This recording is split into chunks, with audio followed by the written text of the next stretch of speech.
just sweet harmony. Just you and just me together. And darling, our love is a true love.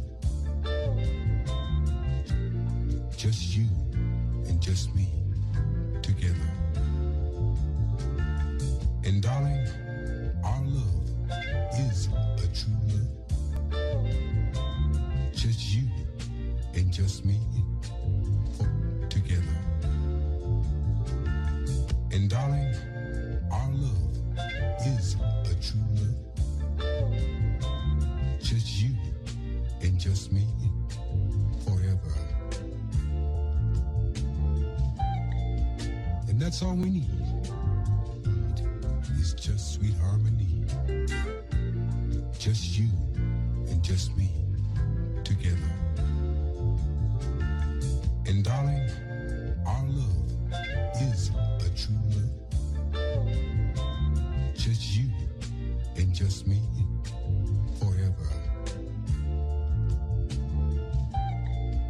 And that's all we need.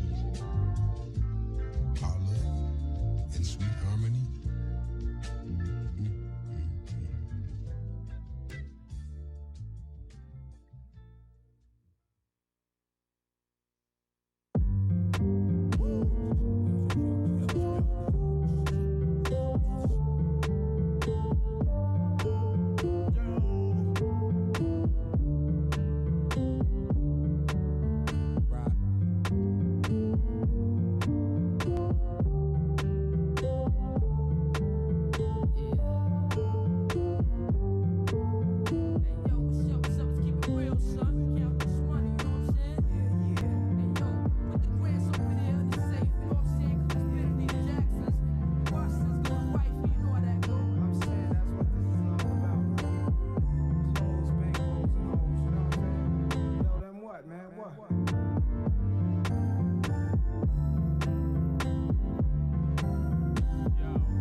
Thank you.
Gastar dinheiro com sintetizador é besteira.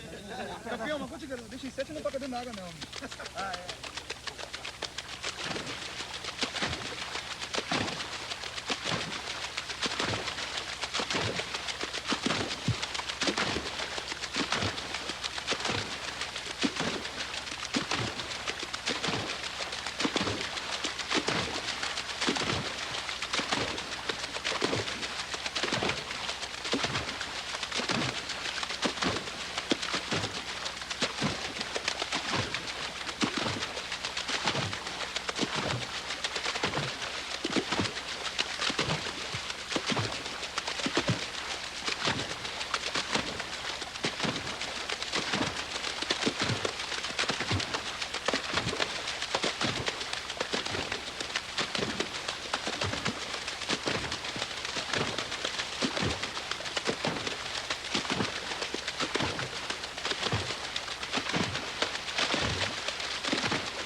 Hello? Hello, hello, hello.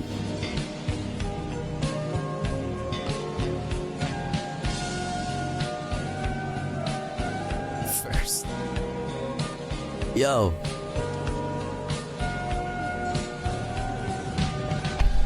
Yo, yo, yo.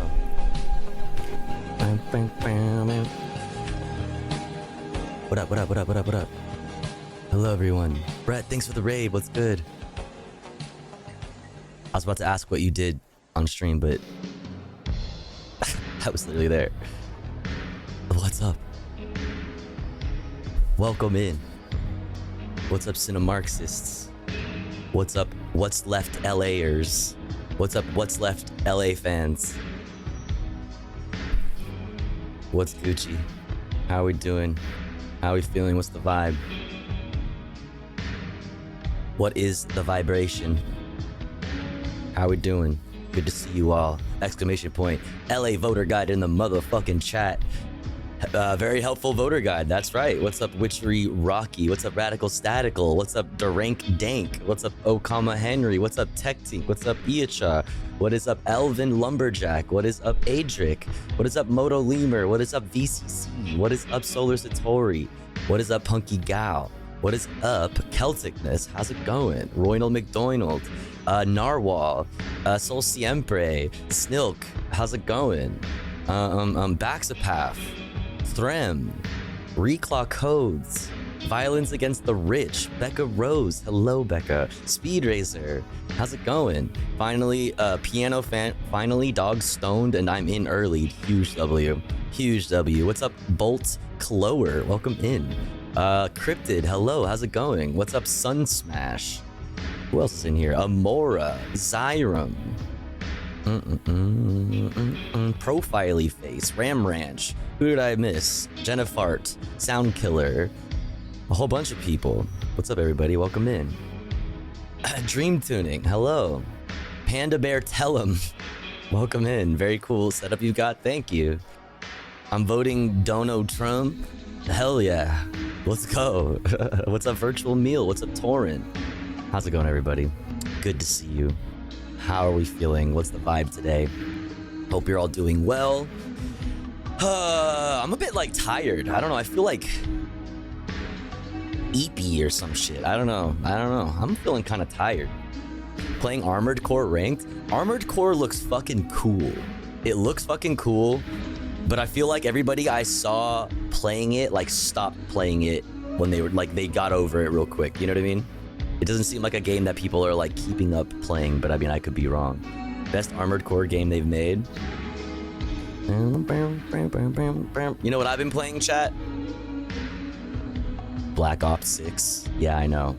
Don't hate on. I know. I'm toxic.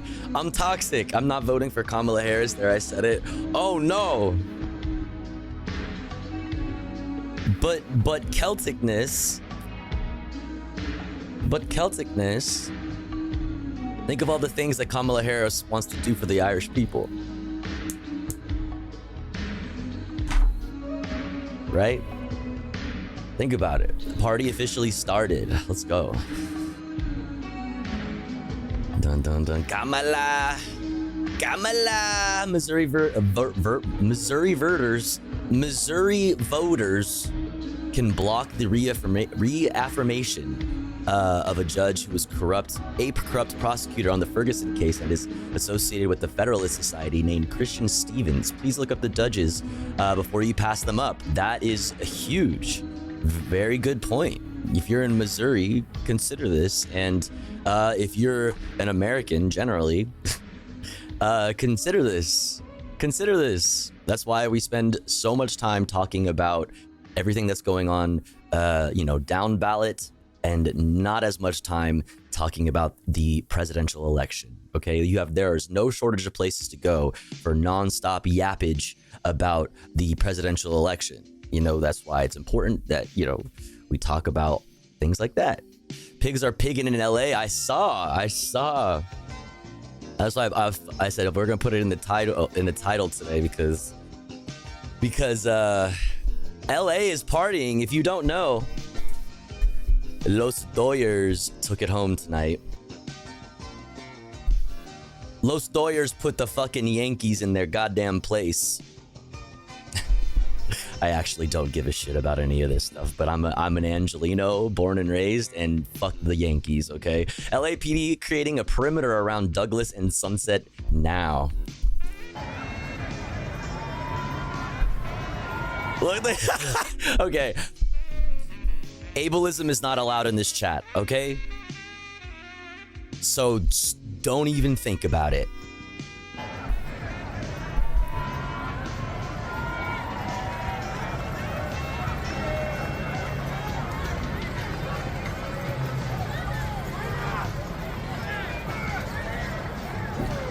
Lady's just like walking home from the fucking laundromat like, what the fuck, bro? Oh, dude. I was also watching, I had it on the starting soon screen. I had, you guys know Smoke and Scan? There's so many of these like channels, like they're not, there's cop watchers, and then there's the like libertarian ass motherfuckers. Oh, here we go. We got some KTLA coverage. Look at this. Well, you know, things are trying to get under control over here from Sky 5. As we can see, a skirmish line forming, and it looks like they're starting to move forward to try and move the crowd. Let's go to Gil Levis for an update. Gil? Sharon, Micah, yeah, the LAPD is now on full citywide tactical alert because of the celebration here on the streets of LA. This is near Olympic. This is actually on Olympic and Figueroa. You can see the intersection there was yeah, there's the Ritz, shut down. Ritz-Carlton. A large group of Dodger fans came out in the streets to celebrate. That's when the LAPD responded here to clear the street. They did order a dispersal order a short time ago, and now they're moving the crowd slowly down towards the west here on Olympic. But again, crowds out here being very peaceful, celebrating in the streets, and just having a good time out here in downtown LA. But LAPD is having to clear the streets to get traffic moving here in downtown LA. But you see the crowd here growing here. I thought they preemptively shut down streets too, which is so dumb. It's like, Gil, is this? Like, I thought we preemptively shut down streets like yesterday because of this, right? In preparation for possible parties. Like I saw like the LAPD and shit like tweeting out like, everybody, like, you know, like, be chill.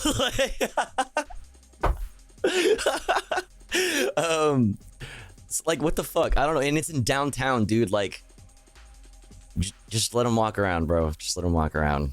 Just let them walk around. It'll be fine. Sort of a concentrated area downtown of people, or as you peruse and fly across the city, do you see other crowds on other street corners in the downtown area? The fireworks have calmed down, at least where I'm at. While we were talking, while I was, you know, chatting with Brett and Chris earlier, the fucking, the fireworks were really popping off, and I don't know if you guys could hear it in the background. I had to like pause it a couple times or like mute it a couple times. Traffic on Whittier Boulevard, if you can avoid that. But the LAPD had to move in here to clear the streets to get it moving. But yeah, Sunset Boulevard right now at Douglas, there's a large crowd building there. More video of LA police action. Oh, really? Is this true? Through the streets. Okay, thank you so much. You have live coverage of LA police. Rob's Pepper in race 6. And this is Spring in the step of this British pig. What is this? Is this a race? From Hoshoinku. It's all about the boys in the middle round. Wait, grand finals of pig racing? There's a league of pigs? What do you mean the league of pigs? That's literally just the LA PPL. What are you talking about? The LA Police Protective League? You spelled it wrong. You spelled it incorrectly. What the fuck? They have pig races, bro. I love the League of Pigs. It looks pretty adorable. I'm not even gonna lie. That looks pretty adorable. Let's see what else we got going on over here. Booga booga booga.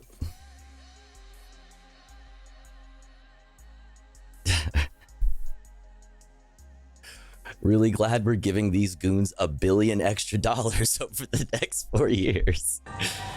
Yeah, look at them go. Ooh, they're saddling up. Boo. Boo. Yankees fans. Boo. Yankees fans, you suck. Go home. Yankees fans, losers. You mean to say you like the Yankees, bro? Okay, why did the caption say that? Why did the caption say that? What just happened?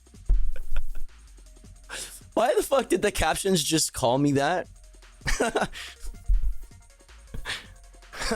Excuse me.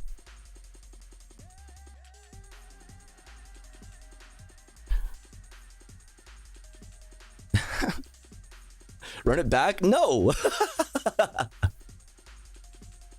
I will not be running it back. If you missed it, then, you know.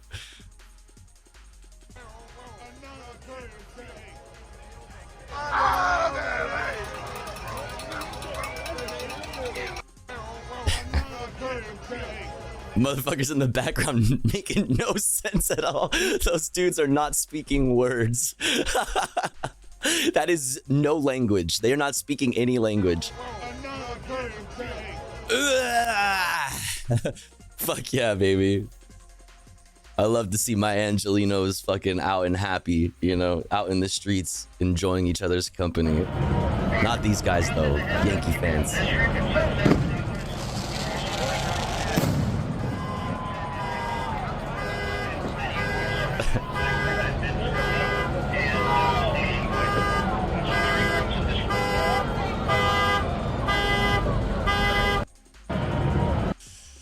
LA, baby. Los Angeles. Anyways, how's it going, everybody? How are we doing? What's the vibe? Good to see you all. How many of you were present for our conversation with Chris Rell and the about their voter guide, exclamation point, LA voter guide in the chat? If you are in LA and you have not voted yet, if you have any questions, feel free to hit me.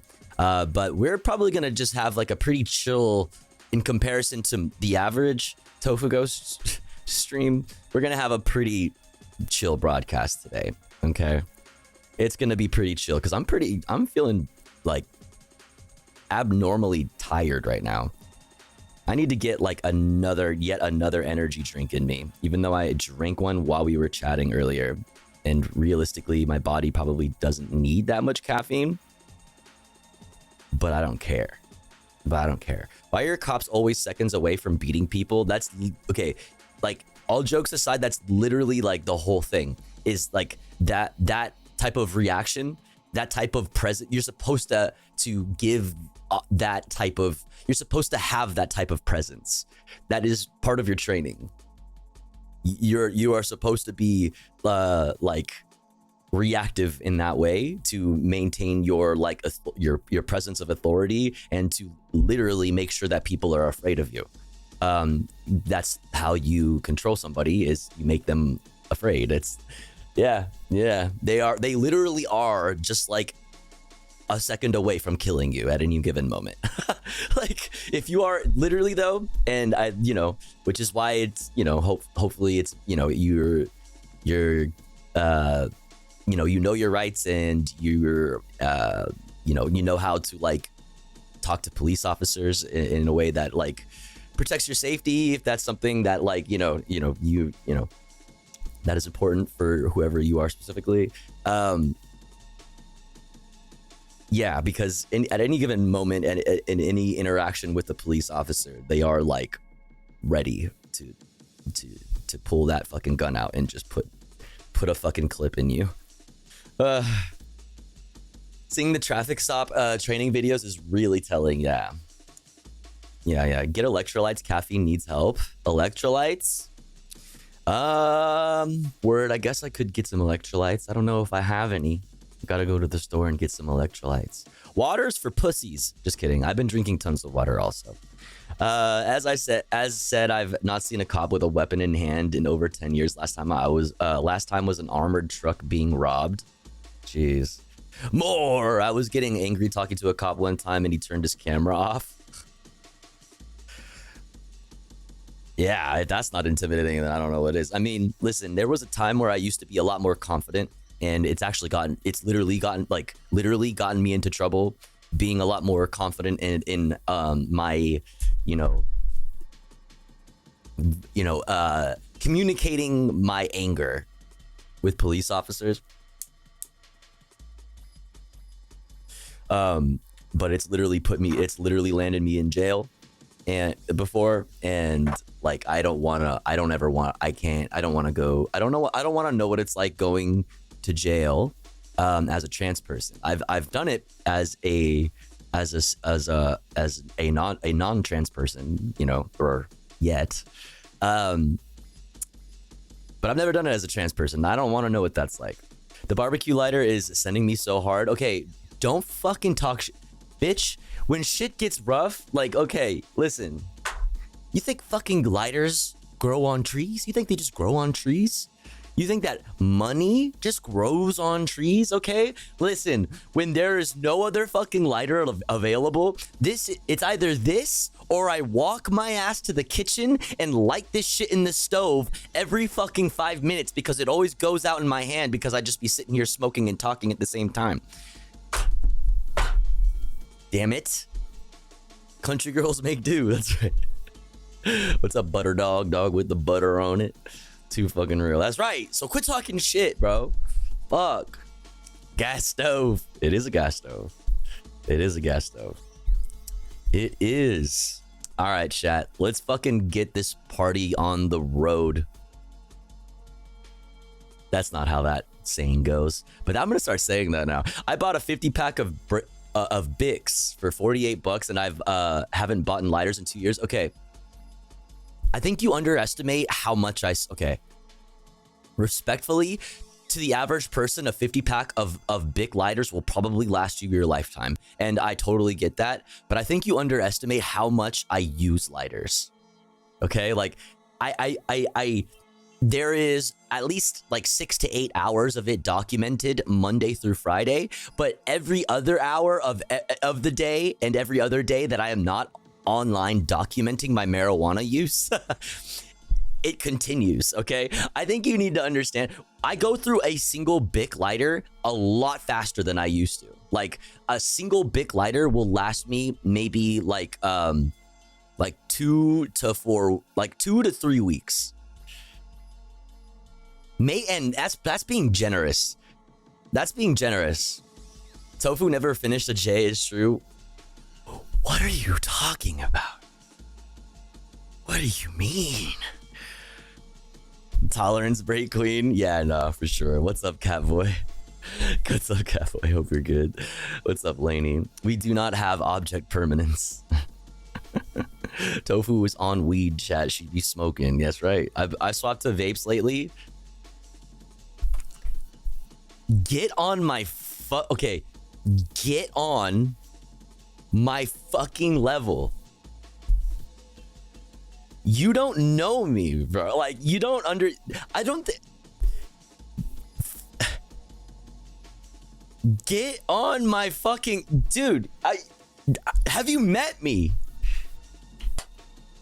bro? Whatever. I'm kind of offended. I feel like feels like, you think you know somebody, right? And it turns out they don't know you at all, right? Tofu likes digital weed and analog lo-fi weed. That's right, yeah. Time and place. Tofu about to pull the dab rig. Okay, that's where I draw the fucking line, okay? I don't want to do a science experiment.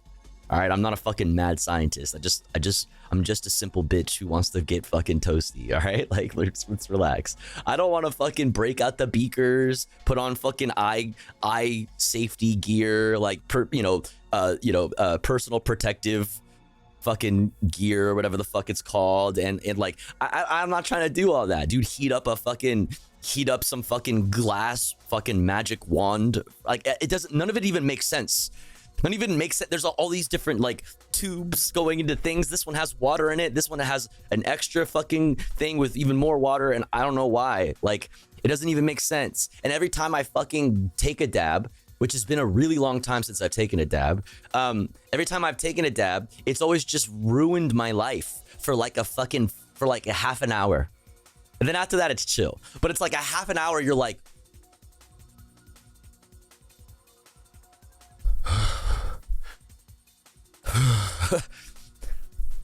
I can feel my tongue. And you know what I mean? It's like the last time I took a dab, I think it was when I still had to buy weed from drug dealers. Okay? And I took a dab, my drug dealer like offered me a fucking dab and I just sat on their fucking couch awkwardly for a fucking half hour before I worked up the courage to just get the fuck out of there and get in my car and drive the fuck home. Like, straight the fuck up. I'm not down. Like, no, I'm not down. Anyways, dabs are elite. Say, talk about tolerance, okay? Like, say good fucking bye to your tolerance forever. Like, let's say you get into dabs, right? And then that's all you do. That's what you do. You get high off dabs all day. And let's say you go hang out with some friends and you want to, like, smoke weed recreationally. Not because you fucking have to in order to fucking function. You know, like, let's say you want to like go hang out with friends and smoke a joint, like communally or something. That shit ain't gonna like, it's just like smoking. You might as well just like smoke a cigarette. Smoking weed is like, it just doesn't work anymore. You have to fucking, you know, do fucking science. It's insane. Dabs are weed on crack.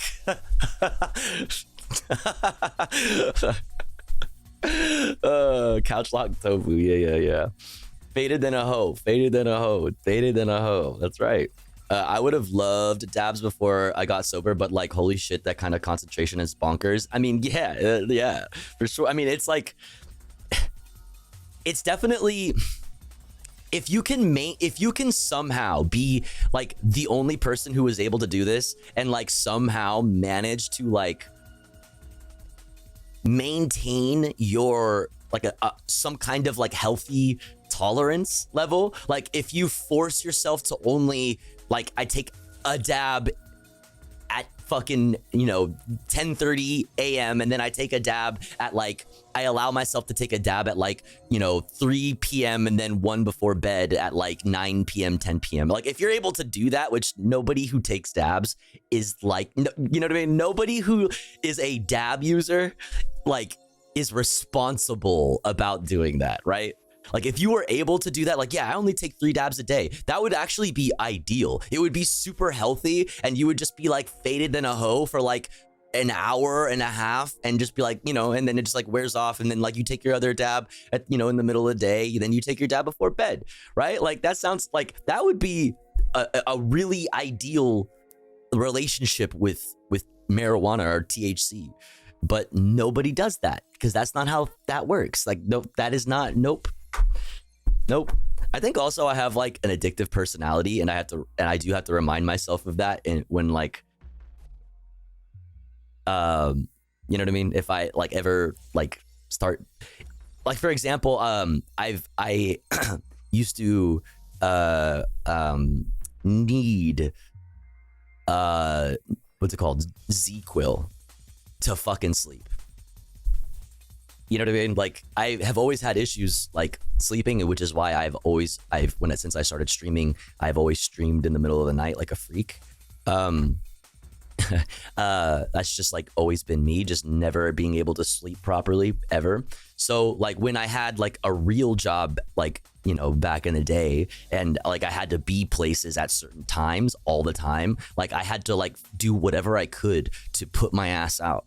Right. And so I would just like drown myself in Z-Quil and I needed it. And then I would wake up and immediately fucking just drown myself in caffeine and just I'm just destroying myself. But like things like that, if something works for me once, if it like has a desirable effect, like, oh, I tried Z-Quil, for example, and it fucking put me right to bed. That was awesome. It worked so well. You bet your ass I'm fucking chasing that first time.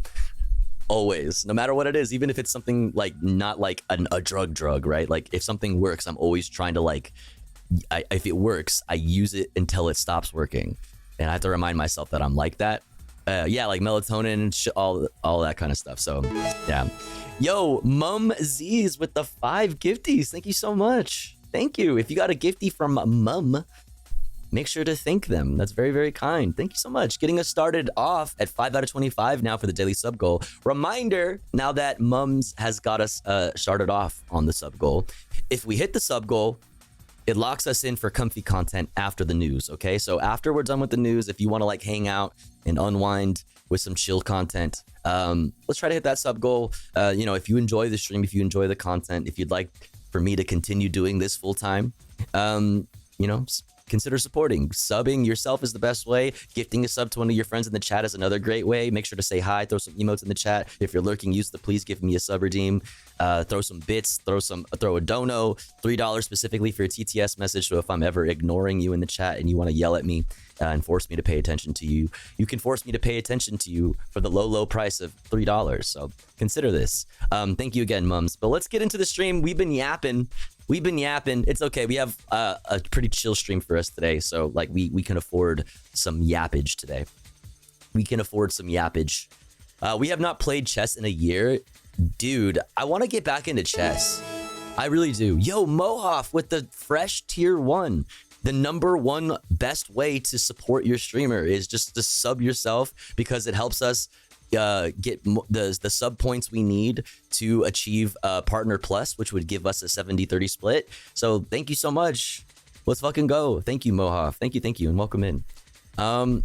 Let's get into it. Let's fucking get into it. As always, we started off light. We're going to do a little daily dose of internet, so the yapping and the fun stuff isn't over just yet. We'll do a little daily dose, and then we have some new music videos that have come out recently that I'd like to check out with you guys. Then we have the headlines for today. We always do top stories from multiple outlets, top 5 stories you need to know today from Reuters, News Wrap from PBS, and top US and world headlines from Democracy Now!, aka Democracy Later. I have some stuff, election stuff. I have some international news. I have Israel, Palestine, Gaza, West Bank, Lebanon updates. We have lots of shit. Exclamation point watching in the chat for a link to this playlist that contains all the videos that we'll be watching this evening. I'll share the articles and Twitter posts, or like whatever the fuck else we look at as we go over them. Yeah, daily dose of internet. Let's do it. Bitch. That's not what I wanted. Yo, Celtic with the gifty to kill your landlord. I hope that Kill Your Landlord is having a really good day today. I hope that Kill Your Landlord enjoys the Tofu Ghost emotes and the access to ad-free viewing here at the Tofu Ghost broadcast. You are welcome here. We will welcome you, chatter, with open arms. I hope you're having a great day today and every day, chatter, whoever you are, and thank you so much, Celtic, for gifting one of the best usernames that I've seen. Okay. Admit that he was a missing person. Look at this. Look at you. Look, Mel. You are missing. He ain't got that eye. Wait, is he trying to convince them that he's not missing? Hello, everyone. This is your daily dose of internet. It literally The says guy on the title. refused to admit that he was a missing person. Look at this. Look at you. Look, Mel. You are missing. He ain't got that eye. Look at the eye. Look at the eye. This is you. He's got the hat and everything. Oh my God. These children Bro, were are way you too okay? calm about being chased by a coyote. Dad, this is Coyote. No. Yeah. Oh! He said no. No, there's not. She was like, yeah, no, there is. Yeah, that was awesome. Yeah. Dad, this is Coyote. No. Yeah. Oh! Your daughter is literally about to get taken away by a wild animal. Yeah. Yeah. This is Coyote. No. Yeah. Oh! Holy. Lolo's. Can I get a pop pop? Yeah, boy. Wait, that was sick. Wait, that's like a sample. Can I get a pop pop? Yeah. Dude, that's a sample right there. There you go, producers. Hold on.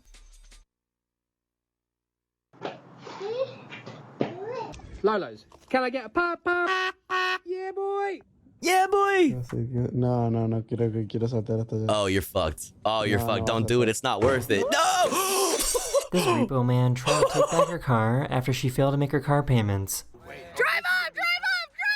Wait, what happened? Wait. After she failed to make. This repo man tried to take back her car after she failed to make her car payments. Man, fuck these repo men. Go, go, go! Go, Queen! Go, Queen! Go, Queen! Oh! Yo! Go, go, go! Somebody fucking get in front of... I would jump in front of that fucking thing. Oh, don't wreck. Please don't. Go! Yes! Yes! Let's go! That is wild. Have you ever seen anything like that before? No. This might be the dumbest deer of all time.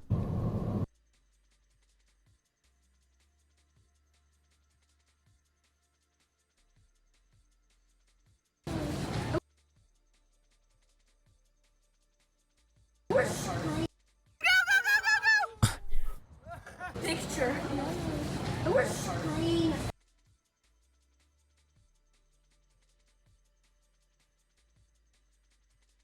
Something going on right here. There's something happening right here. What's in your thing? Hey, what is this witchcraft? Reveal to me your ways, witch. Or else face burning. Oh my God, what? Dude, how? Something happening right here, though. For real. That is wild. Have you ever seen anything like that before? No. I'm calling bullshit. Deer of all time. Oh my God. No way. Stop. Are you serious? Really trying.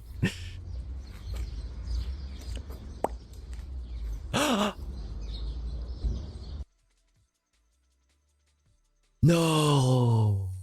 What's up, Chonky Monkey? Oh, what a good kitty. Got me. You Their got grandma me. really wanted to try out their new virtual reality This never headset. ends up good.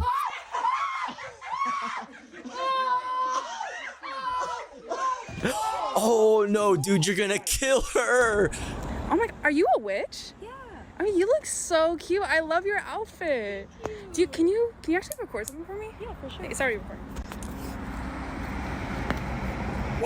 They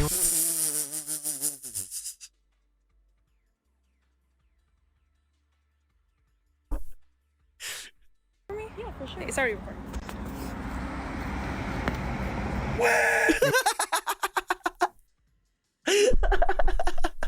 The cut makes it so much better. Holy shit. That reminds me, chat, I followed this. Does anybody know who this? I don't know how this got like pushed to me by the TikTok algorithm, but there's this dude in Japan. I don't even remember his name on the top of my head, but I probably have liked his TikToks. Yeah, this guy. Do you guys know who this guy is? He just goes around like Tokyo and asks people, and I don't know what he's referencing, and I want to know so bad what he's referencing. I don't know. I don't know what it is. Is it like a fucking commercial in Japan? But like, he's a fucking sensation in Tokyo. He walks around Tokyo and asks people to take a video of him for his mom. And he recites, yeah, Konnichiwa. It's okay, Silly Billy knows who this guy is. He recites some fucking thing that, but he buys something either from 7-Eleven, Lawson, or Family Mart, like, which is like, you know, the popular fucking, you know, convenience stores that are all over Japan. And like, he replaces one part in the script to the name of the specific store that he went to, whether it's Lawson, Family Mart, or 7-Eleven or whatever. I don't know. Like, okay, whatever. Let me just fucking show you. I don't even know where to like begin with this guy.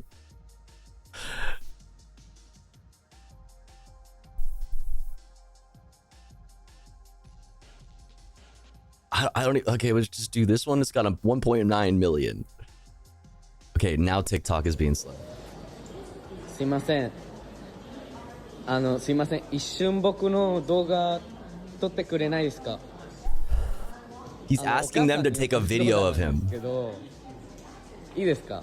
あ、すいません。じゃあこれで僕の携帯でお願いします。 Also, he's swagged out as fuck. これは OK これで。あ、もうこのままでいいですよ。はい。はい。今映ってますか? バッチリ。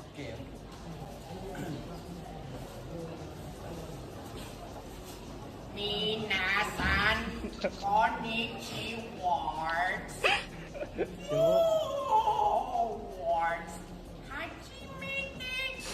I don't know what.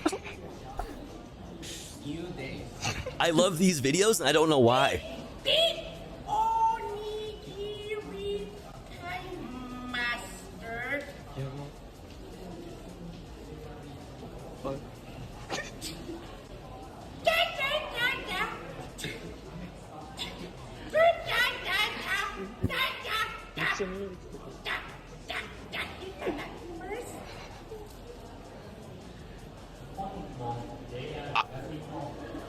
I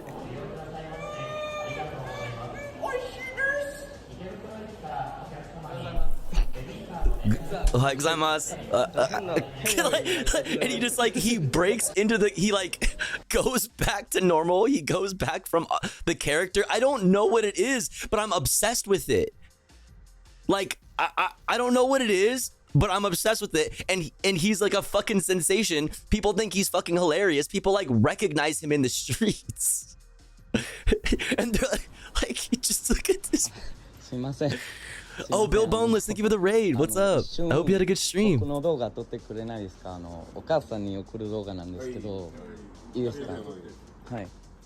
at these fucking... Look at these... Motherfuckers yadded up, drinking in the streets. They're fucking sick.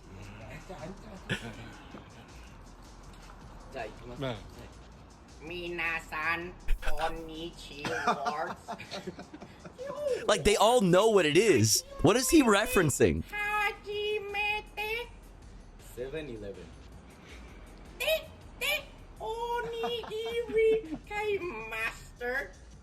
Is this a commercial?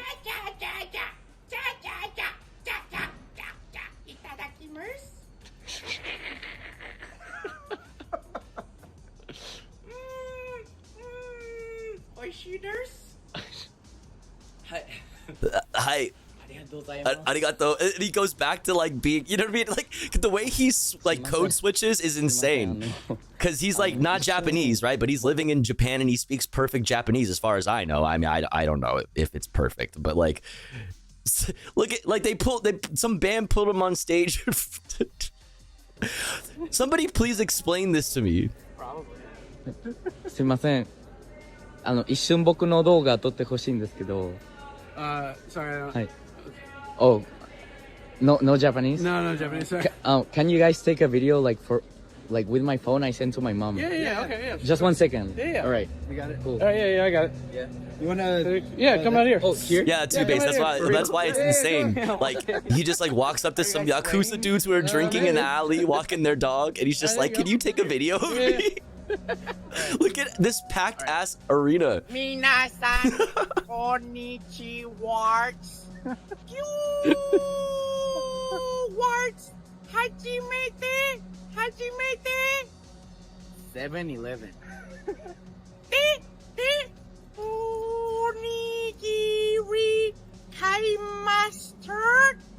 When I was in Japan like a few years ago, I literally lived off of fucking rice balls though.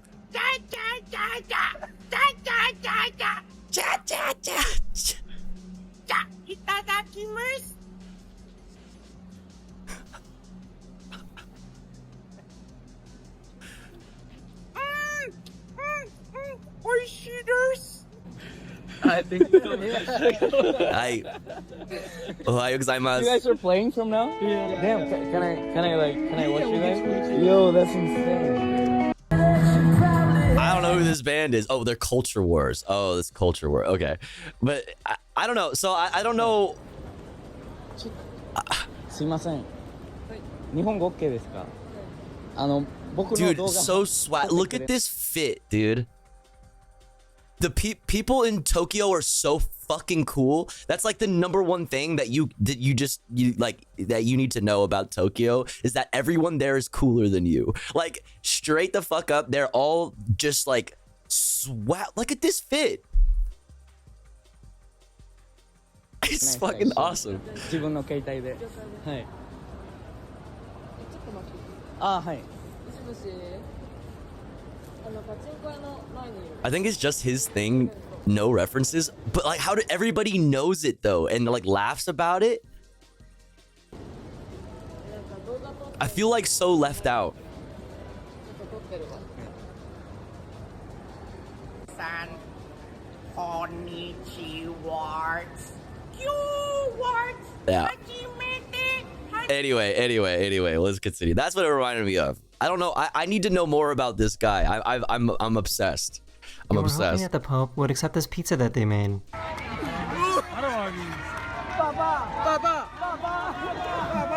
No way. Please eat my pizza. No shit, bro. Then they threw a ball at him. Dude, that ball would have taken his ass out, dog. The papal police or whatever the fuck are gonna snipe your ass. You better watch out. Look at the ball just whizzes right past his head. Oh wait, no, it hit him. Bro, they're gonna kill you.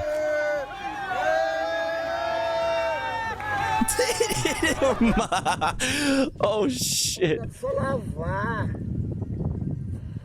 Oh no, this is not gonna be good. I think this person might have the wrong job. They work the front desk at a hotel and were trying to avoid being seen by guests. Dude, okay. I don't like shit like this because you just know their job fucking sucks, right? Like, who amongst us hasn't worked in a service industry, you know, in a service industry job at one point or another, and has made it a point on purpose to try to do everything in your power to not make eye contact with somebody who you know is trying to get your attention at your job. Like, the amount of people I've like just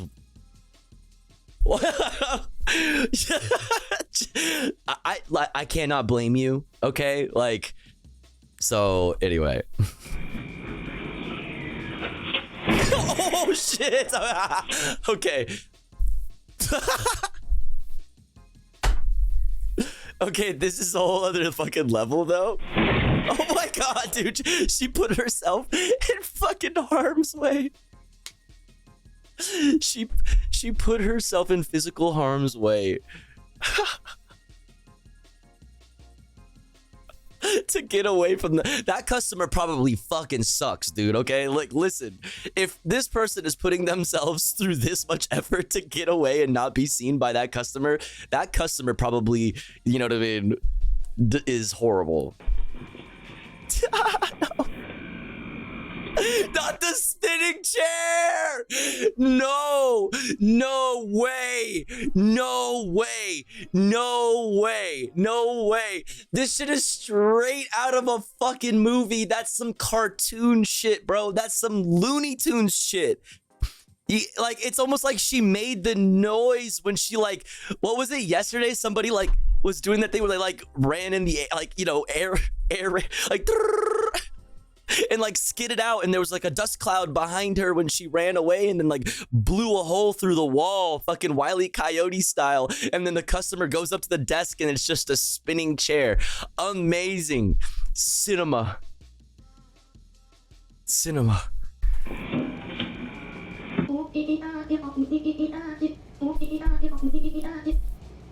I love this song. No. Oh shit.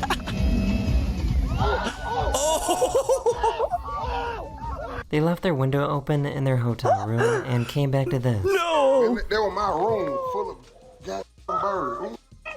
Baby, you okay? What What is happening? Oh, they are in a fucking, that is a, for sure, a, like a, there's like no windows in there. That has to be like a fucking, what the fuck you call it? A cruise ship or something. That's fucking insane. Yo, Orchestrain with the 13 months. Thank you. Thank you, thank you, thank you, thank you, thank you. What's up? Welcome in. This is what it looks like when you blow a bubble in the extreme cold. Whoa. The orb. What? What's up? Okay. That was actually sick. Oh, it's the orb. Damn. What's up, Mr. Cool? She probably passed out and woke up on his ride like 10 times. Oh, she's...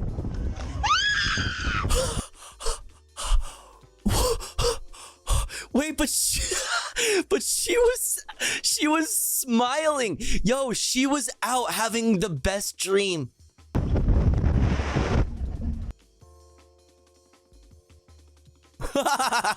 Yo, she was having fun, and then she woke up and forgot that she was on a ride and was like, what the fuck?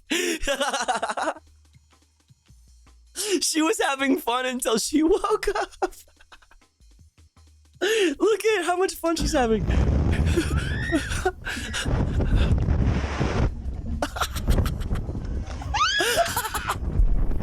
Oh my god.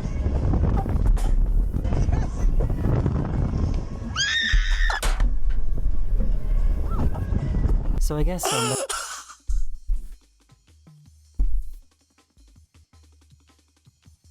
her fucking face. Oh my god, that's horrible. That's like 4 different times that she passed out in less than like 20 seconds. Oh my god, why is other people's misfortune so fucking funny?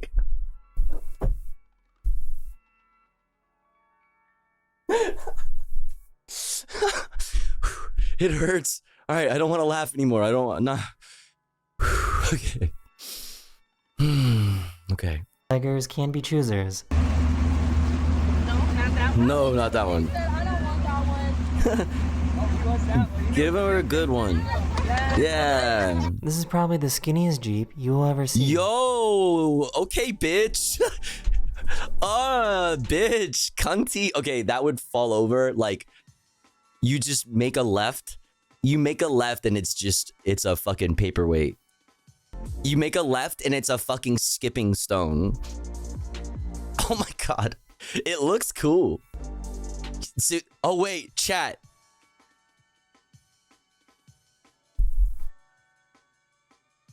Did we just find the solution to traffic? The ultimate capitalist. We just need to make, we do need one more lane. No, fuck that. Not one more lane. We'll make fucking 20 more lanes. Each lane that currently exists is 4 future lanes. If you currently have 6 lanes on your freeway, no, you don't. No, you don't. Motherfucker. That's 24 motherfucking lanes. That's 24 motherfucking lanes. Okay, unironically, I am assuming that is the reason why this was made. Like, if Jeep actually, like, I'm not even joking, all jokes aside, like, that this is the natural progression of things. But it's electric. You know? Don't threaten me with a good time, Tofu. All I can see. What is that? I can't even, what even is that? Oh. It's like a little face. It's like a little guy.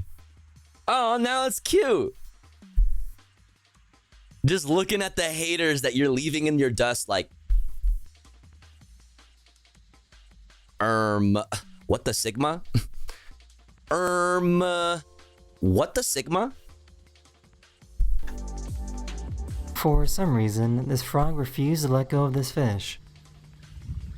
Don't let me go, Jack. I love you, Rose. Oh! Don't do it! Oh, shit. I think this kitten was born to be a model.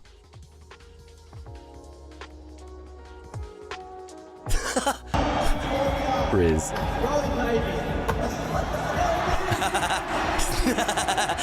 Yo, style points, style points, style points.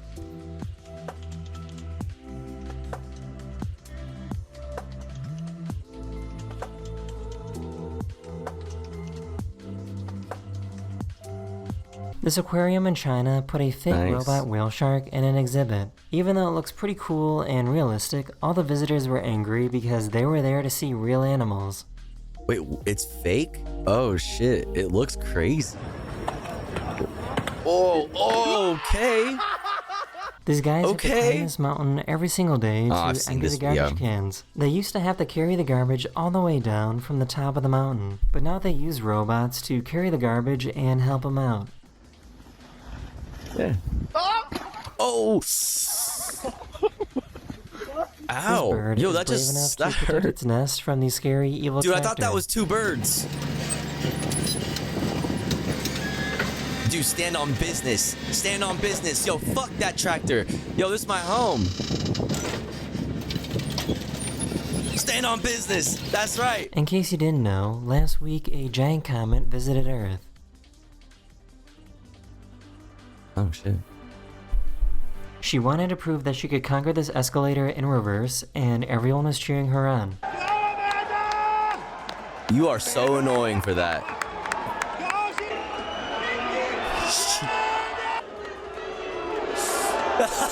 She gave up. You gotta go all the way back down. Boo. Long day at work. You should go to bed.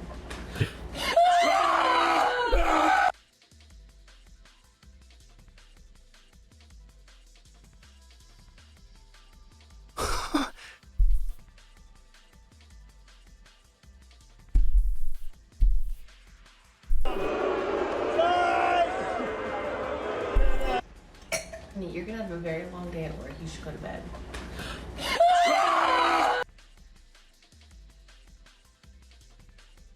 Honey, you've been up for 14 days now. Please drink some water. Honey, I love you. I'm worried about you. You haven't eaten in weeks. Please. Honey, you're scaring us. He's at counterpoint. Frog.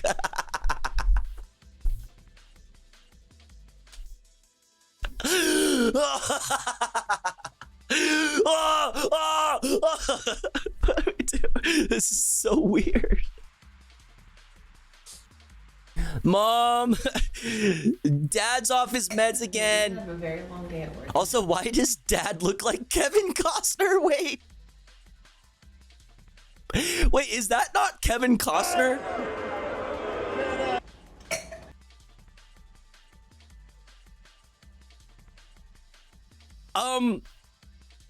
Excuse me?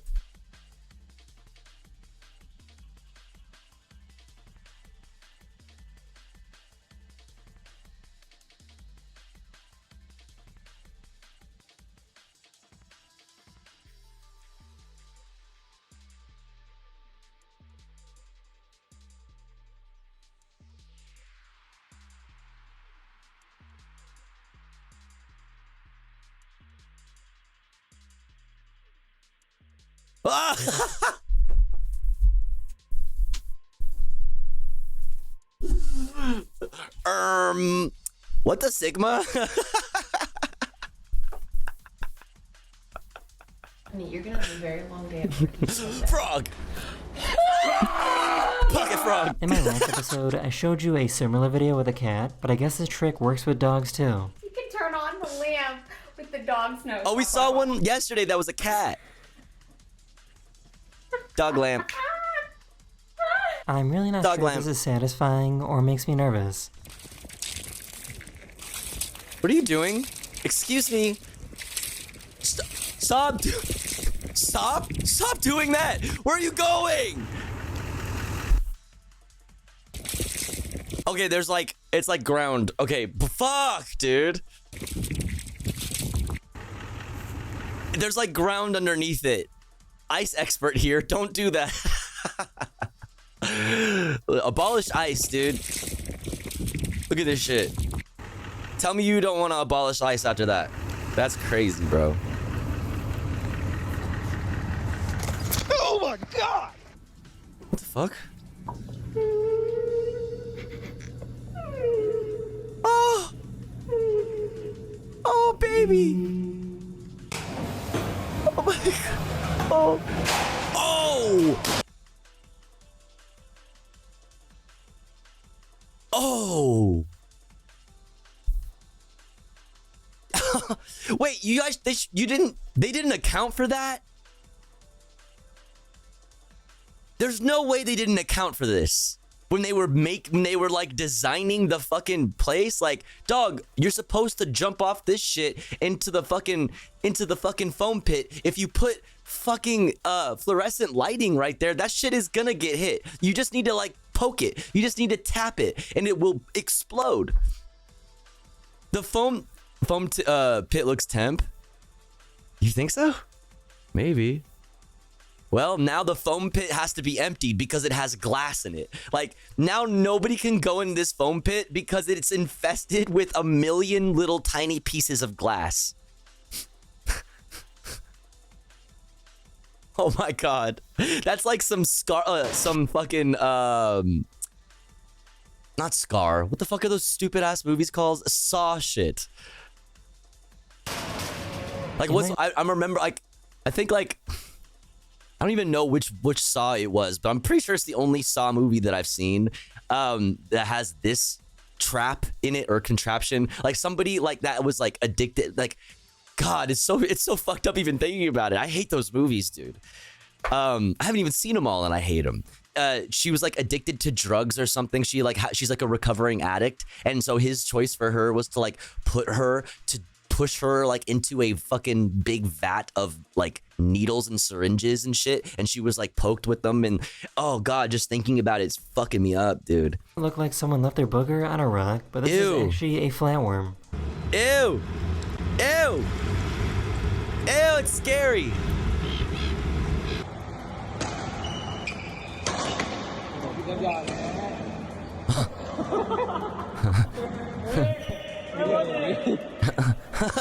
That's actually awesome. Oh no. Oh no. Oh! That was awesome. Did they say Cody? That is Cody activities.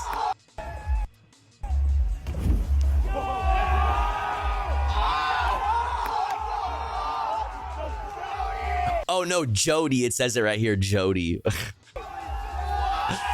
I still stand by my take though that's Cody activities. This is the only time I wouldn't mind waiting for the train to pass. What? What the fuck?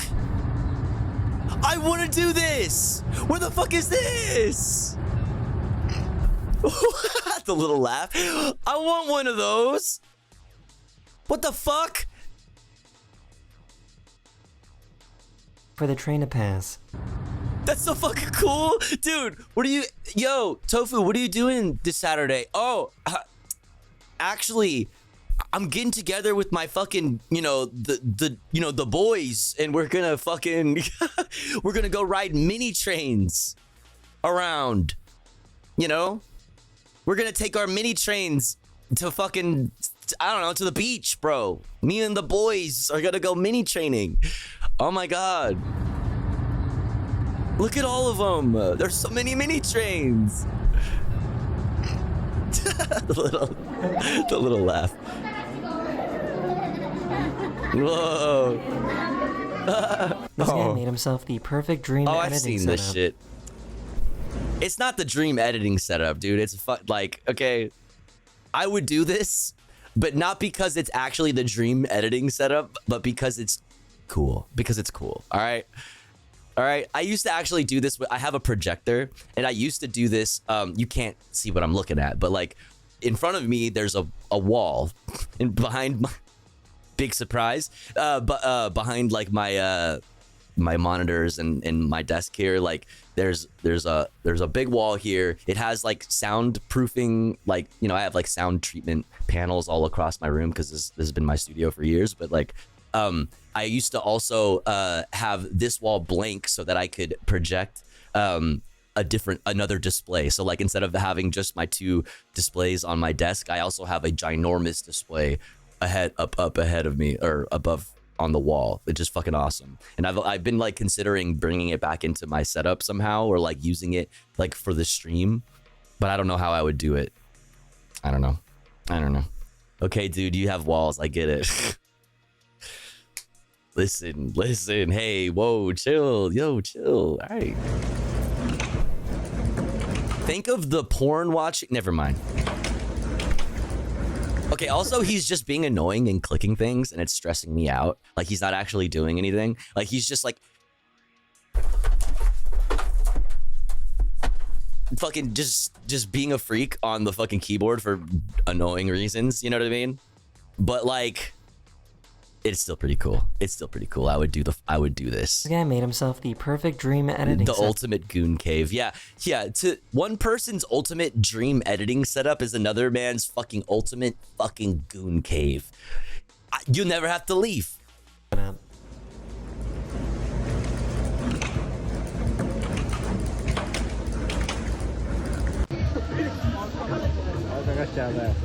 Oh my god, this could be so bad, but it's also wicked if he makes it. I don't even want to try to do Nice. That is the end of this video. Hopefully this video made your day. Wait, what did he say?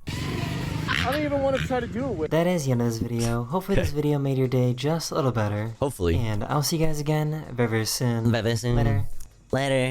All right, now let's do some music, chat. This is a new song from Ab Soul featuring Jason Martin and Thirsty P. I don't know who they are, but let's check it out. It's called All That. Blast off. Shout out to the homie Soul Burger featuring Jason Martin and Thirsty P. You know it's called All That on Homegrown Radio. Alright, before we turn it all the way up, here goes a quick word from one of our sponsors.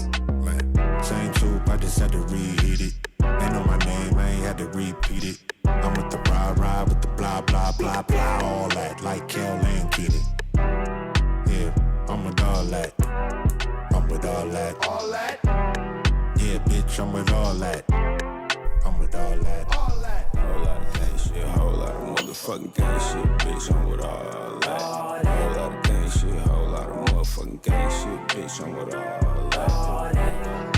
I'm with all that. So please watch your tone when you talking to me.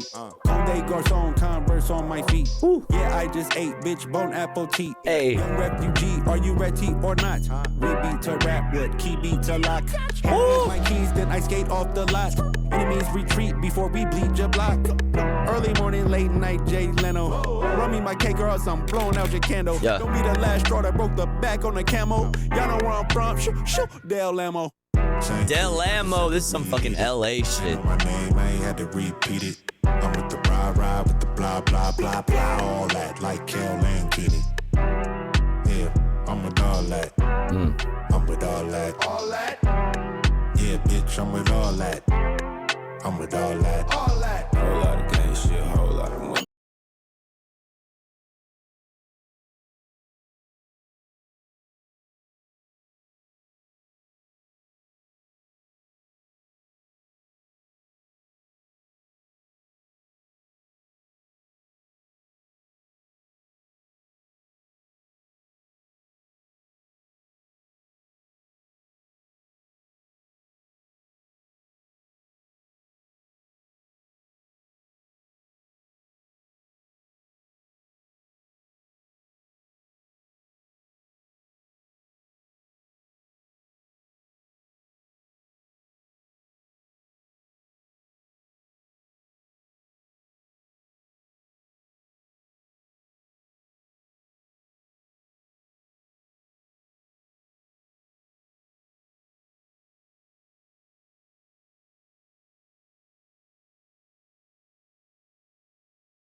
early 90s. I'm vibing with it.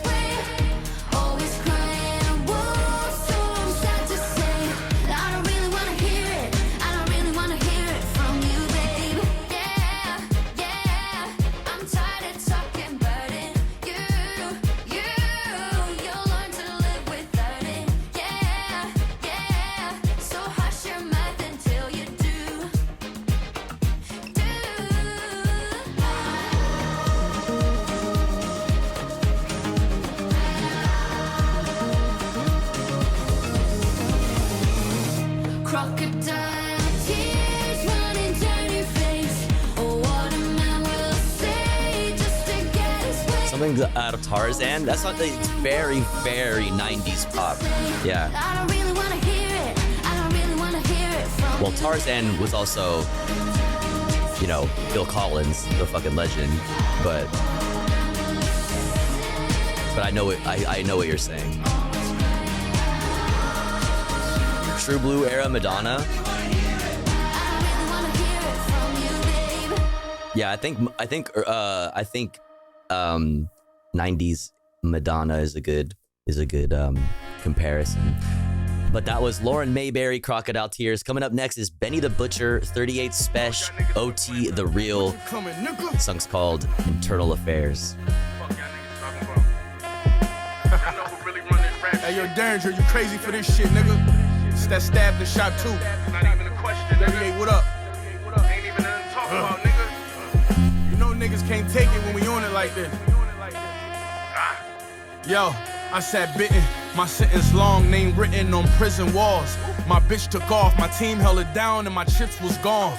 My mental off and feel like a nigga gon' kill a guard. These villain bars, nigga, I'm Jizza from Liquid Swords in the vet. New York best Jizza album for sure. Bitches long, my connect like all states. You can leave with the brick and short. Fuck that bougie shit. We getting nars if the kitchen's small. With a blick, of course, a hot plate, a pot, and an extension cord. Before stabbed and shot one, I had a cocaine flow. My cannon talk like Shannon Sharp on the post-game show. I get a block, make a twin, get a spot and break it in. I'm up enough to have my block on 20K a day again. Niggas won't snatch the crown, nah, I'm back around. All these rappers I slapped around like Floyd versus Pacquiao. Who you know roll with shooters and flew with a pack of loud. My neck cooler, so my bitch a cougar like Jackie Brown. Black Sopranos, we a loyal gang.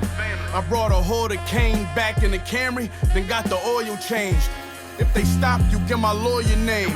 Do your boy this favor, you can make triple what your employer pay you. I heard them speaking and knew they was birds and leeches. Soon as it turned to beef and these pussies gon' turn to vegan. First rule, burn something, you never return the heater. Get that strap back and had niggas vegan slash derogatory. Let's go.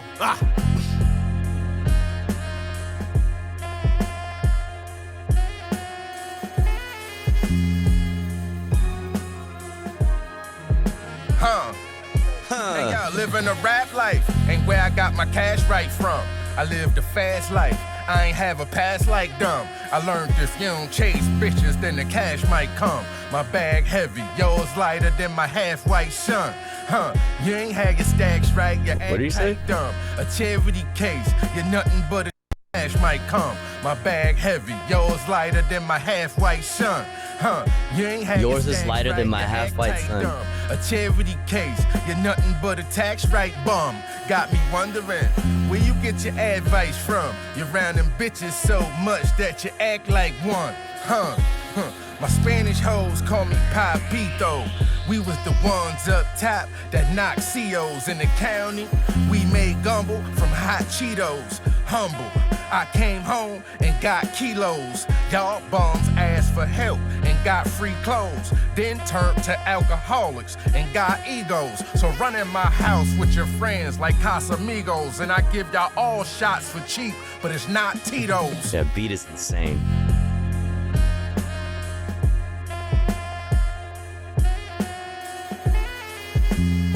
Villainous ass beat. Life is real. You might come up and you might get killed. I'm with my folk. Old heads always with the smoke. Cypress Hill. 30 in a box was tightly sealed. They heard you like to steal. A few connects them threw some checks on you. You caught a Nike deal. Your favorite rapper fake. and they gon' press him, just like the pills he takes, but won't escape his fate. No matter how high he feels. Got some friends in hell, but it feels like they right beside me still. Got friends in jail for bodies, and friends with bodies who not in jail. Sad story. If you ain't live your shit, it's mad corny. Miz had one brick left, and he broke it in half for me. It's back on me, wolves is outside, the pack's hungry. Glass up between my driver's seats, like cab companies. Player hit the pen 110, came back husky, crack custody. Always ask front me, I'll be back, trust me. The money's all good till it's bad, then that's ugly. Walking past undies, I dap junkies. Yeah, my trap loves me. You sat comfy as we starved and suffered. Someone was knocking hard as fuck. I flushed the almond butter, called a plumber. Stay up and up with all your plugs, you always got each other. Got love for grams like my father's mother. Like my father's, I got love for grams like my father's mother. He also said, I dab junkies. The trap loves me. That was bars. That was bars. That was Benny the Butcher 38 Special OT the Real Internal Affairs. Very cool. Exclamation point watching in the chat. Yo, Mad Cat with the 5 bomb. Holy. Thank you so much. If you got a gifty from Mad Cat, please make sure to thank them. Thank you so much. Thank you. Putting us at 12 out of 25 for the daily sub goal. Let's fucking go. Just in time, actually, because it is unfortunately ad break time. I really appreciate it though, Mad Cat. Thank you. Allowing 5 people to not have to deal with these ads that we're about to run. But don't you worry though, chat, because here at the Tofu Ghost broadcast, when we run ads, we run them while I'm away from the stream, okay? That way nobody misses out on any of the content. When we come back, we're gonna do the headlines. We're gonna start off with this spooky story that I saw, and then we'll get into all of the top headlines. Top 5 stories you need to know today from Reuters, News Wrap from PBS, and then the top US and world headlines from Democracy Now, aka Democracy in a few minutes after we get back from this ad break. But like I said, if you want to miss out on this ad, but also get access to cool Tofu Ghost emotes and support me, your favorite streamer, you just gotta subscribe for $6 or for free with the Twitch Prime by connecting your Amazon Prime account to your Twitch account. Or let's say you're already subscribed to the channel and you're feeling generous and you have the means to, maybe consider upgrading your sub from tier 1 to tier 2 or tier 3 to get access to even more super exclusive Tofu Ghost emotes, and to also help me, your favorite streamer ever of all time, get closer to achieving Partner Plus, which would give me a 70-30 split of all the money you also generously give to me every month. You can also help out by gifting a sub to one of your friends in the chat that is unsubbed. If you are one of those unsubbed chatters, make sure to say hi, throw some emotes in the chat. If you're lurking, use the please gift me a sub redeem. That way somebody might notice you and feel generous enough to shoot you a gifty. You can also throw bits or a dono my way. $3 specifically for a TTS message. Yo, Lainey with the 23 months. Jagger08 Larson for my sub gift. Let's go, W sub gift. W sub gift. Thank you so much, Lainey, for 23 months. Thank you. But like I was saying, you could also throw bits or a dono my way, $3 specifically for a TTS message. If I've been ignoring your chats all night and you're angry about it and you want to yell at me and for me to pay attention to you, you can get my attention for the low price of $3. Mad Cat with another gifty to Mumble Cat. You love to see the cats helping out other cats in the chat. Cat chat. Let's fucking go. One cat to another. Thank you so much. Also, Mad Cat gifting to Life Sweet Breath. Let's go. Thank you so much. Thank you. If you got a gifty, please thank the person that gifted you. We're officially at 14 out of 25. Just crossed the halfway point. Remember that if we hit the sub goal, it locks us in for comfy content after the news. So when we're done with the news, if you want to hang out and do some fun shit with the community, let's hit that sub goal. Thank you so much, everybody. I'll be back in 3 minutes. BRB.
Woohoo jammies.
All right, we're back.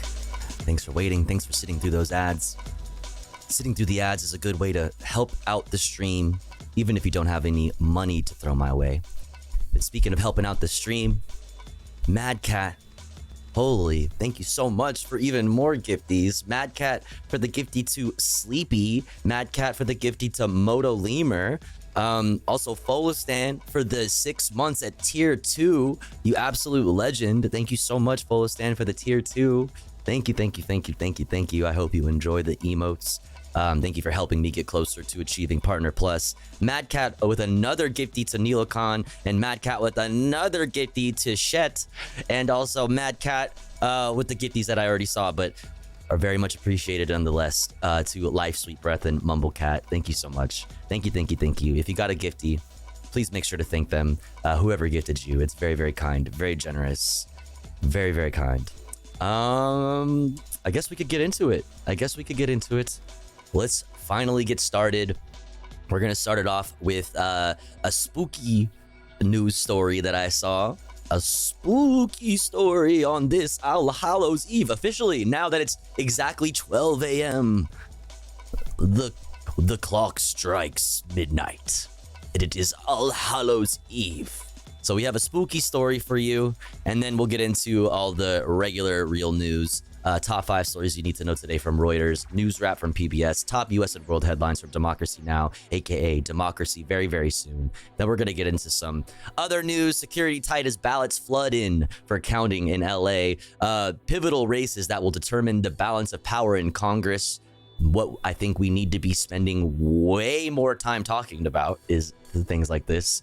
Also, we'll look at this from Democracy Later. Imara Jones, transphobia is, quote, key pillar of Trump's push for patriarchal fascist regime. We'll check that out, and then we'll move into international news. We'll look at England identifying its very first case of Mpox. Wonderful. You love to see it. We're really just like doing so great as like, you know, a human race, you know? We're doing great. Also, speaking of doing great, flash floods in Spain killed dozens. I saw like in the 70s. It might even be higher. It's like fucking horrible. Then from there, we'll look at this in Argentina. Argentina strike. Transport workers protest against austerity measures. As you know, Javier Milei is doing everything in his fucking power to fucking destroy that company. Jesus Christ. Not me, Javier Milei, posting that. Not that company, but that fucking country, rather. Jesus. And then we have Israel, Palestine, Lebanon updates. Israeli military bombs Baalbek. Attack follows forced displacement order. And then also we're going to look at testimony from UNIFIL peacekeepers. We've talked a lot about the UN peacekeepers that are present in Lebanon, and you know, all the bullshit that is being thrown their way.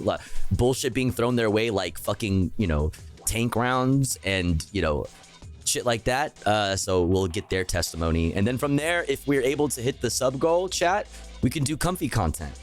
Oh, wait, no, I lied. There's also this.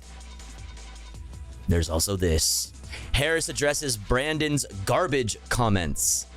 So Kamala Harris has found one thing that she is actually willing to break with Joseph Brandon on. And that thing is being mean to Republicans. That's right, folks. Not genocide.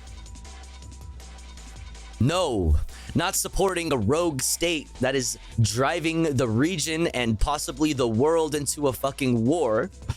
No, not anything else substantial, right? Not anything else of substance. But Joe Biden doing something based, actually, and calling Trumpers garbage. Like, unbelievable stuff. So we'll talk about that. And then I also have this from Prem Thakur. Bill Clinton in Michigan. I understand why young Palestinian and Arab Americans in Michigan think too many people have died. I get that. But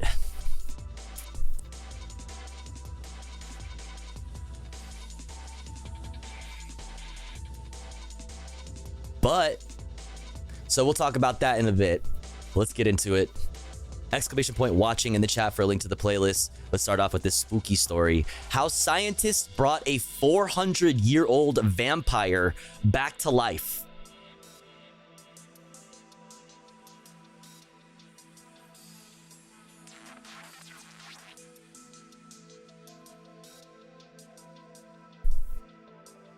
Let's check it out.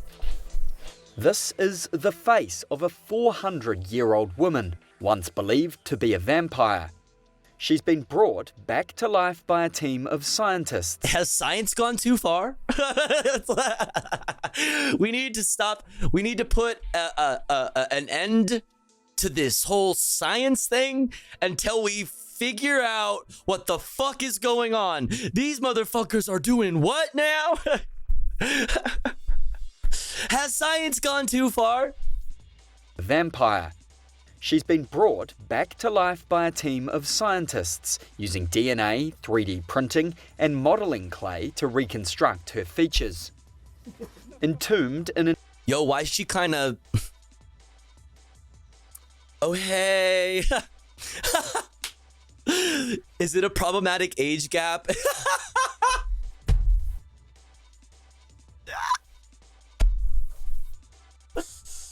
Is it okay that I'm only in my 30s?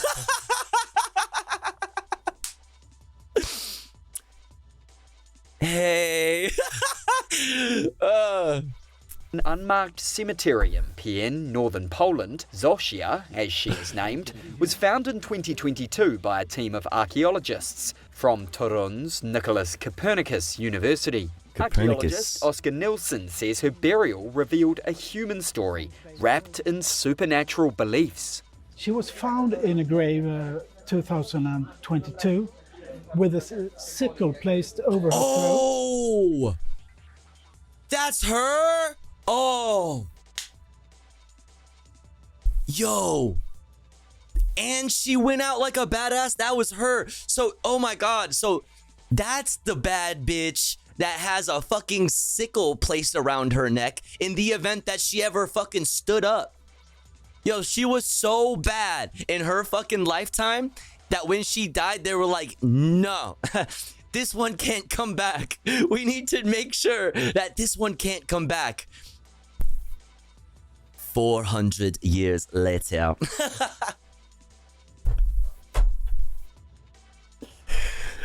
Science. And it's alive! Left big toe, there was a padlock placed. Oh shit, I don't even remember that part. They locked her toe up, dude. This is interpreted as signs of the people that buried her thought she was a vampire. Little is known of Zosia's life, thought to have been 18 to 20 when she died. Skull analysis suggests a health condition which would have caused fainting and severe headaches, as well as possible mental health issues. The 17th century You got all Europe that from she their lived in skull? was You can get all that from the shape of their skull? Alright. Really? as well as possible mental health issues. The 17th century Europe she lived in was ravaged by war, something Nilsson says created a climate of fear in which belief in supernatural monsters was commonplace. The sickle, the padlock, and certain types of wood found at They had to keep a queen on lock, right? Were all believed at the time to hold magical properties, protecting against vampires. I think it's women, really am I right? in a way that these people burying her, they can't even diagnose my fibromyalgia. I'm calling BS. That's what I'm saying, man. Like, you could tell all that. Yeah, sometimes she got sad. I could tell by looking at her skull. Like, I don't know, man. They even followed it up by saying, like, yeah, she lived in a time that was ravaged by war. Like, yeah, or maybe like the material conditions like weren't the best. I mean, I don't know. In order to listen, I'm not a scientist, okay? I'm not a scientist. From coming back from the dead, and I and the team of PN, we have made everything we can in order to make her come back to life. The recreation began with creating a 3D printed replica. Yo, that got mad scary, mad fast. Come back to life. The recreation began with creating a 3D stare. Stare? Huh? What the Sigma? Printed replica of the skull, before gradually building muscle layers with plasticine clay. Bone structure combined with information on gender, age, ethnicity, and approximate weight estimated the depth of facial features. It's emotional to watch a face coming back from the dead, so to speak, and especially when you okay, dude, get away from that thing. That thing's gonna fucking bite you, dude. It's gonna fucking bite. Young girl. I got the idea, or the... Wait, she looks like fucking...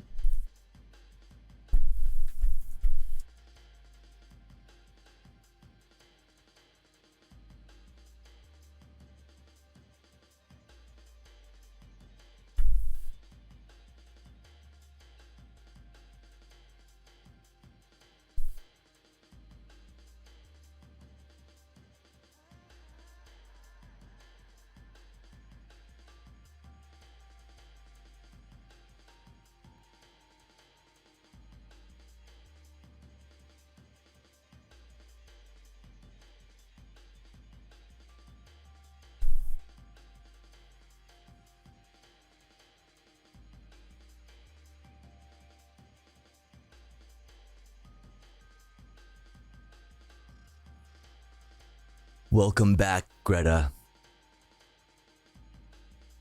Welcome back. Mental set that I would try to make her as a human and not as this monster that she's buried as. But monsters are kind of cool though.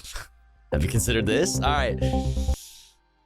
News time. Top 5 stories you need to know today. Number 1, at 44% to 43%, Kamala Harris's lead over Donald Trump dwindles to a single point, according to a Reuters Ipsos poll. Number 2, an Israeli strike kills dozens in a North Gaza residential block in what the U.S. calls a horrifying incident. Oh, do they call it that? Do they call it a horrifying incident? How horrifying is it to you, Matthew Nosferatu Miller? Speaking of fucking vampires, motherfucker, like, tell me vampires aren't real.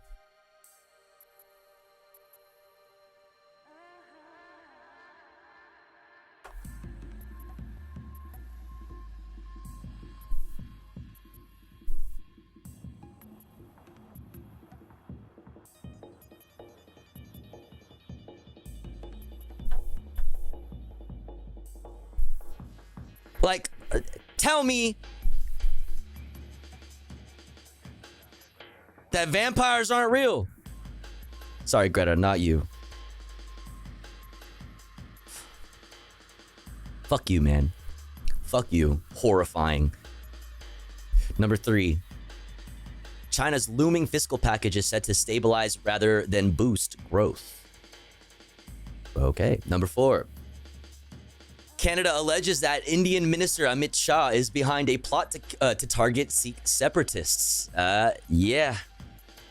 Number 5, the UK's new finance minister lines up tax hikes and borrowing in her first budget. All right, that was the top 5 stories that we absolutely needed to know today from Reuters. Now let's get the PBS and News we start Wrap. the day's other headlines in Spain, where at least 95 people have been killed in catastrophic flash floods. Rainstorms that started yesterday quickly overwhelmed rivers and sent torrents of muddy water gushing through streets. Authorities carried out helicopter rescues for those who were trapped in flooded homes. The Valencia region was among the hardest hit and is now facing unprecedented damage. Some survivors say they've lost everything. I own the bakery on the corner, and with 8 feet of water, I had to escape through a window when the water started coming up to my shoulders. It took everything, about 300 to 400 cars. I have to throw everything out of the bakery, freezers. Yeah, the fucking, the what's it called?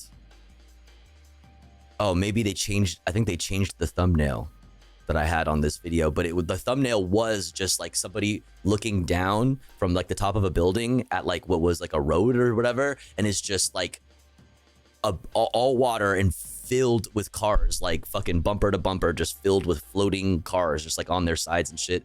It's fucking insane. Ovens, everything. Oh shit! Wait, and this says kills 95. Earlier I was saying like in the 70s, if not higher, but apparently at least 95. Authorities are searching for an unknown number of people who are still missing. They say the death toll is expected to rise in what's already the nation's worst natural disaster in recent memory.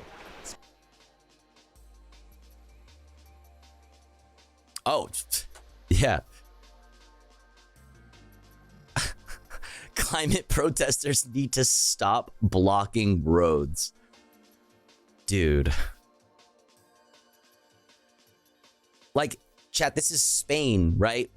Like, if you think that, like, you're safe in fucking, I don't know, like, Virginia or, like, Texas or wherever the fuck you live, chat, if you're here in California, you think that you're, like, safe from this shit? Like, here, I am terrified. When I see piles of cars like this shit freaks me out as somebody who lives in Los Angeles, a fucking, you know, a fucking car-riddled wasteland. Like, I feel like I'm seeing the future. You know, I feel like I'm seeing the future of the 405 freeway right now. Just like, ugh. Insane, dude. Spain's government has declared 3 days of mourning starting tomorrow. I was born in New Orleans. In Lebanon, Israel is expanding its military campaign beyond the country's south as it targets what it says are Hezbollah strongholds. Today, Israel issued evacuation orders for the eastern city of Baalbek, home to a UNESCO World Heritage Site, as well as surrounding villages. A few hours after that order, Lebanese TV caught this fireball. Oh shit, chat. I just hit 7,000 followers on the dot. Huge W. Let's go. Over the city's skyline. That's just a car orgy. Please respect their privacy. You're right. You're right. Israel Damn. says it struck Hezbollah fuel storage throughout the region. Meantime, in his first speech as the militant group's new leader, Naim Qassem vowed... CNN also reports Iran will retaliate to Israel this weekend or the day before the election. I mean, we'll see. We'll see. To carry on with Hezbollah's war plan.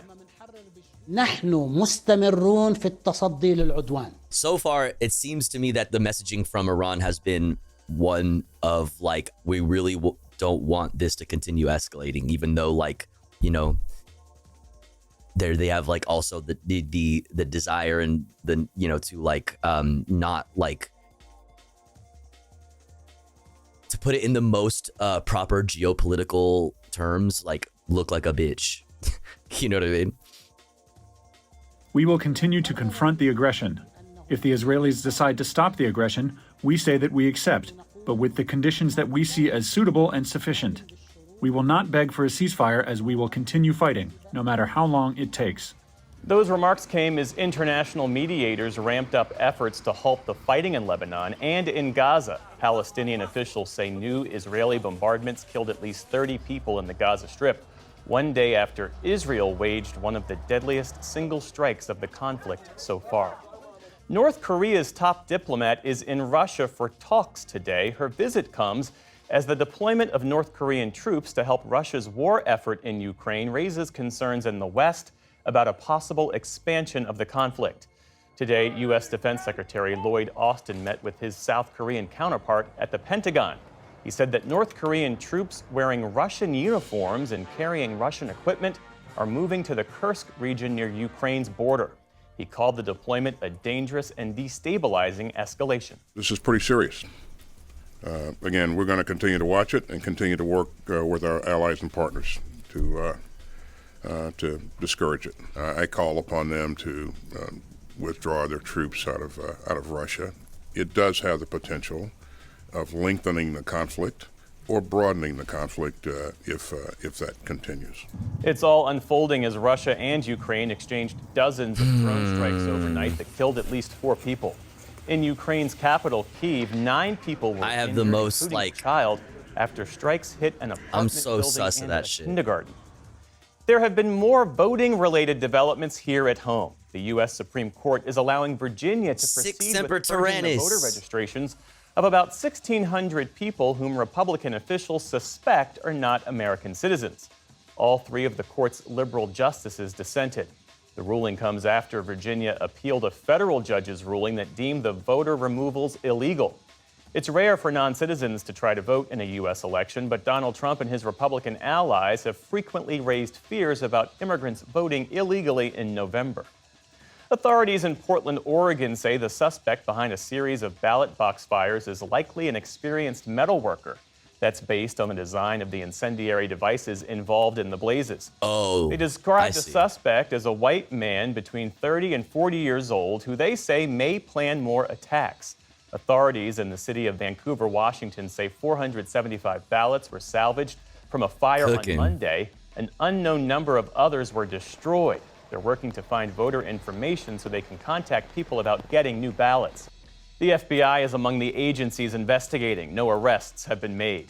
The U.S. economy grew at a healthy clip. I mean, there's, I don't know how it works in that state, but like in California, if you have a ballot that, you know, if you have like a ballot mailed to you and like something that you would be putting in one of those drop boxes, I get text messages whenever my ballots like is sent to me, and then I get another text message that says your ballot has been delivered. So like if you don't have it, like let us know essentially.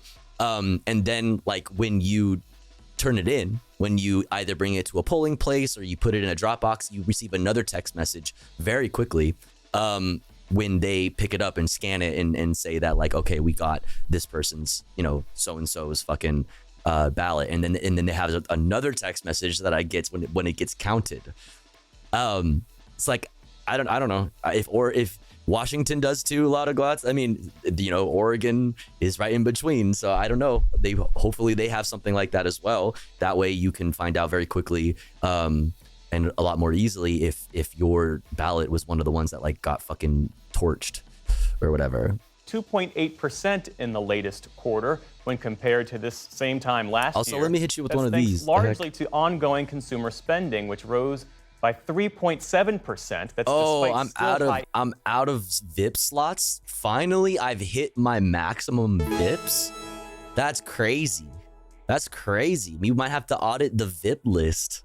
That's crazy. Yo, Brian with the gifty to Lotta Glotz. Thank you so much. Everybody should go follow Lotta Glotz as well. Thank you so much. Thank you. Did you hear that in the late 90s, Israel apparently put bombs inside children's toys and airdropped them in Lebanon? I've heard stuff about that, but I can't speak to it knowledgeably or whatever. You vipped too hard. Yeah, I mean, we vipped a few people over the years now. I suppose. Interest rates. Today's reading was actually down a bit from the 3% growth the country saw in the previous quarter. But it still signals ongoing strength in the U.S. economy as voters head into the final days before the U.S. election. On Wall Street today, stocks fell about 9%. The S&P 500 also of the land in New York City. And a common practice has become the law of the land in New York City. Jaywalking is now legal. Let's go! The city council passed a bill last month allowing pedestrians to cross the street at will. It became law. This is actually huge. Like, we recently did this in California, and it's huge because it's one of those classic things that is always used as a bullshit reason to fucking stop you. It's always used. It's like the classic thing, like, oh, you were jaywalking or you were in the street, so I fucking stopped you. Like, yeah, jaywalking is racist as fuck. Absolutely. So, yeah, this is huge. Long time coming. You know, there's a lot. There's a lot more laws like this that need to be looked at, right? At least need to be like decriminalized. A lot of things, dare I fucking say, need to be decriminalized at the very least. The weekend after time ran out for Mayor Eric Adams to veto the measure, jaywalking used to carry a fine of up to $250. $250 because you went from one side of the street to the other, right? One count, more than 90% of those targeted last year. Like, who's disproportionately going to be jaywalking? Not a fucking rich person. You know, not a fucking rich person who's like getting driven around everywhere or whatever. Like, somebody's walking around in the street, right, is probably doing that because they don't have a car or like whatever, right? For Black and Latino. There are concerns that the new measure will lead to more pedestrian deaths, but for many New Yorkers, it's simply an acknowledgement of life in the business. There's a mom in Atlanta who was arrested and separated from her 2 young children for jaywalking. Busy city. Still to come on the News Hour. We look at the stark divide between Kamala Harris and Donald Trump's health care. Yeah. Okay, shut up, fucking and democracy. We start today's other headlines.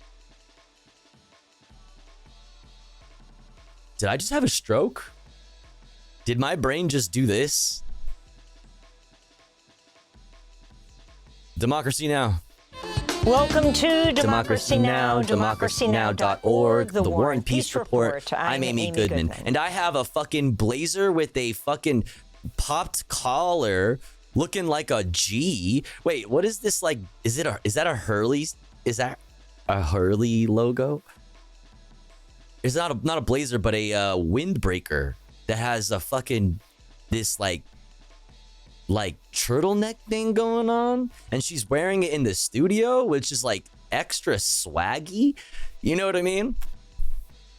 That's crazy. The World Food Program is calling for immediate action to prevent famine in the Gaza Strip, warning Palestinians across the besieged territory are losing hope of finding any food for their starving children.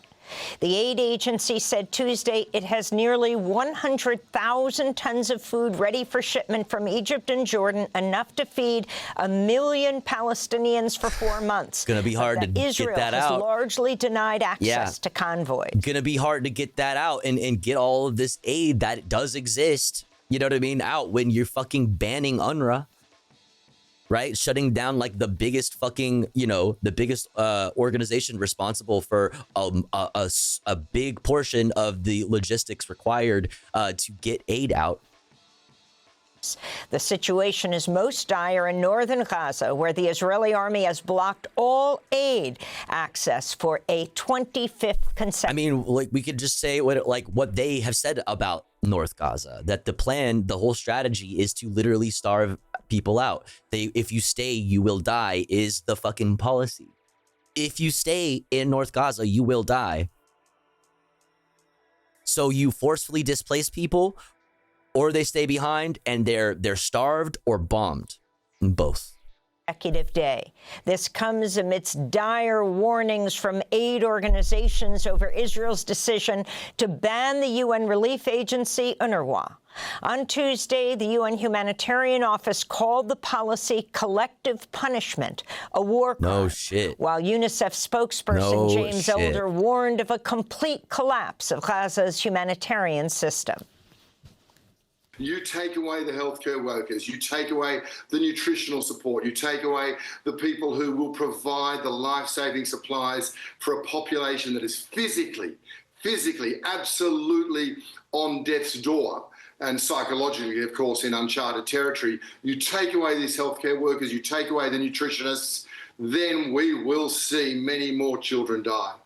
On Tuesday, Israel's military once again bombed residential buildings in Beit Lahia, killing at least 19 Palestinians hours after a separate attack killed at least 93 people, including 25 children. Beit Lahia in northern Gaza has been declared a disaster area amidst weeks of relentless Israeli bombings and military siege. Meanwhile, a new report by the research group Forensic Architecture finds Israel is systematically committing crimes of persecution and destruction in Gaza, amounting to genocide. The group found Israel's destroyed over 83% of all plant life in Gaza, over 70%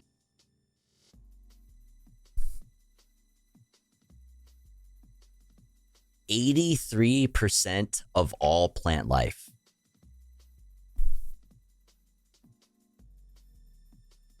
83% of all plant life. And yesterday we brought up in our conversation around the private security firms and all that with GDC and Constellis or whatever, formerly known as Blackwater, and their these private firms involvement in decisions around pumping salt water into tunnels in Gaza to drown out the people in the tunnels, which, mind you, also includes hostages. All of these things literally render Gaza is a wasteland. 83% of plant life, and let's consider the quality of the soil now with the essentially the salting of the earth with the tunnels and the seawater, and then on top of that all of the fucking the chemicals and the fuel and all of that shit that is being dumped everywhere.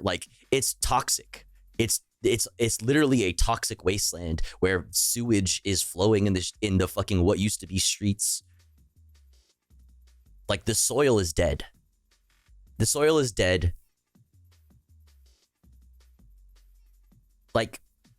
Even just the saltwater thing alone could have effects on the soil in Gaza for hundreds of years. That's just the salt water being pumped into tunnels. That's just that alone, right? No, it's not even like then we have to consider all of this, right? All of the fucking things that happen when you do this to cities.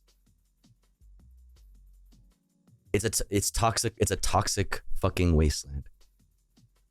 Percent of agricultural land, nearly half of all groundwater wells, and 2/3 of water tanks.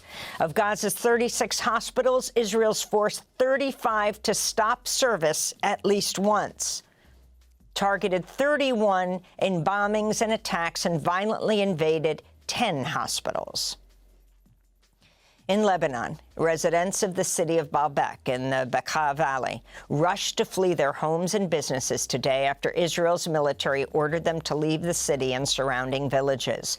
The panicked forced displacement came after 2 days of stepped-up attacks by Israel killed at least 60 people in Baalbek. Lebanon's health ministry reports Israeli strikes on Tuesday killed at least 77 people across Lebanon. Among the dead are 10 people, mostly women and children, killed when Israel bombed a residential block in the town of Sarafand.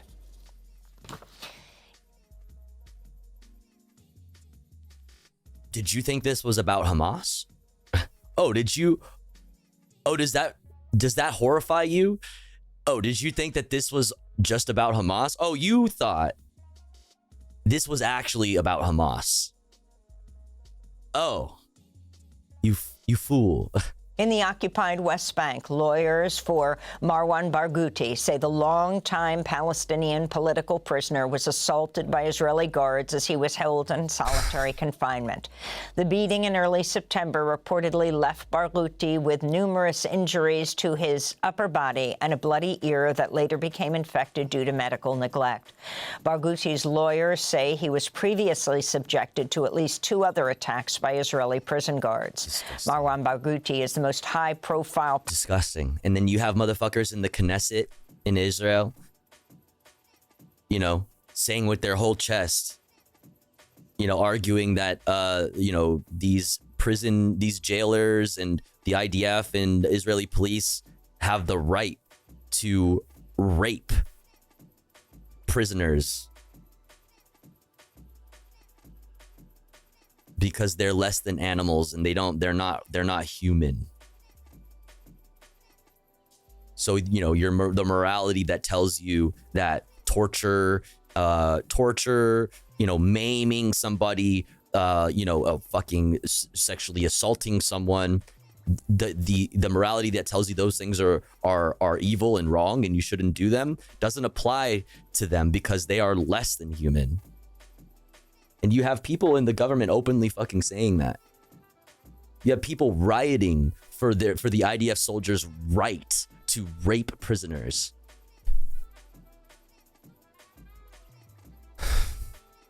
Palestinian in Israeli detention, who many have described as the Palestinian Nelson Mandela.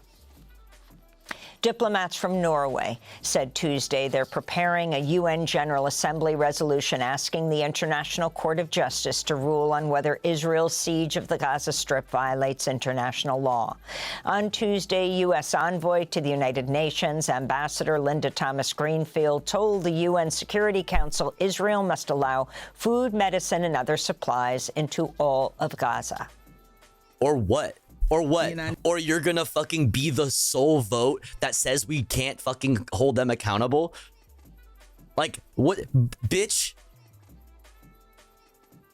Israel must make sure they're getting aid into Gaza. And then the UN, members of the UN say, hey, we should move to expel Israel from the General Assembly. And then 105 a group of 105 bipartisan group of Democrats and Republicans, hundreds of them, getting together to try to fight against the UN and hold them accountable for being filled with people, member nations who hate America and its freedoms. Where the fuck is my little poker? There it is. It's disgusting, dude. It's fucking disgusting. It's so, you should, if you had a fucking soul in you, if you had an ounce of empathy and compassion for you know, for fellow humanity, in your body, in your soul, you would probably feel bad about saying things like this and then doing everything in your power to make sure that the opposite happens, and to make sure you you know, get in the way of any sort of movement towards accountability. The United States has made clear to Prime Minister Netanyahu that 1 year into this conflict, Israel must address the catastrophic humanitarian crisis. Shouldn't we go back to all of the different times that members of the State Department, the president himself, or Linda Thomas Greenfield at the UN, like any American official, like, should we go back to the many, many other times that American officials involved in this shit have said the exact same thing, that Israel must allow more humanitarian aid into the fucking region, or else we're going to be forced to maybe think about our relationship? And I won't tell you the details of what that means. Like, how many times have we said this? And then they did this thing where they like let 2 trucks in, like 2 days after. They're like, okay, here's 2 trucks, 4 trucks, right?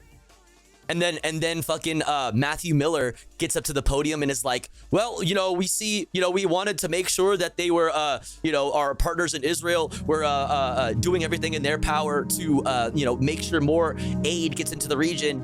And it seems that they're doing that. All the things, you know, all indications show that they are doing exactly that. So, you know, we're moving away from those talks, and hopefully we can come to an agreement on a ceasefire.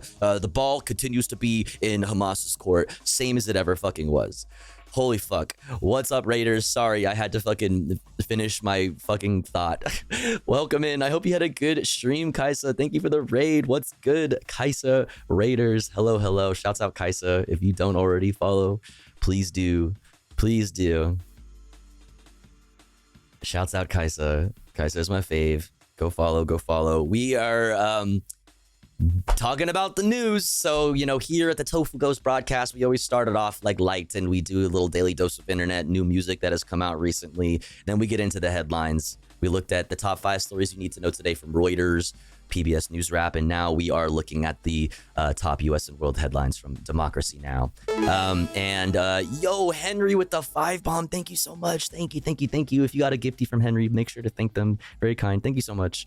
And before that, we looked at this super spooky story about scientists bringing back a 400-year-old vampire back to life from Reuters. Real story. Exclamation point watching in the chat if you'd like a link to this playlist that has all the stuff we're going to be talking about tonight. I also have a couple articles and some Twitter posts or whatever we're going to be looking at. If you're in LA, by the way, if you are in LA and you haven't voted yet, I need you to hit exclamation point LA voter guide in the chat. Today, a friend of the show, Cinemarxism, Brett, aka Brett Hamilton, and I talked to Chris Rell for our podcast, What's Left LA, where we talk about Los Angeles politics. And Chris Rell is a writer, organizer with LA Street Care, all around very based person who writes a very, very, very informative and I would say the most thorough, actually leftist, actually progressive voter guide for LA politics. So if you have any questions, like if you don't know, you know, who to like, where to even start with, like, you know, the election in your district if you live in LA, or if you don't even know what, you know, Measure DD or Measure HHII, any of these things are, all these props, like this goes over it all. I'm gonna go ahead and say real quick that if you are in LA, please make sure you're voting no on Prop 36, which would make sure that we don't go back to a time in LA where we were incarcerating at rates that are, if you can believe it, even higher than they are today, right? We come a long way. because of things like Prop 47 in 2014, and Prop 36 wants to undo that and make sure that we put people in prison for nothing at all and fill those prisons back up. So make sure you vote no on Prop 36. Also, if you think your rent is too high and you live in California, not just LA, but California generally, if your rent is too high, vote yes on Prop 33 to get rid of the Costa-Hawkins bill that would allow us to move forward on getting rent control finally in California. Please make sure that you vote yes on Prop 33. Also, Prop 6. The yes on Prop 6 slogan comes from close to summing it up. End slavery in California this November. This essentially, under the 13th Amendment of the Constitution of the United States, slavery is still legal if you are a prisoner if you are incarcerated in America. Slavery is still legal.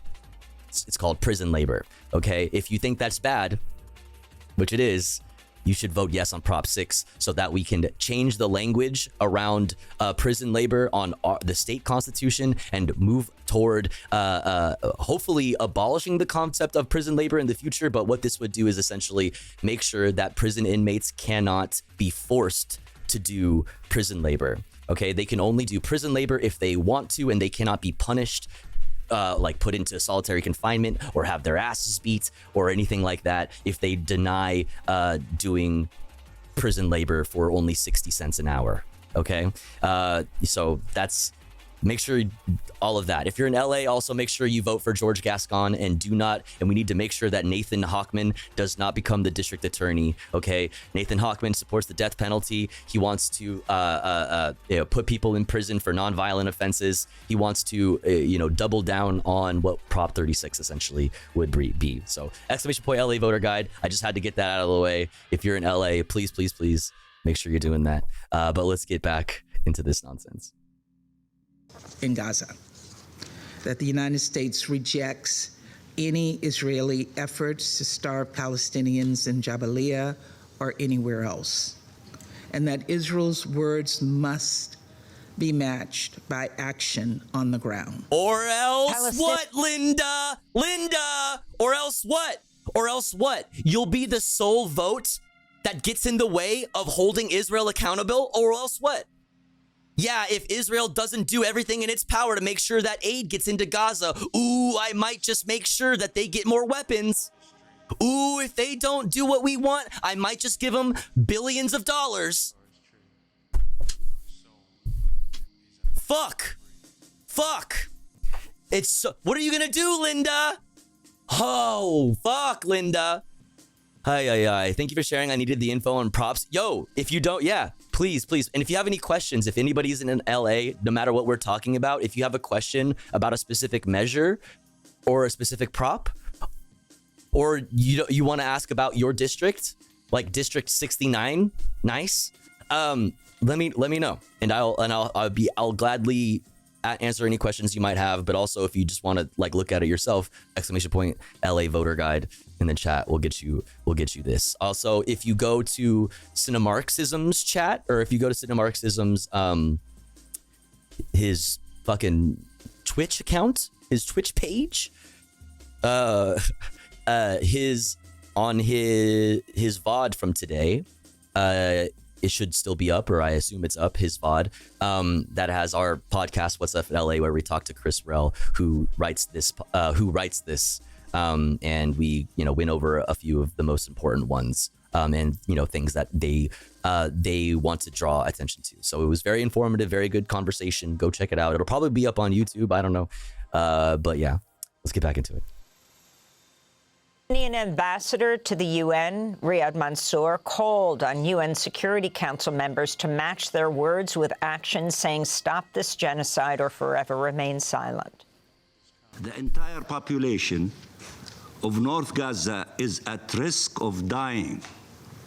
Hundreds of thousands. And if you don't want to listen to the Palestinian ambassador to the UN about that, just listen to the IDF. Just listen to, I fucked up my joint, dude. I got too angry. It be like that, man. Listen to the IDF. Listen to the Israeli government. They'll tell you themselves that the plan for North Gaza is to fucking starve it out.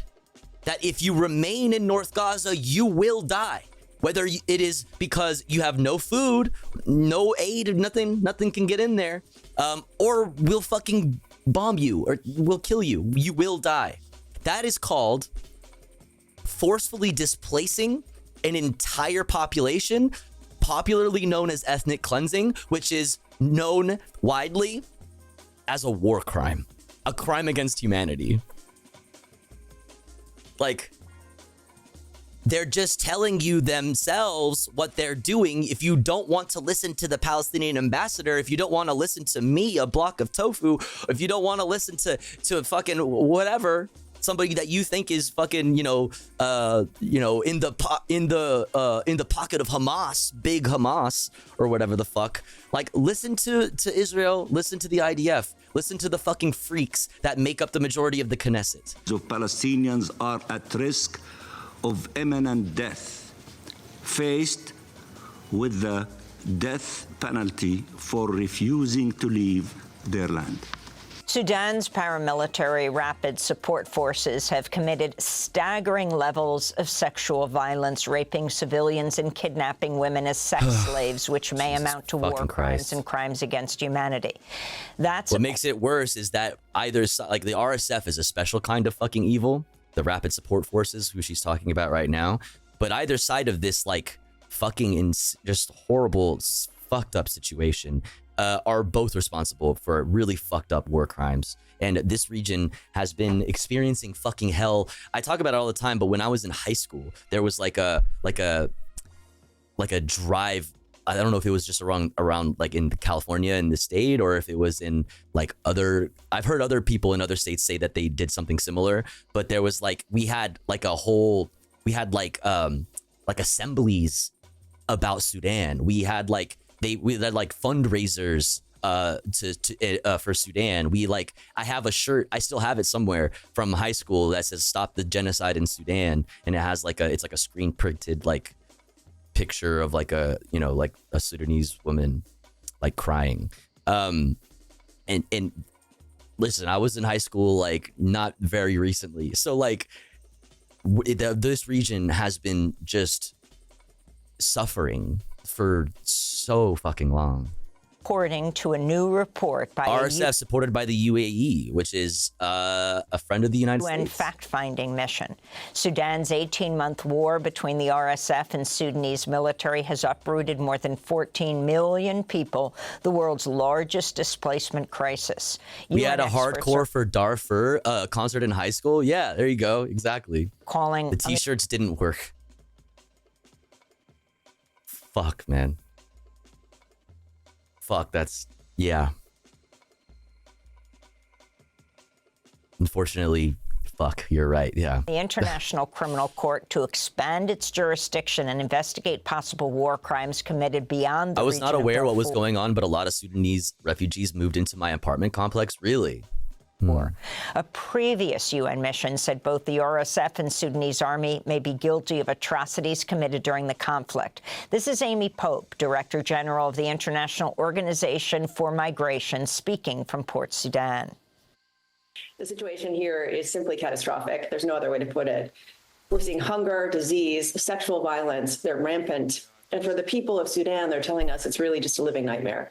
In Mozambique, opposition leader Venancio Mondlane is calling on supporters to join him in another wave of protests in the capital, Maputo, following days of deadly clashes with police. Mozambique authorities have unleashed a brutal crackdown on protesters who've taken to the streets over allegations of fraud in the... What the fuck is even that, dude? Just like just some fucking concrete structure. October 9th presidential and parliamentary elections, Mozambique's debt crisis, corruption, and other issues. Human Rights Watch reports Mozambique armed forces have killed at least 11 protesters, leaving dozens more injured.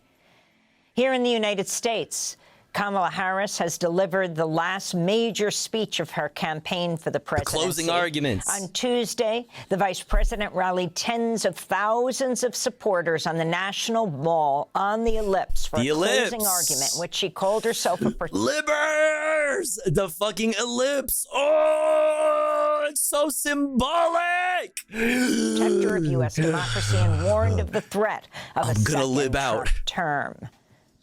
Those who came before us, the patriots. This shit was cinematic as fuck, though. Look at the camera.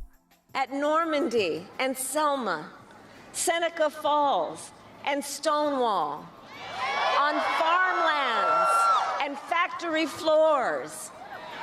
They did not struggle, sacrifice, and lay down their lives only to see us cede our fundamental freedoms. They didn't do that only to see us submit to the will of another petty tyrant. Harris spoke from the Ellipse, the same venue where on January 6, 2021, Trump incited a mob of supporters to attack the Capitol to disrupt the certification of Joe Biden's Electoral College victory. Harris's campaign said 75,000 people attended Tuesday night's event, significantly larger than Trump's rally ahead of the insurrection. But who's Donald keeping Trump track? spent much of Tuesday seeking to control fallout from his racist Madison Square Garden rally Sunday, in which far-right so-called comic Tony Hinchcliffe called Amy with the so-called. Hit him with the so-called. Get his ass, queen. Yes. This for my fucking Puerto Ricans. This for my fucking Puerto Rican family. Let's go, baby. So-called. God damn, baby. Oh. He'll never recover. He'll never recover. Puerto Rico, a, quote, floating island of garbage in the middle of the ocean, unquote. The New York Times described the rally as a closing carnival of grievances, misogyny, and racism. On Tuesday, Trump called his Madison Square Garden rally a love fest. We were hugging and kissing. Nazi rally. You've never seen so much love. There was hugging, there was kissing. There's never been cuddle puddles in the pit. Listen. An event so beautiful. It was like a love fest. They call it plur. It's kind of like MAGA. You're right. We have Make America Great Again. It's peace, love, what is it? Unity, respect, folks. Listen, they call it plur. I'm just hearing this. I don't know. I don't call it that, but they're calling it that. They call it plur. Absolute love fest, and it was my honor to be involved. Trump's former UN ambassador, Nikki Haley, and former presidential opponent, who endorsed Trump at the Republican National Convention after unsuccessfully challenging him for the nomination, criticized Trump and the campaign for its attacks on Puerto Ricans and warned its overly masculine message is turning off women voters. Haley was speaking on Fox News. They need to go and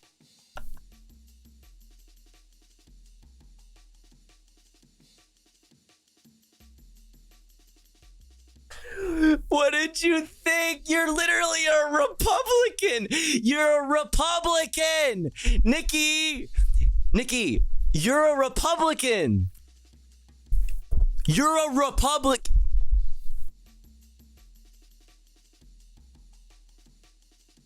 You're a Republican. Nobody likes you because you say shit like this. You say stupid shit like this, Nikki. That's why nobody likes you. That's why every time you've run for fucking office, you fucking failed miserably. You've caught Nikki. Nobody likes you. Just literally your best hope for success, Nikki, genuinely. If you're watching this, Nikki, look at me. Join the Democratic Party. The rest of your neocon heroes have all gone to the Democratic Party. The rest of the neocons. George W. Bush. Dick Cheney. Liz Cheney. Nikki. Accept your fate. You're a Democrat now. tell Puerto Ricans how much, they do value them. They need to tell Latinos that, but they also need to look at how they're talking about women. I mean, this bromance and this mass. You just lost the entirety of the current makeup of the Republican Party by saying that. I'm telling you, Nikki, the future of American politics is as such. The Republicans are a hard right nationalist party. A lot of other countries have them. The Democrats are now the party of the old guard. The old guard in conservative America, which was the neoconservatives. Their time has come and passed like the time of the elves did in Middle Earth.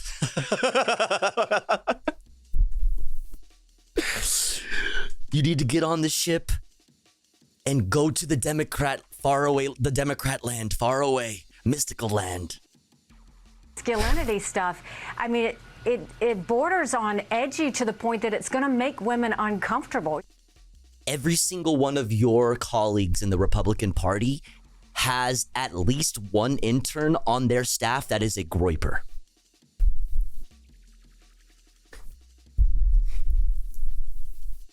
Every single one of your fucking colleagues has fucking unpaid interns that are handling their fucking social media accounts, that are fucking groipers, that have cozy.tv accounts, okay? They love Nicholas J. Fuentes, all right? And they are making all of the stupid fucking memes that all of your fucking Republican fucking colleagues are posting on their twitter.com accounts, okay? They are all in the most fucking insane Telegram channels. I am telling you this right now, Nikki. They might even be on your staff. They might. Like this, this is not even a joke. Like, I'm not even joking right now. Like, your message is not landing with anybody in the current makeup of the Republican Party. Accept your fate that the neoconservatives, the party of the neoconservatives, is the Democratic Party.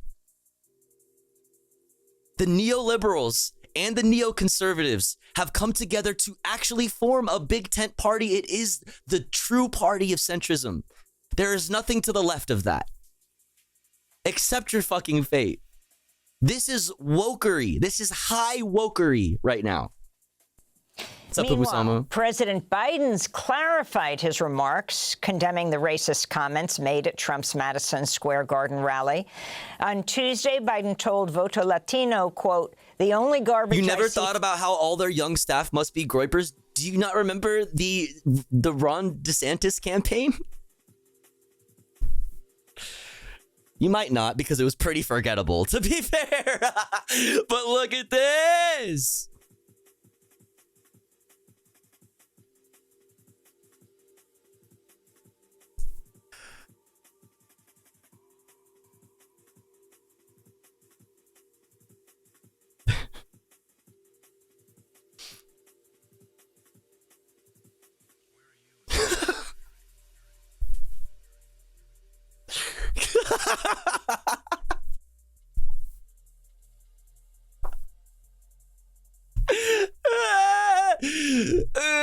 It's so funny. It's so funny, dude. It's so funny. DeSantis campaign fires aide who secretly made video with Nazi symbols. Florida Governor Ron DeSantis' 2024 campaign fired an aide this week who secretly created and shared a pro-DeSantis video that featured the candidate at the center of a Sonnenrad, an ancient symbol appropriated by the Nazis and still used by some white supremacists. This is even this language from Axios is really, really downplaying what we're talking about right now. Like, where is it? Where's the video? Give me the fucking video.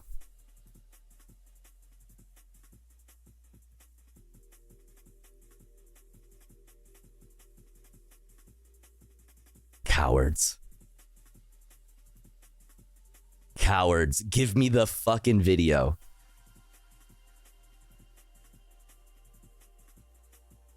Wait, what is this? The video drew a range of denunciations, while some calling it homophobic and others homoerotic. Did we see the same video? Was it homoerotic? I mean, that's classic Nazi behavior to be like extremely homoerotic. But whatever. They put the rising sun symbol in the background of a fucking ad campaign video, And the rising sun symbol is a fucking is a neo-Nazi symbol used by like nationalist, white nationalist groups across the world. Yeah, anyway. Floating out there is his supporters, unquote. Trump's backers seized on the remarks, comparing them to Hillary Clinton's 2016 comment calling Trump's supporters a Not the same thing. It's just not the same thing. And you saying that is super fucking goofy and like very fucking conservative coded of you, right? Like Anna Kasparian. Oh my God, chat. Did you guys see that video? Did you guys see the video of Anna Kasparian?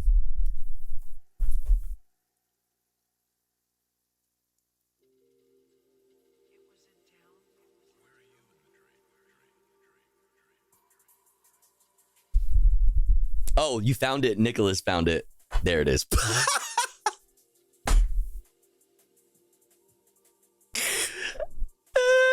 Dude, like, that's not an accident, dude. That is the most on purpose shit ever. And like, case in point, subtle, yeah. Case in point, fucking Groyper interns on all of these fucking senators, on all of these Congress people, congresspersons, these governors, like all of these motherfuckers have fucking Groypers. Chat, look at my title right now. It's a little bit different, but the same, all right? A fascist voted down ballot. Did you? All right. On that, in a similar vein, a fascist, a Groyper, is involved in politics. Like, they are interning for local politicians. They are doing shit in politics. How are you? How many leftists are out there doing that, getting themselves in the door? Like, how many? Not very many. Not as many Groypers. I could tell you that much right now, right? Groypers are out there putting in the work. Yeah. Are the leftists? I'm just saying, man. Why can't leftists put little fucking sneak little things into their, candidates and shit, like campaign materials? Be really cool. Be really cool. Oh, but also that video, we're not gonna spend too much time on it, but like it is what we're talking about right now in the Democracy Now. But the Anna Kasparian clip is just like, oh my God, no fucking way.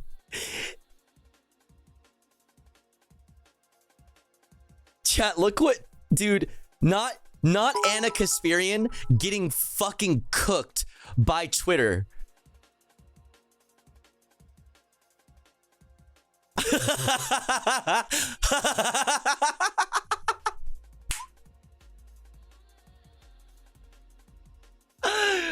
Woo! Damn, bro. It's that bad? Shit, dude. Owned by a fucking Nazi website's fucking search fucking results. Yeah, that's exactly what I'm looking for, Twitter. Thank you, actually. That's very convenient. That is precisely what I'm looking for. Amazing. That's actually fucking amazing. Somebody, where's the fucking video? Please give me the fucking video. It's not even leading me, like, it's the right search terms. But these are old videos of Anna crashing out in the past.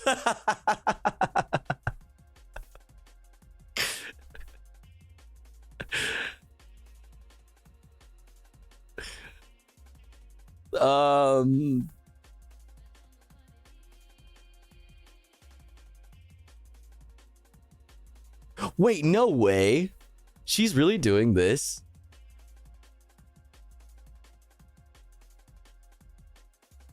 Barry Weiss, she's gonna be on this? Andrew Yang? Richie Torres? Brianna, stop. Stop.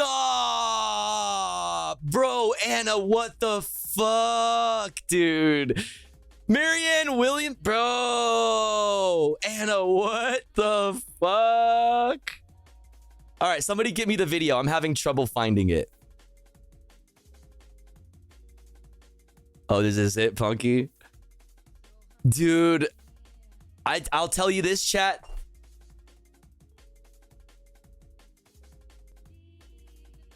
I might have to pull up to this YouTube live stream. I might have to fucking check out what's going on there. Okay, yes, this is the fucking clip. Trump can be both a racist and a fascist, just like Kamala can be Indian and black. Guys, fascist means something. What does it mean, Anna? Okay, in order for someone to carry out a fascist presidency, okay, the conditions in the country have to be very specific. Think about what led to the rise of Mussolini, okay? Following World War I, where you have a bunch of angry, aimless, poor people living in poverty, okay? You have the Great Depression. Like, I just need people to understand, like, you should be afraid of Trump, but I think the hyperbole is. Before we continue, those conditions are actually very similar to where we're at right now, but let's. It's dangerous. It is encouraging people to carry out acts of violence. We need to be careful. That's all I'm saying.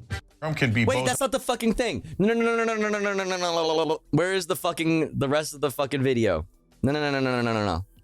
Nah. Here it is. Found it. This one. Notion of a fascist. Because look, if we're just gonna use fascist toward anyone we dislike, all right, then the word doesn't actually mean anything. Okay, I agree. However, it is being properly used here, dumbass. What do you want me to say, Anna? You want me to say wannabe dictator?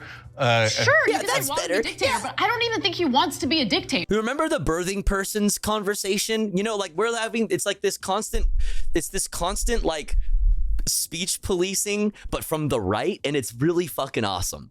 Of course he does. That's what you do when you lose an election and you go, oh, I got fake electors and I'd like to terminate the Constitution and bring out the tanks and use martial law against American citizens and shoot protesters. I mean, if that's not fascist, then I guess the word just shouldn't exist. But was he able to do those things?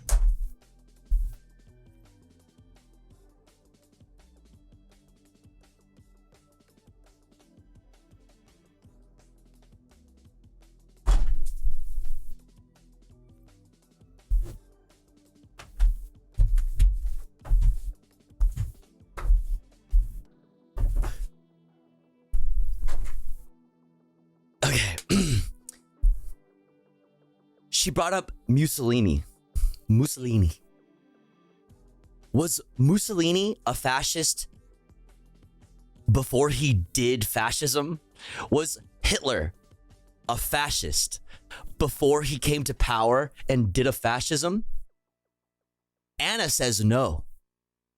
Anna says you're not a fascist until you gain control and create a fascist state. Then and only then are you a fascist, and you should not, for fear of hurting their feelings, call them a fascist until this happens. You should not call somebody a fascist until they have gained complete power over this nation and do a fascism.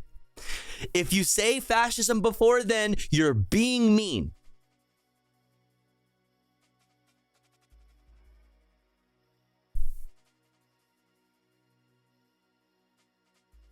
Good one, dude.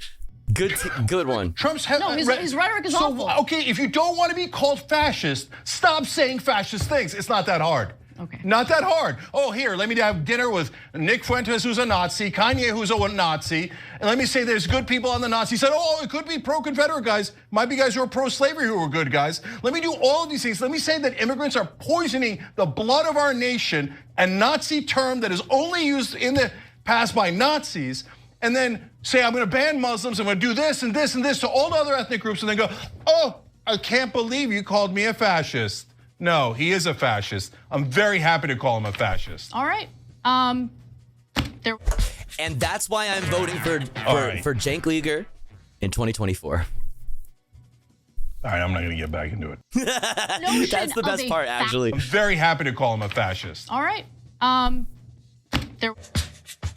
Come back from the break. All right, I'm not gonna get back. Yeah, he's just so mad. He's so mad. He's so mad, dude. I would be too. Like, bro, Anna, what are you saying? Dude, you're gonna get huge applause for this kind of rhetoric when you go stand next to fucking Brianna Wu, Barry Weiss, fucking Andrew Yang, and who else is on that fucking list, dude? Like, dude, you're gonna get fucking standing ovations with that kind of fucking dumb shit fucking commentary. Like, okay, fine, I'll buy. Fascism requires a...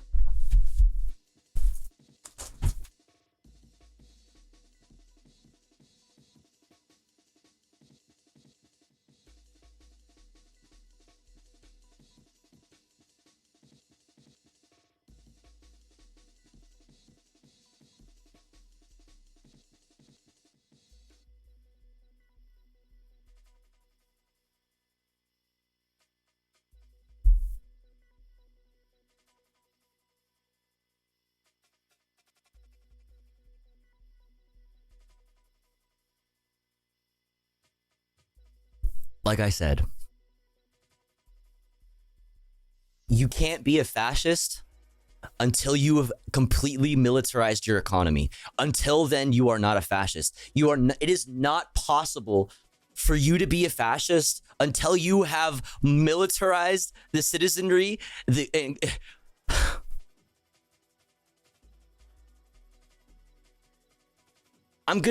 Dude. Also, are MAGA citizens not militarized? Like, okay, whatever. The conquest/imperialism, like, check. The elimination of our governing bodies like Congress. Okay, dude, until you're not a fascist until you've eliminated Congress. Okay? Here's the thing. Congress might as well be eliminated as far as I'm concerned. As long as the fucking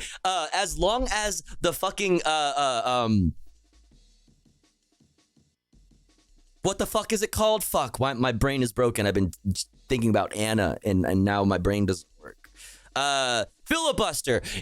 As long as the filibuster is a thing, like the Congress is a worthless fucking body. So long as the Senate even exists. If we're gonna do something, if we're gonna get rid of anything, let's get rid of the fucking Senate. Let's fucking do it. Let's get rid of that shit. Get rid of that shit. The Congress is effectively fucking just for show. In practice, like, genuinely, Congress is ultra cucked. Fuck me, dude.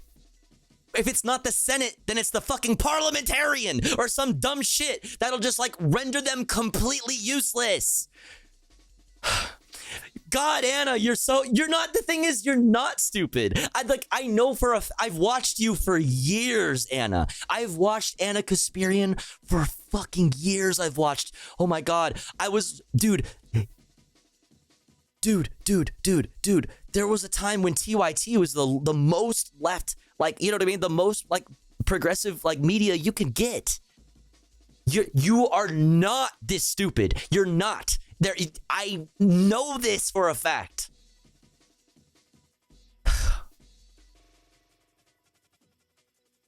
Like, fuck, dude.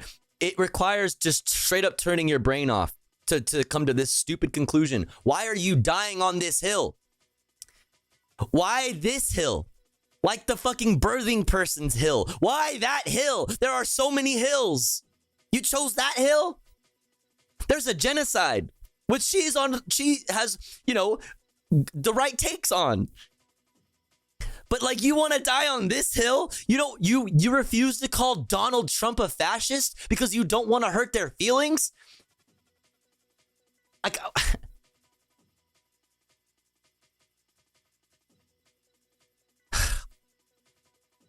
weird thing to label a guy who brags about not starting any new wars. Wait, are you backing him up on that? Anna, are you saying that he didn't do, like, he wasn't a fucking, a hawk? Are you actually saying that, are you backing up his fucking claim that he did not start any new wars, like he was a fucking dove and not a hawk? She is? Dude, I understand because a lot of things happened in 2020, but the most unfortunate thing happened. A lot of unfortunate things happened in 2020. One of the unfortunate things that happened in 2020, all right, was that, right, I'll remind you that at the very beginning of the year, we had just launched ourselves into 2020, and he fucking obliterated Qasem Soleimani in Iran. And for the first time, the first of many times to come, I saw World War III trending on Twitter. Like I said, the first time of many, but it was the first. And it was shocking. And it was shocking. I was like, oh my God, World War III is trending. That's a fucking insane thing. But then COVID happened, and everybody forgot that we were on the brink of World War III.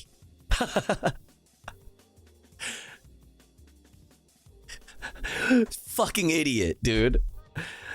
Yeah, not to mention drone strikes. Like, stop. It's you're lying. You're lying. You're lying. You're lying. And he's lying, and Anna is caping for him. She's caping for a fucking fascist who's lying. He also passed criminal justice reform and personally. Okay, so she's just. Okay, no, so she's voting Donald Trump?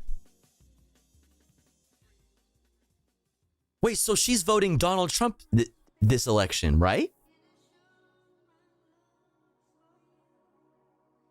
The glazing.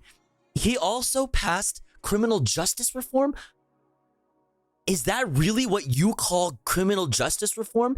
Because he pardoned some people? Listen, the pardons are fine, but if you fucking call that criminal justice reform, are you serious?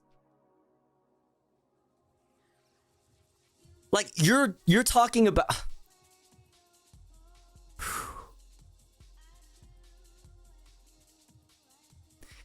It's especially funny because we're talking about cases that were brought forward, and this is still a good thing, by the way. So let me just preface it with that. But like, those pardons were brought to the president, Donald Trump, by Kim Kardashian. Right? That is a very high profile. That is a very famous person, and we all know how Donald Trump feels about fame and being in proximity to fame and glamour and you know, those types of things. Like, this is not me saying that like Kim trying to get people pardoned, like that's great, like good for her, you know, whatever. Even though she has, you know, she has endorsed a lot of fucking bullshit conservative politics here in my city of LA, so fuck her for that. Like endorsing fucking, why do I always blank on his fucking name? The person who was fucking running against Karen Bass for mayor. I always blank on his Rick Caruso. Thank you, Prodigy. Fuck, why do I always forget his name? Yeah, Rick Caruso. Any fucking way. Fuck, dude. This shit is crazy. She's just straight up, but I'm the fucking stupid one. She has the biggest chip on her shoulder. Like, damn, dude.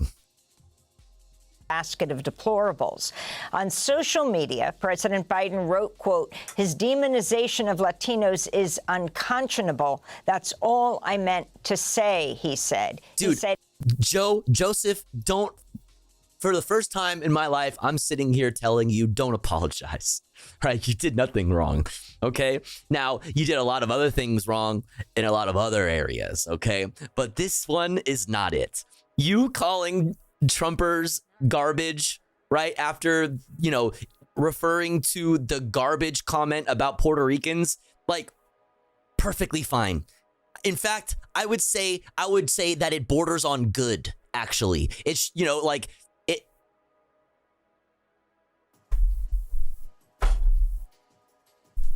Yeah, in fact, he should do it more, right? Like, so show some fucking balls, you know?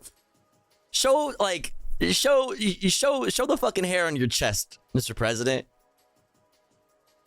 He was only talking about the people speaking at the Madison Square Garden rally.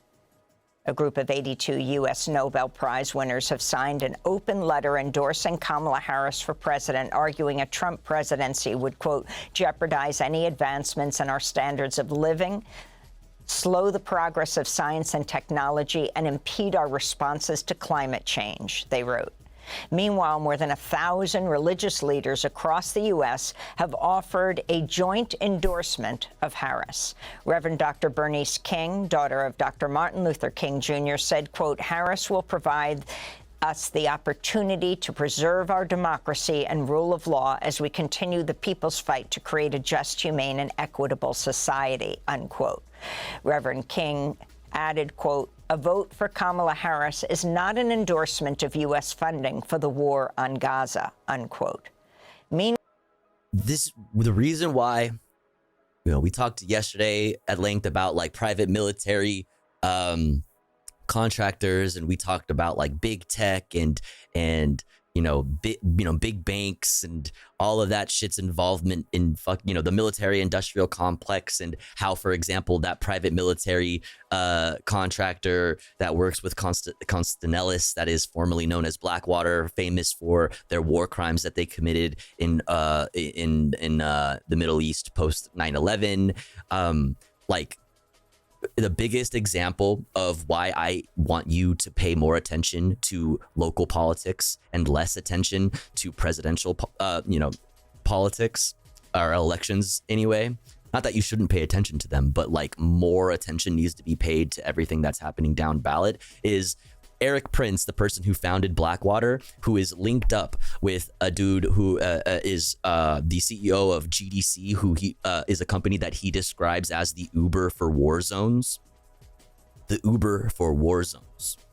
Okay, these people are the ones that them together, right? These two people together are lobbying the Israeli government and the United States government to allow them, a private company, to be in charge of the aid distribution in Gaza, and to also set up humanitarian bubbles where the Palestinians will be allowed to have their own leadership and allowed to have their own governing structures. However, this private corporation will be the one doing all of the policing. That's called a concentration camp. What that's called is a concentration camp. That's no humanitarian bubble. That's corporate speak for a concentration camp. Like, so my point is, Eric Prince and this other guy whose name I forgot, Kahana is his last name, Modi Kahana. Modi Kahana and Eric Prince are together on all of this bullshit, on all of this genocidal fucking fascist fucking insane shit. Right? But Eric Prince is a diehard Donald Trump fan. But Modi Kahana is a diehard Kamala Harris fan. And that's the one thing that they disagree on.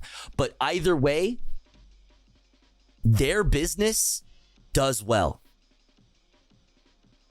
If that's probably the best way that I can illustrate to you what your vote kind of means in this presidential election. Okay, why is it that the two heads of these private corporations who want to profit off of genocide and ethnic cleansing are together in business and see eye to eye on foreign policy, see eye to eye on domestic policy, see eye to eye on everything, and are business partners, but they want different presidents. One wants Kamala, one wants Donald Trump. Why is that, chat? Think about that. Rack your brain with that. Okay, that's why I spend so much time talking about what's happening down ballot. Why we're going to talk about the important races for Congress and for the balance of Congress. Like, these are the things that matter more, even as cucked as Congress is, like I had talked about. Like, that's what I'm saying. Like, you vote your conscience in the presidential election, so long, just don't vote Donald Trump. But you vote your conscience, okay? Like, whether you can't bring yourself to vote for Kamala Harris because of the genocide that the United States is supporting, or you see Kamala Harris as a strategic vote, a lesser of two evils, I don't fucking care. I don't care. So long as it's not for Donald Trump. What I do fucking care about is everything else on your ballot. It better not be fucking blank. If your fucking political, your involvement in politics begins and ends on one vote every 4 years, you're not involved at all. You just aren't. Meanwhile, Vermont Independent Senator Bernie Sanders has released a video urging supporters to vote for Harris in what he called the most consequential election. Oh shit, the ads are about to run. Fuck, sorry, chat. Sanders cited Harris's positions on reproductive rights, wealth inequality, and the climate crisis. And some of you are saying, how can I vote for Kamala Harris if she is supporting this terrible war? And that is a very fair question. And let me give you my best answer.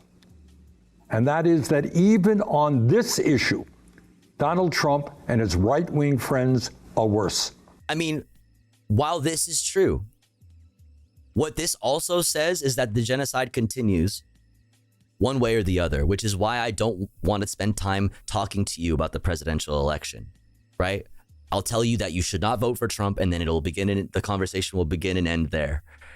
I want to talk to you about everything else, all of those other elections. And I want to talk to you about, mutual aid. And I want to talk to you about, unionizing. I want to talk to you about things that actually have effects on your life and also build the base upon which we would be able to build to be able to finally get somebody into these offices that actually sees eye to eye with us. Okay? President Trump's former top political advisor, Steve Bannon, was released from a federal prison Tuesday after completing a 4-month sentence on charges of contempt of Congress. In 2022, a jury found Bannon guilty of defying congressional subpoenas related to the January 6, 2021 Capitol insurrection. Shortly after his release, Bannon held a news conference. Oh my gosh. Sorry to the people who got hit with the ad. I got sidetracked or I got unlocked and I didn't know that the ad was coming. Usually we pause and go away and I take a break for 3 minutes while the ads run. None of the people in the ad are able to hear me. If you have the means to chat, help out one of your friends in the chat with a sub so that they don't have to deal with the ads.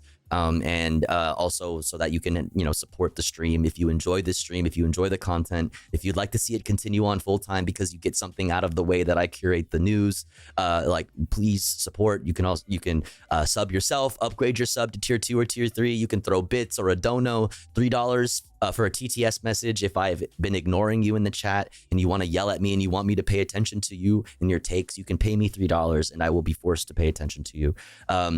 Yes. Yo, Acid Burns with the 5 community gift subs, hooking up 5 people with the ability to spam cool ass emotes and to also avoid the fucking bullshit fucking Go Army ads and shit that Twitch fucking constantly hits you with.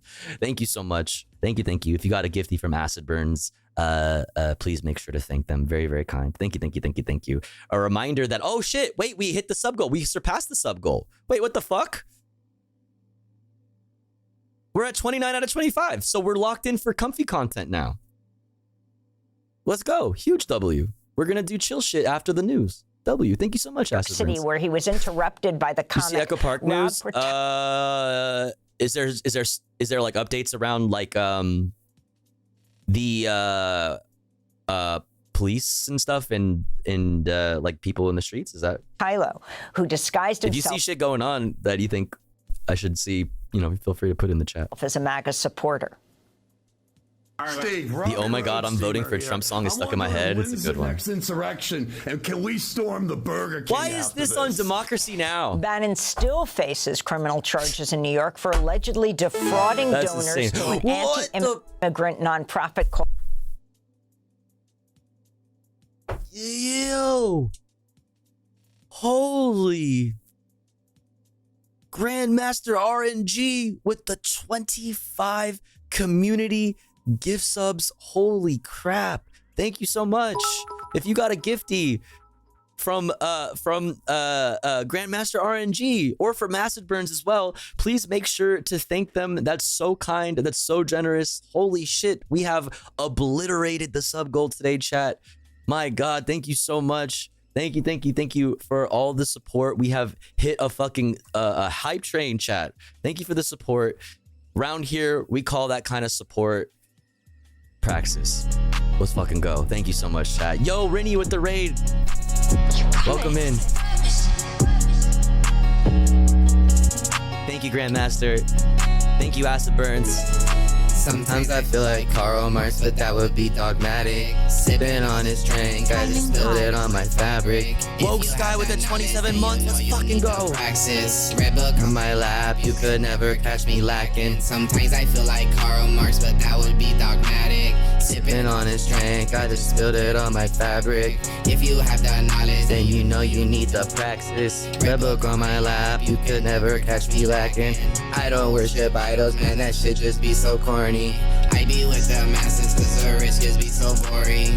I be on the internet whenever I feel lonely, and I'd rather feel like Che Guevara than ever be Tommy. Tell my mama when I grow up, sorry I'm a communist. Take a flight to Cuba, roll a blunt right in that bitch. All up in Jamaica, swear I need to see this shit. She don't wear no makeup, wanna give me all of it. We should take like all of it. We should take like all of it. Careful who you talk to, cause they fed and they be counterfeit. I switched out the AR for the AK like a Soviet. Say I get her high like some opiates. Sometimes I feel like Karl Marx, but that would be dogmatic. Sipping all this drink, I just spilled it on my fabric. If you have that knowledge, then you know you need the praxis. Red book on my lap, you could never catch me lacking. Sometimes I feel like Karl Marx, but that would be dogmatic. Sipping all this drink, I just spilled it on my fabric. If you have the knowledge, then you know you need the praxis. Red book on my lap, you could never catch me lacking.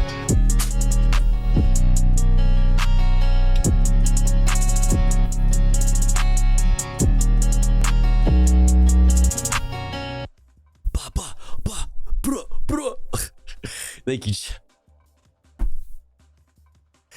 Thank you, chat, so much for the support. I really appreciate it. If you got a gifty, like I said, please make sure to thank the person that gifted you. Thank you for the biddies, Johnny Cornflake and Forlorn, Rennie Park with the raid. Thank you so much. Grandmaster RNG with the fucking huge 25 bomb. Oh my god, holy fuck, holy goddamn. Acid Burns with the 5. Thank you so much, you guys. I really appreciate it. What about Egg Dog? Listen, if you guys want to keep jamming, if you guys want to like continue this hype train, we can. It's up to you. It's up to you. We just got to keep the hype train going. If you guys keep gifting subs, we can continue jamming. Maybe if you're lucky, we'll get a little Egg Dog. But in the meantime, holy shit. Yo, Mad Cat with the 5. What the fuck, dude? Shit has escalated since the last time we checked on what the fuck is happening outside of my house. Dude. What the fuck? Yo, guys, I think that thing's on fire. Hey, guys, I don't know if that thing's supposed to do that. Is this normal? Oh my god. What the fuck, dude? What is that?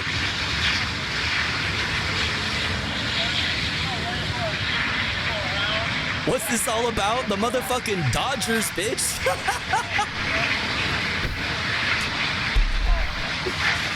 Fuck you mean? Dodgers just beat the fucking Yankees, motherfucker. That's right.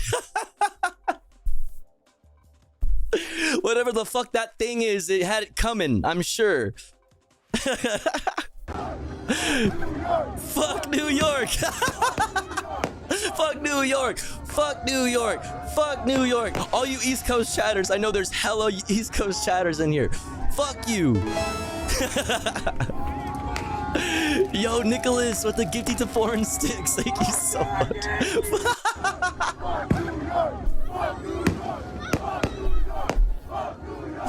Fuck New York.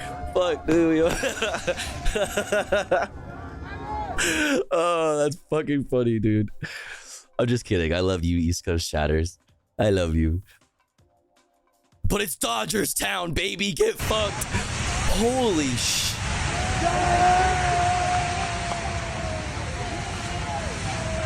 Oh, it's the same thing, but a different angle. But god damn.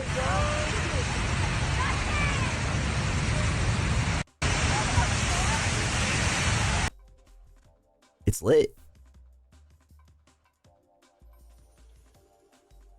God damn. Hey, did you guys hear the Dodgers one?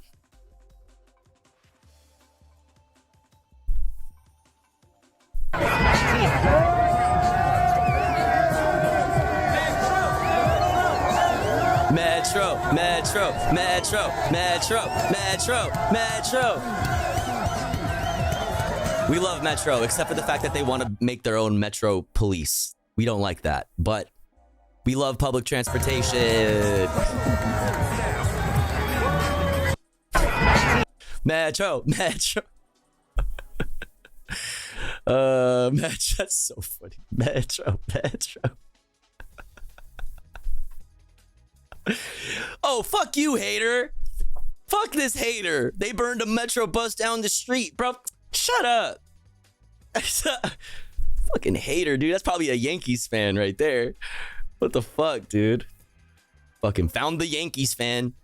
Jeez.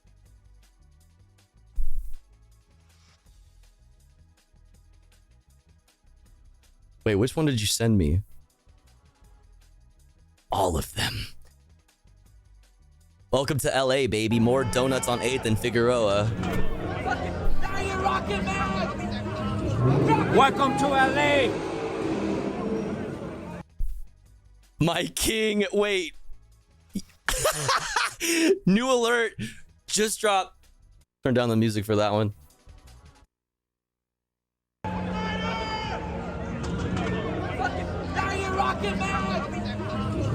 Welcome to LA. Thank you. You're so nice here in LA. I love Los Angeles. The locals are so friendly.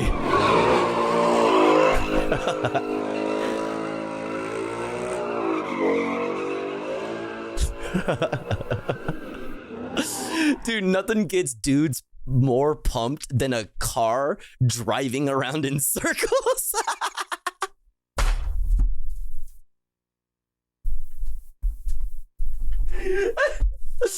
Nothing, dude. Dudes be like, bro, I'm bored. Oh, dude, I'm so fucking pumped. I just start shooting into the fucking sky. I'm so pumped, dude. Fuck. Dude, I love fucking cars driving in circles. I'm gonna fucking dump my fucking 9mm Glock fucking clip into the sky. Honestly, I love it though. This has car culture has always been a huge part of LA. Like the no cruising laws, and there's like such a long history of like the racist no cruising laws and like it's a whole fucking story. It's a whole thing. But like this truly is LA culture. This car shit.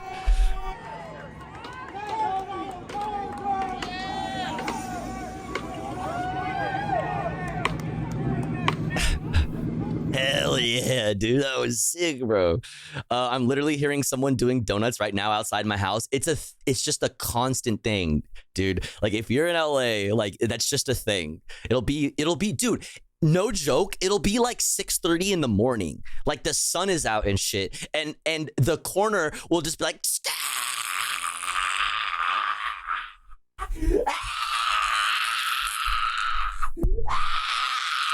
It's like, dude, do you sleep? Like, mother, you got a job? Like, dude, it's 7 a.m. like, I'm a streamer, dude. I ain't got shit to do, but like other motherfuckers like do, and damn. Why is it like putting me? Is it this one that you sent? It's like putting me in the middle of the thread. A firework tossed in the road as LAPD cruisers.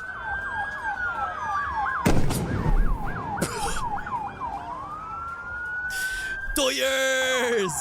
Fuck the Yankees! Oh, fuck. Ah! Yo. Fuck the Yankees. Dude, always motherfuckers getting hit doing this. Always. There are so many videos of motherfuckers just getting taken the fuck out because they're like, they just took a hit, a fat hit off the fucking NOS balloon, right? And then they just run into the middle of the fucking donut like a fucking idiot.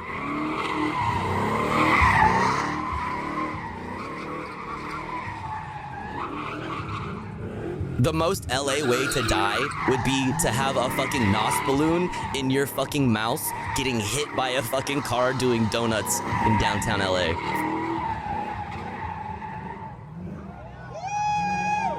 Hell yeah. What did I tell you? What did I tell you? What did I tell you? What did I tell you? What did I tell you? What did I tell you? I'm the most LA bitch out here, okay? I live this shit. I breathe this shit. I am of this city. This city is me. I am this city. $10 each, oh my God. Biden's America. Brandon's America, folks. Brandon's America. $10 for a NOS balloon. Take me back when NOS balloon was only $1. When the sketchy dude in the back of the party pulls up with the tank. Nori_420 donated $10. One nose, please.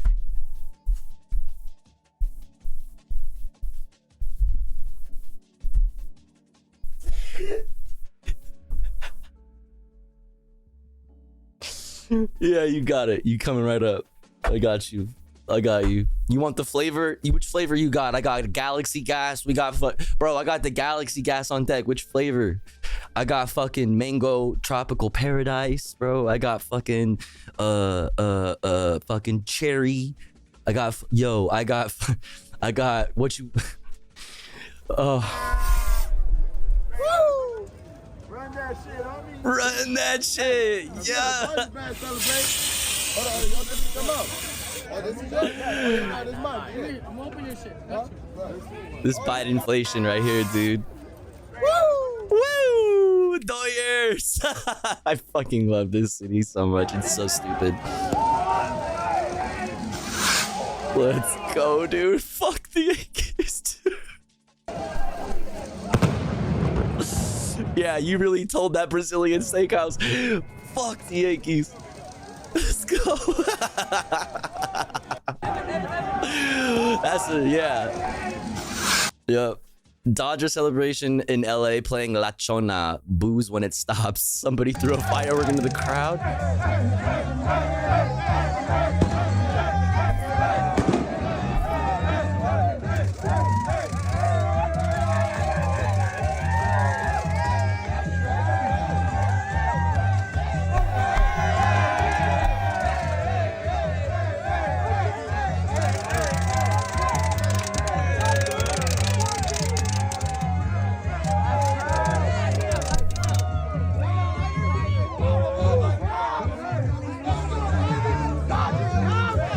Dodgers!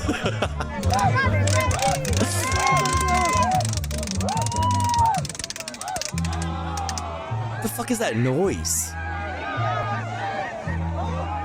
Look at this dude! What are you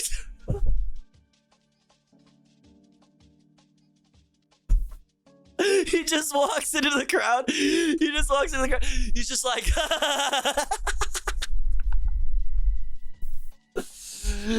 Dodgers!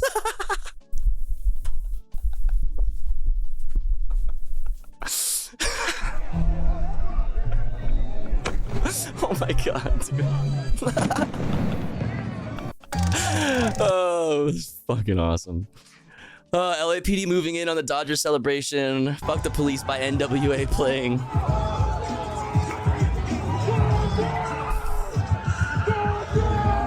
Dodgers! Dodgers! Oh my fucking god. Scared the shit out of me.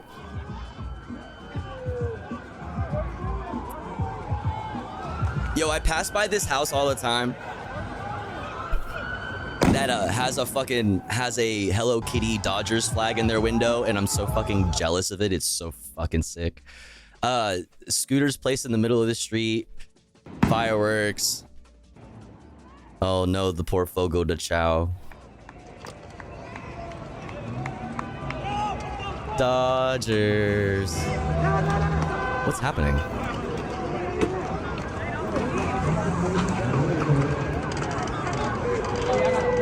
Oh, they're just preparing for the skirmish line. Yeah. Got it. LAPD arrived. Oh, Jesus. Dude, that's one thing that LA does not fuck around with. Like, we have the most insane fireworks, dude. Motherfuckers have straight up fucking, like, ordnance. Like, motherfuckers have, like, I swear, some nights it feels like I'm getting shelled. It's like, yeah, motherfuckers have nukes, dude. What's up, Kwai? Dodger gang. True. Here they come. Here come the piggies. Oh, they threw some. LAPD telling Downtown LA World Series revelers to leave the area.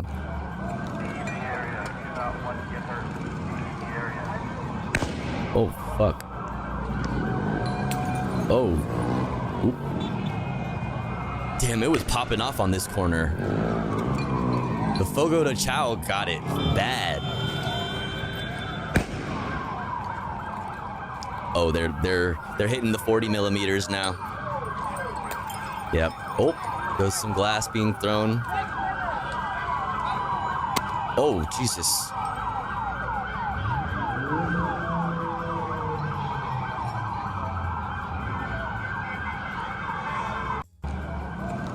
Sports, man. Sports. Motherfucking sports, dude. Hey, did you guys hear the Dodgers won? W Dodgers. Fuck the Yankees. Fuck the Yankees, bro. All right, we still haven't even finished Democracy Now. That's insane. Holy stun lock, Batman. Called We Build the Wall, defrauding them out of more than $15 million and laundering the proceeds. That trial is set to begin December 9th. At least 51 people have been killed in regions across southern and eastern Spain, including the region of Valencia, after torrential rains triggered devastating floods, leaving entire roads and towns underwater. Officials said the death toll is likely to grow as search and rescue efforts continue. More than a month's worth of rain fell in less than 24 hours in some areas of southern and eastern Spain. Another 100-year weather event happened. Dumped a month's worth of fucking rain in 24 hours. Oh, that's... With authorities saying this is one of the worst natural disasters to hit Spain in recent years. In India, air pollution around the national capital of Delhi has soared to 30 times the World Health Organization's recommended limit. Officials blame the worsening climate crisis paired with vehicle emissions and widespread crop stubble burning in neighboring states. Did I mention we're doing great? There's so much pollution in Delhi that we cannot even breathe properly. I've been ill for 4 days due to pollution. There is breathlessness and continuous coughing. And more than one-third of the world's trees may be facing mass extinction due to deforestation and global heating from human activity. The findings were announced Monday at the United Nations Biodiversity Conference, known as COP16, which is underway in Cali, Colombia. This is the first comprehensive assessment on the status of tree species published by the International Union for Conservation of Nature Red List, which warns more than 16 of the 47,000 tree species analyzed summarized in the report are at risk of going extinct, threatening thousands of other species of plants, animals, and fungi that rely on forest ecosystems to survive. IUCN Director General Gretel Aguilar said in a statement, quote, "Trees are the barometer of life. Can you imagine a planet without trees? We humans..." 83% of all plants have been like destroyed, have been wiped out in Gaza. Some people can actually, like when you ask the question, right? It's supposed to be like a what's the word? What's the fucking word? Like a hypothetical, not a hypothetical question, but like a it's not a real a rhetorical question. Thank you, Antroma. By the way, hello, Antroma. It's supposed to be a rhetorical question, but like, and you're supposed to be like, no, I can't imagine that. That's unimaginable, right? And for a lot of people, that still is, but some people, it is absolutely imaginable. And some people, that is their existence. Over 80% of all the plant life in Gaza has been wiped out.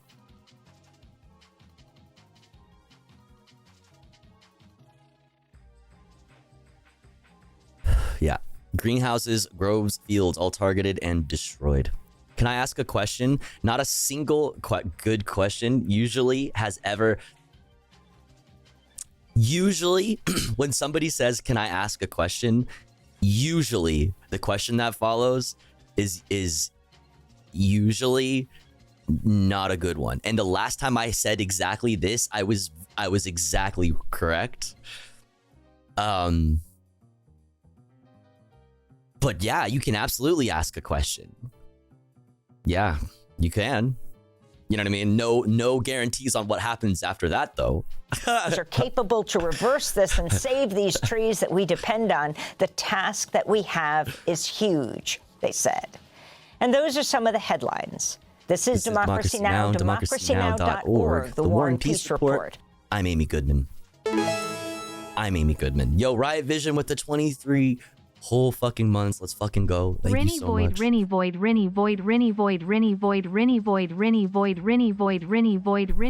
JF Kroll Peak. Hell yeah, that's a great emote. Rinny with the fucking void emote. It's just empty. Good. That's a good emote. I might have to steal that. Sky made it for me. I might have to do something similar. That's amazing. That's great. We love a good void, folks. Just like me, for real. What track is this? Great song. In the background, if you hit !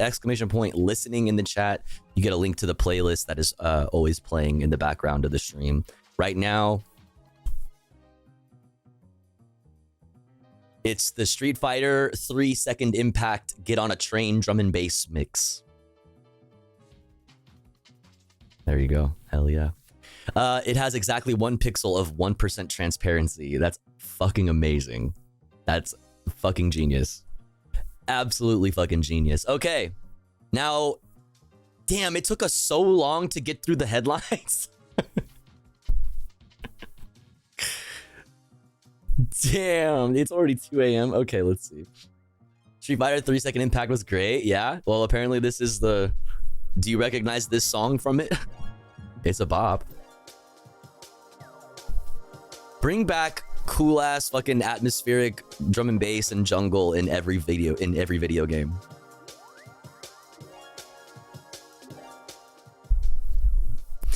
Hey Tofu, did you see the Dodgers won the Dodgers, you say? Won the World Series, you say? Is this true? Is this true? Is that why my house has been shaking for the past... since like 9 p.m.? Is that why it sounds like I'm getting shelled by the fucking Chinese outside? Fuck, dude. That's crazy. I'm just hearing this for the first time. Yeah, you're just telling me this for the first time. Wow. Is this true? You're just telling me this for the first time right now. Is that why it smells like gunpowder? Yeah, right.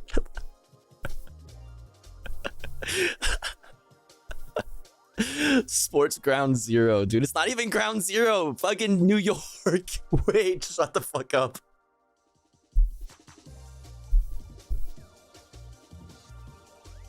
Never mind. I'm not going to continue with that joke. I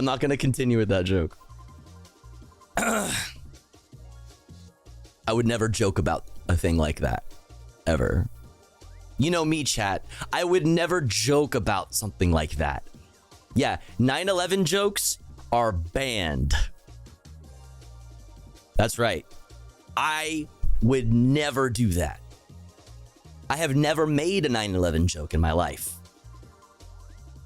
And this is, you can confirm this. Like, I have the receipts. I have never done this. Not once. Not even a single time. Let's see.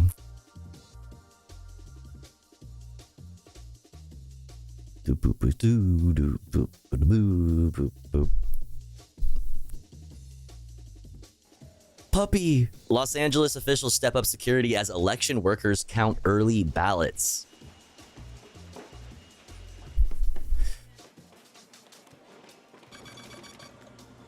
We process all the ballots here. In this election, by the time we certify, I think that could be in excess of 3 million ballots. Now, whether we have all of those in on election night is a question, and that's why we're encouraging voters to vote early and give us the opportunity to make sure that we have the bulk of those ballots in our count on election night. Stop the count. The Sheriff's Department transports ballots and handles security. The irony in using the Los Angeles Sheriff's Department, Google LASD gangs, ! LASD gangs in the chat. The irony of using the Los Angeles Sheriff's Department to like ensure the safety of anything and to ensure corruption, you know, anything's free of corruption, you know, there's some irony there, but like also, you know, the ballots are fine. All right. The ballots are fine.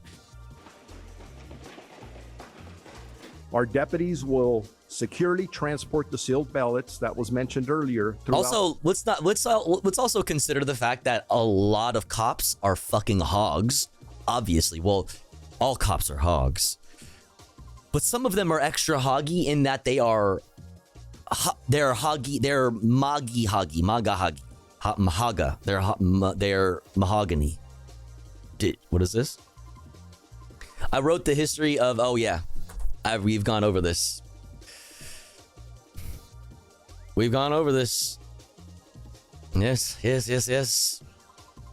Cerise Castle, who is responsible for the reporting, you know, that led to like the like Google LASD gangs like viral thing.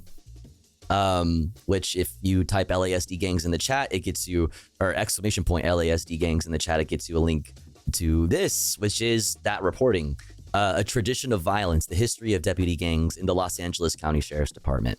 The history is deep. It is vast. Yeah.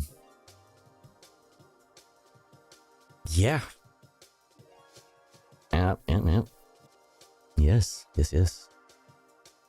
The day to all the voting centers and processing centers by both patrol cars and by helicopter. Again, we do that every year. We're very good at it. On election day, we will be on heightened alert to ensure the safety and security of all of our residents and polling locations. And I want to make this clear. We will not tolerate any actions from individuals who seek to either intimidate or disrupt our democratic process. Well, all disrupt the democratic process. Speaking of the democratic process, let's talk about the pivotal races that will determine the balance of power in Congress. Okay, like I keep saying over and over and over again, there's a reason why we focus on, you know, down ballot elections, you know, and try to place more importance on down ballot elections.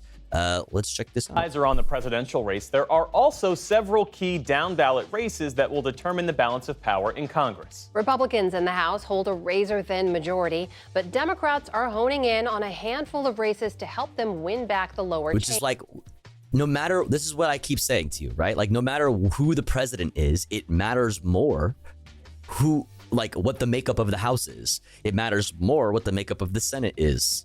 It matters more what the makeup of your local, state, county, and city governments are, so that when there are policies that get handed down from the Hill to the local level, there are good people there to actually implement them if they are good things, and there are good, you know, there's good people in charge of oversight and all of these things. Like, there's none of that without you paying attention to local fucking politics and knowing, you know, what's going on in your city, in your county, in your state. Yeah, so like you can get Kamala Harris in there, but you need, you know, you sure do need to get, more people who are friendly or who I should say are not friendly to the Republicans' policy. You need to get more people in there, whether they're Dem or otherwise, that are not friendly to conservative policy. We need a good makeup in places like the Congress, et cetera, et cetera, et cetera. Chamber. Lisa Desjardins has been following this all closely and joins us now. So Lisa, set the table for us in the House. What do Democrats need to do to win control? Think globally, act locally. Yes. Banger. On top of climate change, we had 2 moons per month. That's true. I totally forgot about that. Actually. We did have fucking 2 moons. Holy fuck, I forgot. That razor-thin majority you were talking. Like, what a time to be alive when you fucking I forgot that we had 2 moons, because there's so much other fuck shit happening. You know what I mean? I can only pay attention to so many things at once. There are only so many thoughts that can, you know, take up space in this little brain of mine. You know, this little brain of mine at any given time. About right now, Republicans control 221 seats in the House of Representatives to Democrats controlling 214. That includes current vacancies. Now, both parties believe that due to redistricting and court battles that have happened since the last election, Republicans are poised to automatically pick up a net of 1 seat. So let's color that in. Given all of that, what do Democrats have to do to answer your question? They need to flip on net 5 seats across the country to regain control of the House. Well, how difficult will it be for Democrats to do that, Lisa? Right, let's take a look here. This is what Cook Political Report, how they look at the map, of course, with our good Amy Walter. So I said they need to pick up 5 seats across the country. Let's start out with this likely flip. The Cook Political Report believes a seat in New York is likely to move from Republican to Democrat. Why Lisa look like J.K. Rowling? Democrats would just need to pick.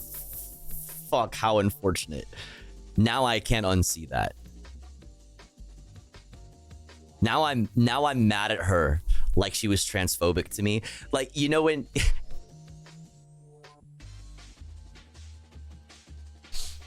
like your significant other like gets mad at you for like something that you did to them in a dream. You know what I mean? Like, you cheated on me in my dream. I'm mad at you. That's where I'm at right now with Lisa. 4 seats everywhere else. Where would they do that? The toss-up races favor Democrats. Right now, 14 vulnerable Republicans are in toss-up races. It could go either way, compared with 11 Democrats. That's something Democrats feel very good about. However, if there is kind of a red wave, if there is Trump momentum at the top of the ticket, as you were talking about, then these other Democrats who are in slightly safer seats, they could be affected. This is what Republicans hope for, to convert these sort of harder to get seats in this election in order to keep the House. So Lisa, take us into a little bit more detail here. Where is it that Republicans are most vulnerable? Right. This is where it gets very interesting. We've reported on this before, but a reminder that some of these seats, in fact, the biggest bulk of vulnerable Republicans are in Democratic states. 5 races in. That's me. That's us, chat. Or not all of you. Most of you are probably normal and have regular sleep schedules and are not freaks like me. So I should say, that's me. Okay. But like, that's why I fucking yell about this shit all the fucking time. That's why I'm always yelling about local politics. It's 5 a.m. for me. That's what I'm saying. Like, this shit is so important. This shit is so important, and so little conversations actually happen around it. I mean, it's like the nature of the news cycle. It's just like, the nature of the, American, apathy, or, or like the apathy that we have because we're so alienated from each other, from ourselves, from our involvement in society, from society under capitalism. Like, nobody fucking has the time to care, right? Like, you only have the time to barely even look into who's running for president every 4 years, right? Like, it's insane to think that there are people who are like undecided on like they don't know how they feel about Donald Trump in 2024, right? Like, it's insane to think that. Like, it's been about fucking how long? A decade? You don't know, almost a decade. You don't know how long. You don't know how you feel about Donald Trump yet. Like, but that's like, it may feel crazy, but we're the weird ones, right? We're the weird ones for fucking paying attention to all this shit and knowing like all of the different races, knowing like all of this fucking shit, paying attention to all of this fucking shit. The average person is just like, there's races in California. So the average person looks at this and they're like, 5 races in California. They're white, Latino, Asian. Like, I don't know, man. California Republicans, 4 races in New York, vulnerable Republicans. So that's 9 seats right there. Remember, Democrats just want to flip 4 at this point. So of these 9, something else that's important about them, 8 of them are in districts that Joe Biden won. These are Republicans kind of running against the wind, trying to outrun kind of their district and get some split ticket voters. I want to look at one of these districts in particular. A cop voted, did you? District.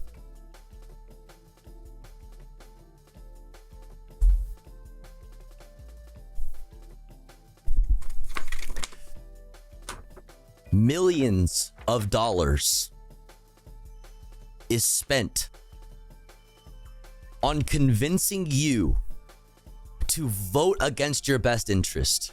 The police spend millions of dollars to tell you how to vote. They want you to vote against your best interest for the district attorney. They want somebody who is pro-death penalty for the district attorney. They want you to vote no on Prop 33 because they don't want you to have rent control in California. Cops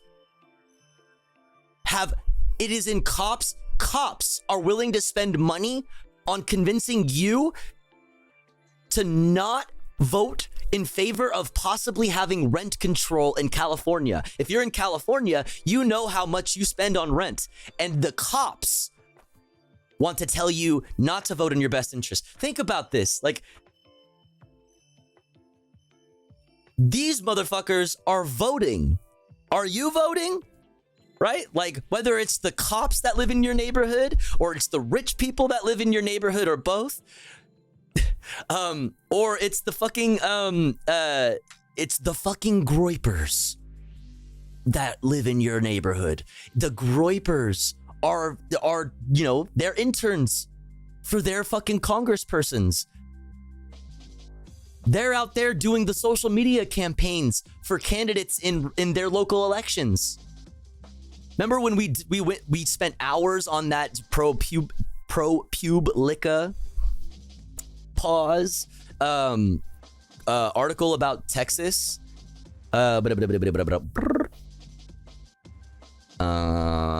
Nationalist Texas ProPublica conservative. Wow. Okay, this. In Texas's third largest county, the far right's vision for local governing has come to life. We spent like hours going over this because it's a fucking long ass article.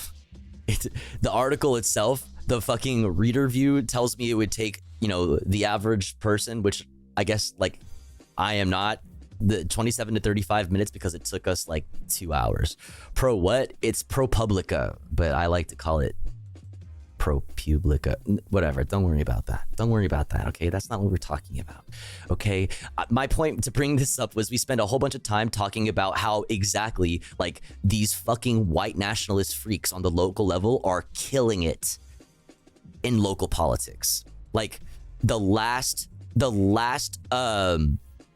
like, purple county in Texas got completely, essentially just like steamrolled by this one fucking conservative dude, this one white nationalist dude who was, you know, had enough fire in him to go from running for the school board to ending up being like if I'm not mistaken, the mayor, or to the city council, to the mayor, to going to the Hill. Like, we need more leftists. Like, we need leftists on the local level rising to positions of power, because once you build local power, that's how people start to move upwards into these bigger institutions. So if you ever want to someday actually vote for a leftist, an actual leftist, not Bernard Sanders, you know, like an actual leftist someday for president of the United States, hopium, you know, it'll be because power was built at the local level. They call it the grassroots. Because power was built and we created a base and we built on it from there. That's the only way that'll ever happen. If it's ever going to happen. If anything like that is to happen in the imperial core, it will only ever be after local power was gained. Whether that's in local government, and also in the workplace through unions. Like, without those things, like, you'll never have that happen in the imperial core. A lot of leftists don't think electoralism doesn't work, but it can actually work if you build up from the bottom. Well, that's the thing, is electoralism doesn't work unless you build up from the bottom, right? So electoralism does not work, which is why I don't really like to talk very much about the presidential election. It doesn't work unless you do the work on the local level, which is not just electoralism. That includes mutual aid. That includes organizing and creating worker power, labor power. That's more than electoralism. That requires elbow grease. That requires fucking, you know, getting out into the streets and talking to people in real life. That means like a lot of things happening there. Like today we talked with Chris Rell and they mentioned LA Street Care. If you're in LA,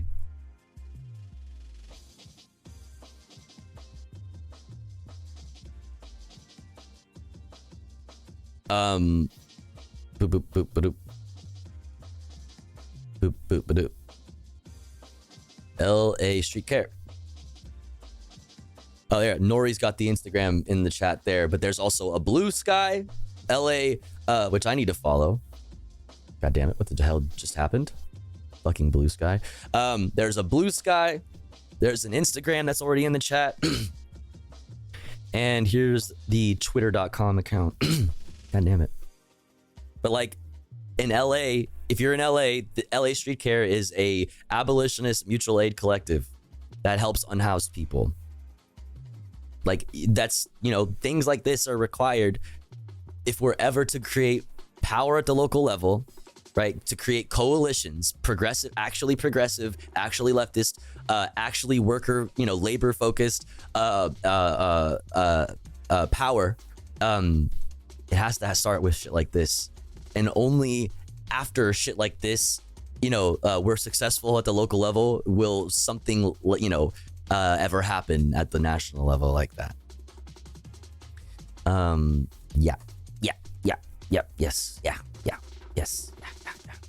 Yeah. But electoralism doesn't just include the presidential election, right? Like this guy, via electoralism on the local level, made his way to the fucking top, man. And officially fucking reddened the last purple county in Texas. So like if you ever have a fucking half hour to spare, here's a great article as an example of how you know, fascists are building power at the local level. What are you? Where is it? Hello, Long Island. Right there, Nassau County. Hello, this is a Long rematch Island. between current Congressman Anthony D'Esposito, the Republican, he's a former police detective, against Laura Gillen, attorney, also a former town supervisor. This is a place where Democrats think abortion is bolstering their chances. And this came up prominently in their debate. Laura Gillen talked about her personal story where she had a fetus die in her second trimester. She told that story during the debate. I needed to have a procedure called a D&E, and that procedure saved my life. Jeez. We must protect reproductive freedom in this country. Real shit. It is not a state's right, it's a human right. Real shit. D'Esposito says he Real opposes a shit. national ban and that he has been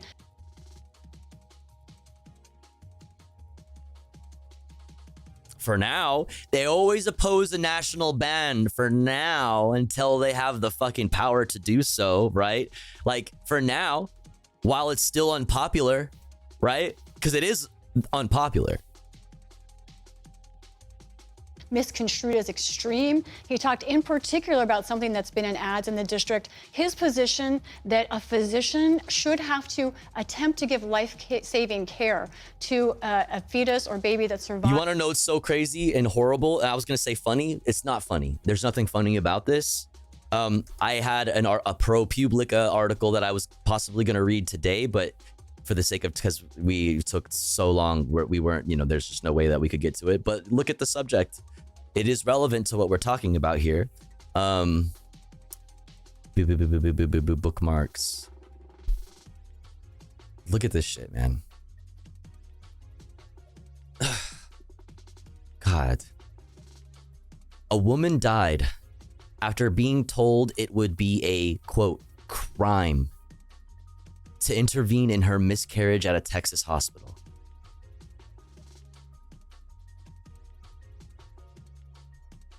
Do you see how, like, you even carving out language to create exceptions for rape, incest, like to protect the life of the mother, you know, you carving out those exceptions isn't even enough, because it still scares the shit out of fucking healthcare providers, the people who are, you know, performing these sometimes life-saving, oftentimes life-saving procedures, are too afraid to do so because it might be a crime, and they don't want to lose their practice. They don't want to go to jail for saving your life. They would rather let you die than fucking lose their practice, because then they might not be able to save anyone's life. I have to think about that. The fucking horrible, fucked up decision that no fucking healthcare provider should ever be fucking faced with. In order for me to make sure that I can continue to serve the rest of my patients, I may have to let this person die. What the fuck are we doing? Like, when you say you support exceptions for things like this, no, you fucking don't. Because in practice, we know how this turns out. Look at the world that these motherfuckers want for you.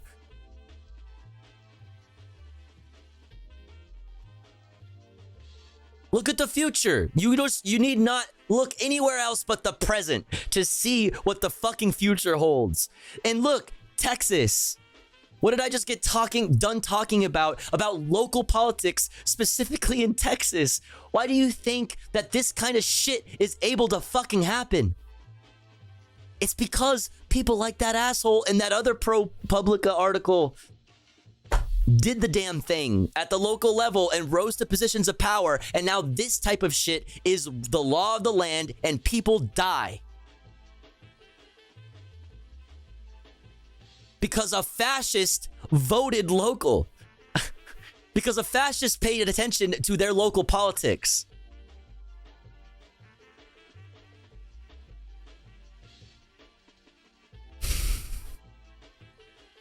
It's too long. I mean, it would be, you know, I feel like I'm not doing this justice, but I like not going over this article. It's a fucking long ass one. It's 25 minutes long. It would take, if it's 20 to 25 minutes long in the reader view thing, that means it'll take us an hour and a half. okay? Because my ass is gonna fucking yap. And abortion. He says that that too has been misconstrued. The law says that the doctor has to provide every bit of medical care to that. Also, is his name Despacito? I just realized that. I totally realized that his last name is Despacito. Real life is not. Real life isn't. No, this is all just a dream anyway. I'm just gonna wake up and it's gonna be September 12th, 2001. I'm gonna be in my PJs and I'm gonna have to get up and get ready for fucking school. Okay. Any moment now, this fucking nightmare's gonna end, and it's gonna be September fucking 12th, 2001. Any second now. Born. If the care isn't provided to keep it alive, then yes, the doctor would be responsible. That doesn't seem to me as extremism. It seems to me that that's common sense. One more note about this race. There was a bombshell report that D'Esposito paid and hired his mistress to work in his congressional office. He has not denied that, but he has said he did nothing wrong. So, Lisa, what about Democrats? Where are Democrats? Is it a crime to have bitches? Hey, come on. Nah. Alexa, play Despacito. Potentially in trouble. There are absolutely vulnerable Democrats, and a lot of them in swing states. 2 races in Pennsylvania, 2 in Michigan, also Democrats on defense in Maine, Virginia, Colorado, all over the map. Let's look at one particular race here. This is Pennsylvania's 7th district. Look at that. It's a swing area. Look at it. Susan Wild's it? been in office there since 20. You look at it. That little nipple thing right there. That's it. I love like the visual, like how useless these visuals really are. Like they got this whole shit. I need one of these. Actually, unironically, this would be kind of sick for stream. I could fucking write on things and pretend like I'm a news person, like a real one. You know what I mean? Like an actual news person, not like the kind that I am, but like a real one. I could draw and I can give people mustaches. Okay, sub goal. I just thought about drawing mustaches on people. Sub goal. I need a fucking magic. What are they called? The magic whiteboards, or what are these things called? I don't know. I need it. Mackenzie, rising Republican star, challenging her. Now, in their debate, abortion did come up, but the economy is a bigger issue here. In their debate, these two went back and forth over who's to blame for cost of living issues right now. Is it the Biden administration or is it corporate America? Susan Wild has voted for every single plank of Biden. Is it Brandon? Or is it corporate America? You choose. Bidenomics. That massive overspending in Washington, D.C. is what has... Listen, for all the fucking... And there is a lot. For all of the shit that I have to talk about Brandon and his Brandon administration, the Brandmen. There's plenty of fucking smoke, okay? I have nonstop smoke, in fact, right? However, if there's anything that there has been some positive things that have come out of it, it's Brandon's DOJ and the FTC, Lena Khan, and the antitrust stuff that has been going on. That's all great shit. That's all good. There's plenty of smoke, right, for the Brandon administration. That's one area where they actually have done some positive things, and you really cannot say that Biden created the inflation, right? You really just can't, because inflation existed all over the fucking world. It exists all over the fucking world, right? It's not just a fucking American thing, right? But like I said, I have nothing but smoke for Brandon. This is not the area. This isn't it. You're fucking stupid. Caused the inflation and the NLRB prices that we are all struggling with. And so we need to rein in that wasteful spending in Washington, D.C., and that's something that I would do if elected to Congress. I do my own grocery shopping. I pump my own gas. I'm very aware of prices, and although I'm happy that gas prices seem to be coming down. Crazy that it's like somewhat necessary. I would even say that like for like politicians to be to I pump my own gas. I carry my own groceries. I go to a store, pick out products, put them into a grocery basket, walk up myself with my hands and my feet to a cashier and pay for it with my own money. I'm literally just like you. I am just like you. Down. Believe me, I understand what people have been going through. People, because I'm going through it too. They're doing just fine. So we've got to make sure that we are cracking down on corporations that are price gouging. That's Now, true, this though. is just okay, one of the- she's right. She is absolutely correct. It is the price gouging. It is corporate greed across the board, and it's so funny when people are like, "I want to vote for Donald Trump because of like the fucking economy or whatever," like as if, you know, deregulation for deregulation's sake is going to make your life better, you know, financially as like a working class person, as if like tariffs on China is not going to shoot prices way through the roof for you because so much of your the products that you consume are made in China. Like it's insane. Roughly 4 dozen races that will determine control of the House. And also in a presidential year where we've got a real toss-up here. I use the self-checkout, helping the company not have to pay a worker. True. Will the president have someone that works with them, or will there be a balance? I am a giga chad, right? I don't use go to the cashier. I'm a giga chad, and I pay the company to do labor for the company. That's right. Not presidential power. Lisa Desjardins, thanks as always. We appreciate it. You're welcome. Thank you, J.K. Rowling. Love your work. 30% of likely voters in California are extremely or very enthusiastic about voting for Congress this year. 30%!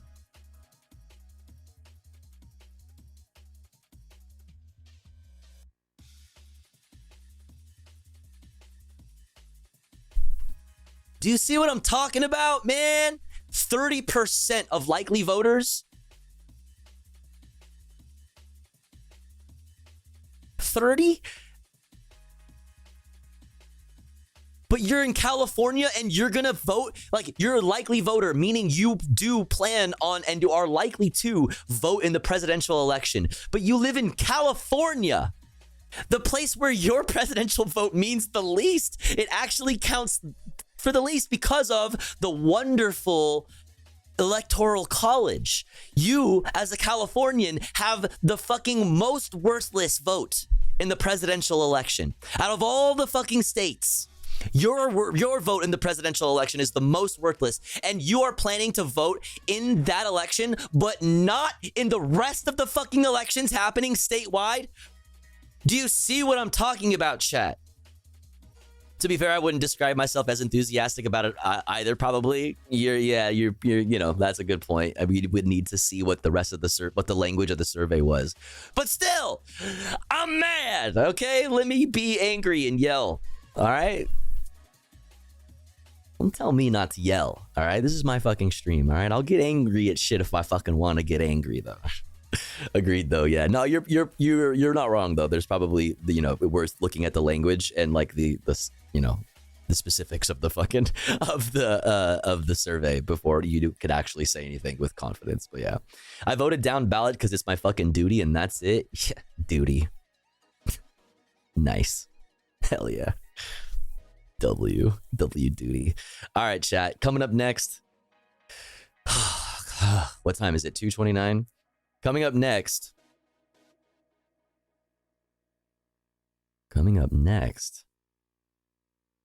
We're going to look at this Democracy Now! Piece. Imara with Imara Jones. Transphobia is, quote, key pillar of Trump's push for a patriarchal fascist regime. Huh. Really? You don't say. Let's check that out. And then we'll look at some international news. Britain, Spain, Argentina, Israel, Palestine, Lebanon, lots of news to continue to look at. Oh, wait. Also, before we get into international news, we'll look at this because it's in the title of my stream. So I have to. It's required by law. Harris has decided to finally break with Brandon on something. Like, the reason why so many people were so excited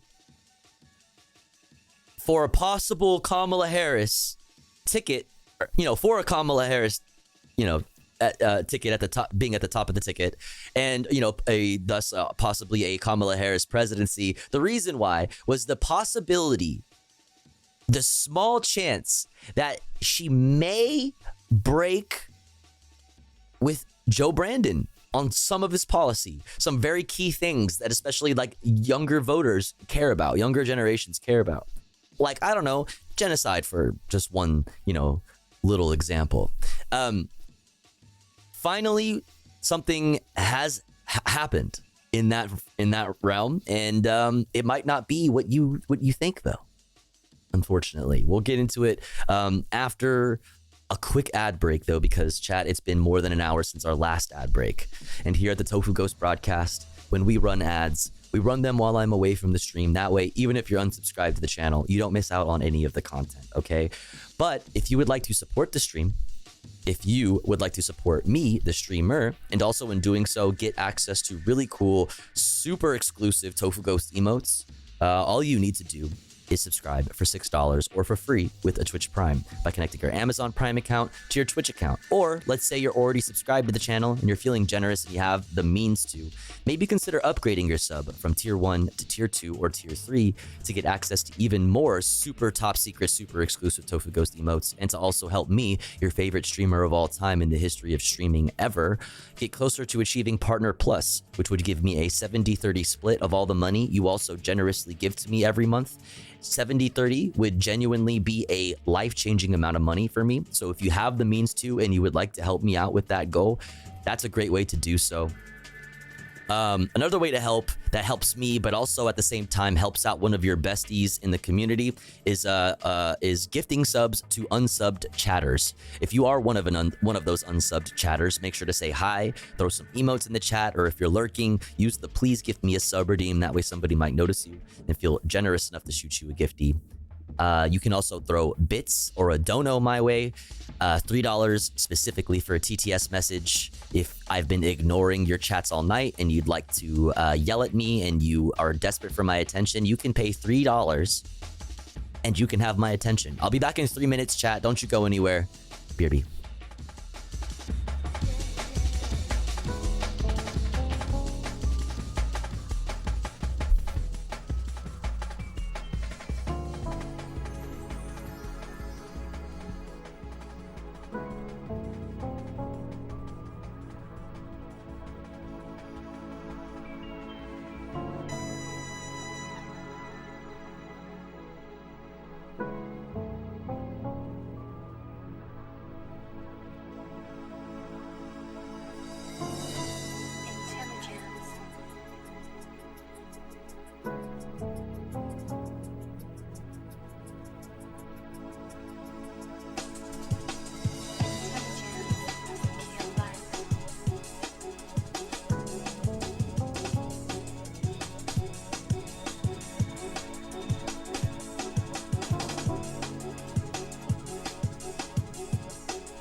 All right, we're back.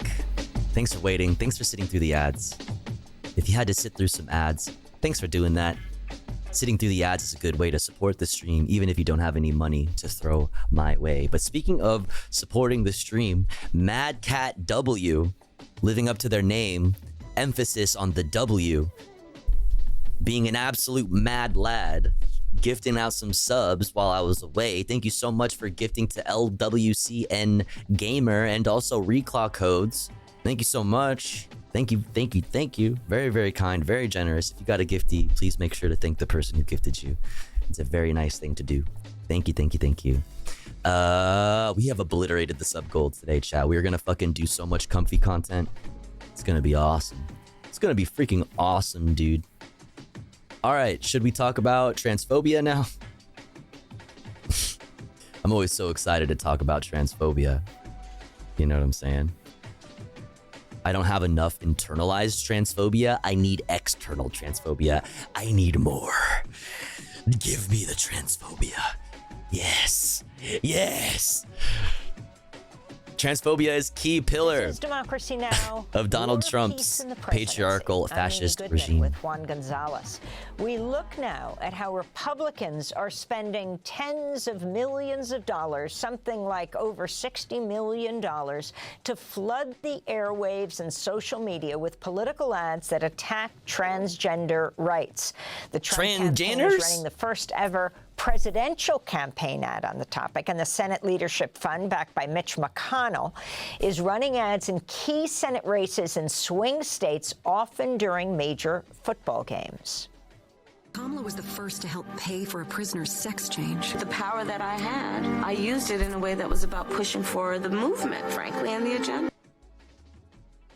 People who are incarcerated having health care is good, actually.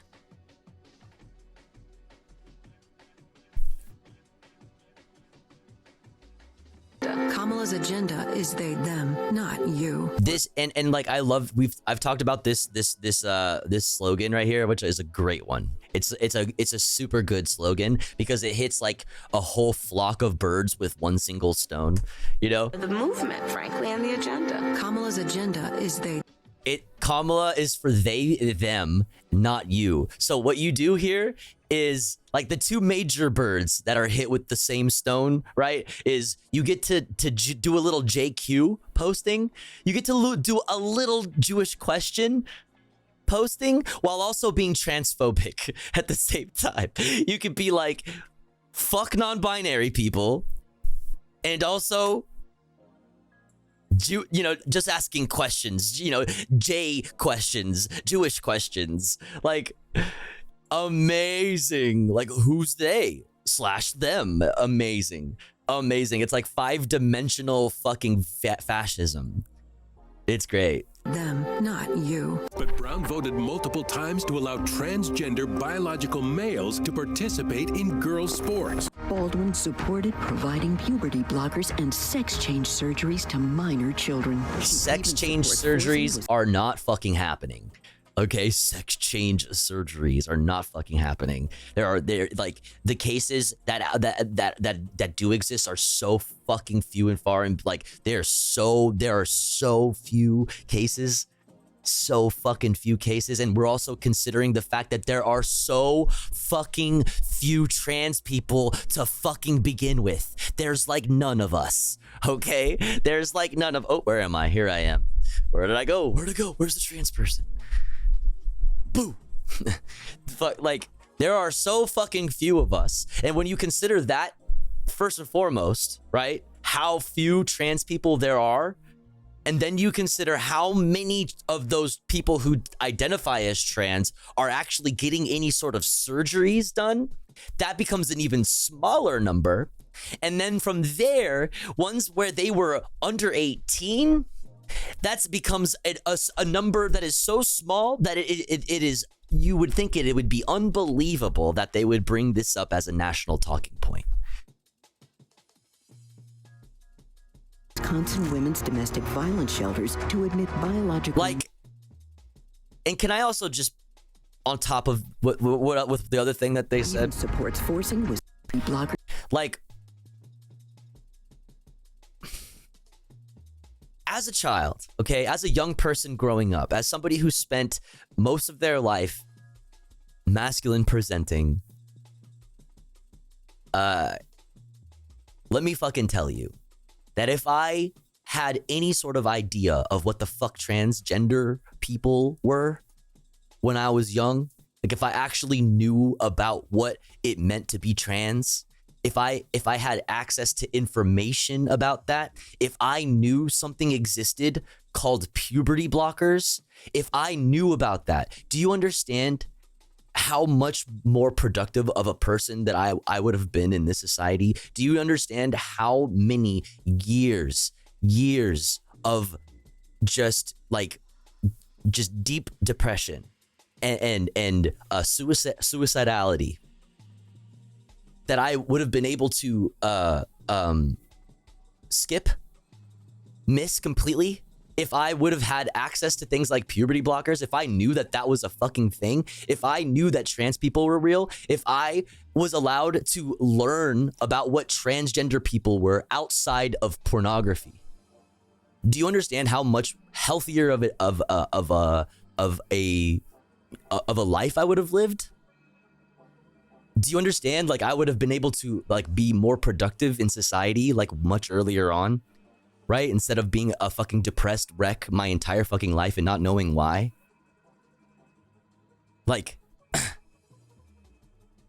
Sex change surgeries for children are not happening. People do, however, have access to puberty blockers. And let me fucking tell you that it is in fact a life-saving thing.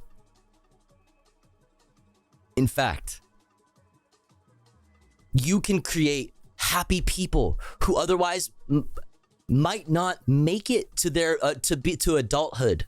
Otherwise, you could ensure that more of these minors actually make it to adulthood, actually end up living a full life, have a better chance of living a full life anyway. Just by supporting puberty blockers. And just teaching children that, yes, in fact, transgender people are real. That's the thing. There's very few of them, but they are real. And that's totally okay and natural and normal. And there are things you can do about that, because sometimes, people have varying degrees of dysphoria and things like that, negative side effects of being transgender that they experience. Right? Some people need more treatment than others. Some people just maybe need to put on a different pair of clothes, or maybe they just need to change their name or do their hair a little bit differently, or not even that. They just know that they are somewhere on the spectrum, but they don't even really care too much, or whatever. Or sometimes maybe people, in order to actually feel normal in your own skin, because, and yes, a lot of it is, because of societal fucking beauty standards and whatever, and rigid gender roles or whatever, people need more treatment. People need more treatment. Sometimes that takes on, more invasive surgeries. It requires, HRT. But not everybody. It's so few fucking people. There are so few of us. Anyway, rant over. I'm sorry. Just continue. She even supports forcing Wisconsin women's domestic violence shelters to admit biological men who claim to identify as women. Because these fucking these biological men are totally not being assaulted by, masculine men who are masculine presenting and love being a man. Right? And identify as such. Right? As if there are not femme presenting people, or gender non-conforming people that are not disproportionately targeted by fucking, in domestic violence cases and sexual violence cases. Motherfuckers are advocating for these types of policies while knowing full well that they definitely fucking sexually assaulted a trans person, a trans sex worker last week or some shit, Anti-trans attacks are a key part of Trump's message. Some say it's his closing message. At a Bronx barbershop campaign stop aired on Fox last week, Trump pivoted back to trans kids when asked how... Well, what happens, right? What happens? What did you think? Like, the Democrats conceded, right? Capitulated on, you know, the right's rhetoric on the border and on crime. Right. So like what else does the Republican Party have as a, you know, the ace up the sleeve? Like they always had the border. They always had immigration. Right. But now the Democrats see eye to eye with them on immigration. Now Kamala, you know, her policies on the border and immigration mirror that of Donald Trump's policies in previous, you know, in his first administration, or in his only administration.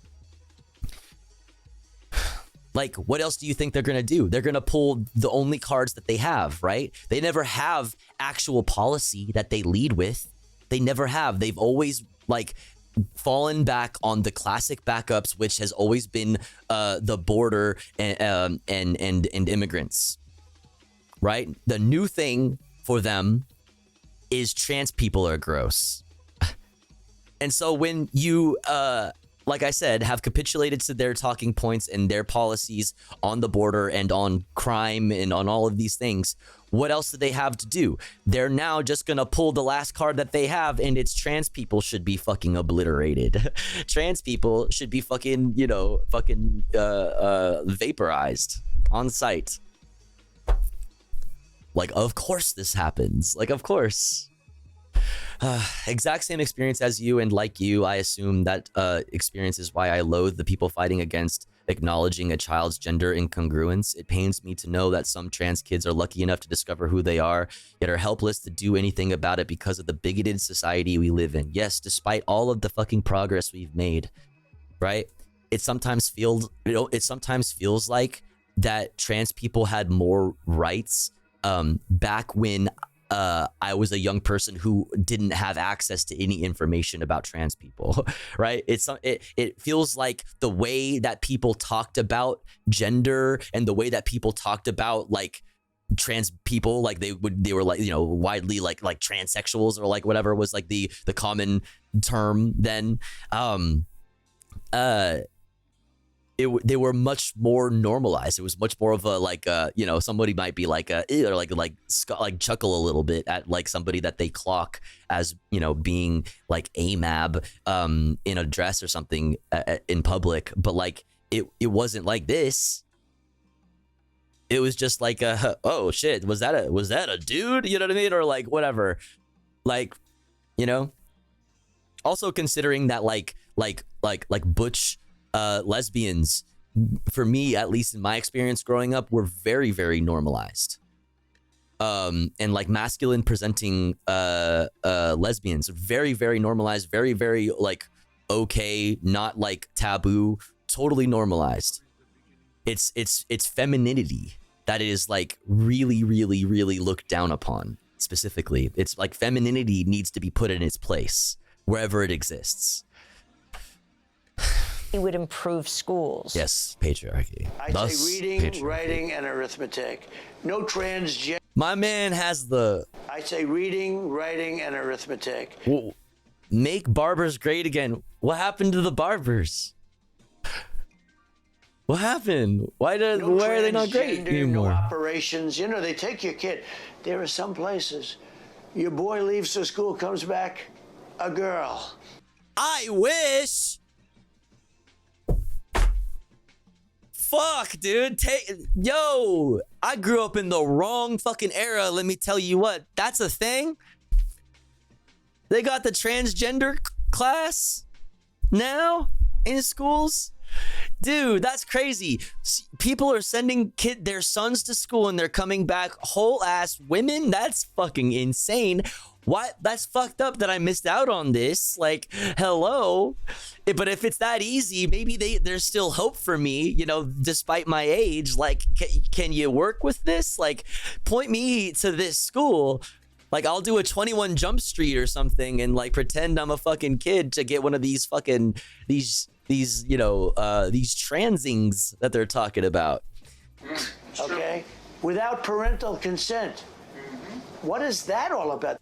What is For that? more, we're joined by Amara Jones, founder and CEO of Not a thing. Literally not a thing, by the way. Lash Media, host of its investigative podcast, The Anti-Trans Hate Machine, which just launched a new season about how paramilitary groups have weaponized transphobia to forge ties to Republicans and stoke political violence.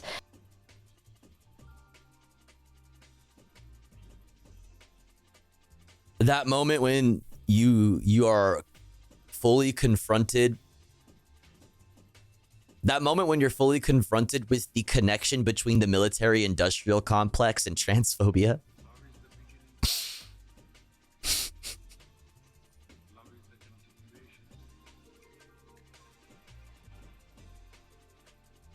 Like, I've been on this stream this whole week. We've been talking, this week has been a lot of conversation on this stream about the military-industrial complex. We talked yesterday about General Milley and how much money he makes as a retired general doing speeches and, being a top advisor to JP Morgan Chase, and how there's a revolving door in the weapons industry and the defense industry for former heads of state and former military generals, commanders, these things. And we talked about private military contractors and their connection with big tech and the deals that they make with the government of the United States and other and now on top of all that, you just throw in there tactical transphobia in order to gain gain power. You're literally you're planting the seed of transphobia. It's like a soldier, kneels, right, and puts his hands in the dirt and plants a seed. It looks like this. Plants this in the dirt, right, and out of it grows a tree with fucking weapons and money and guns, the best kind of tree. Amara Jones' new piece for Newsweek is headlined, yes, and Nine Inch Nails reference for trans people in.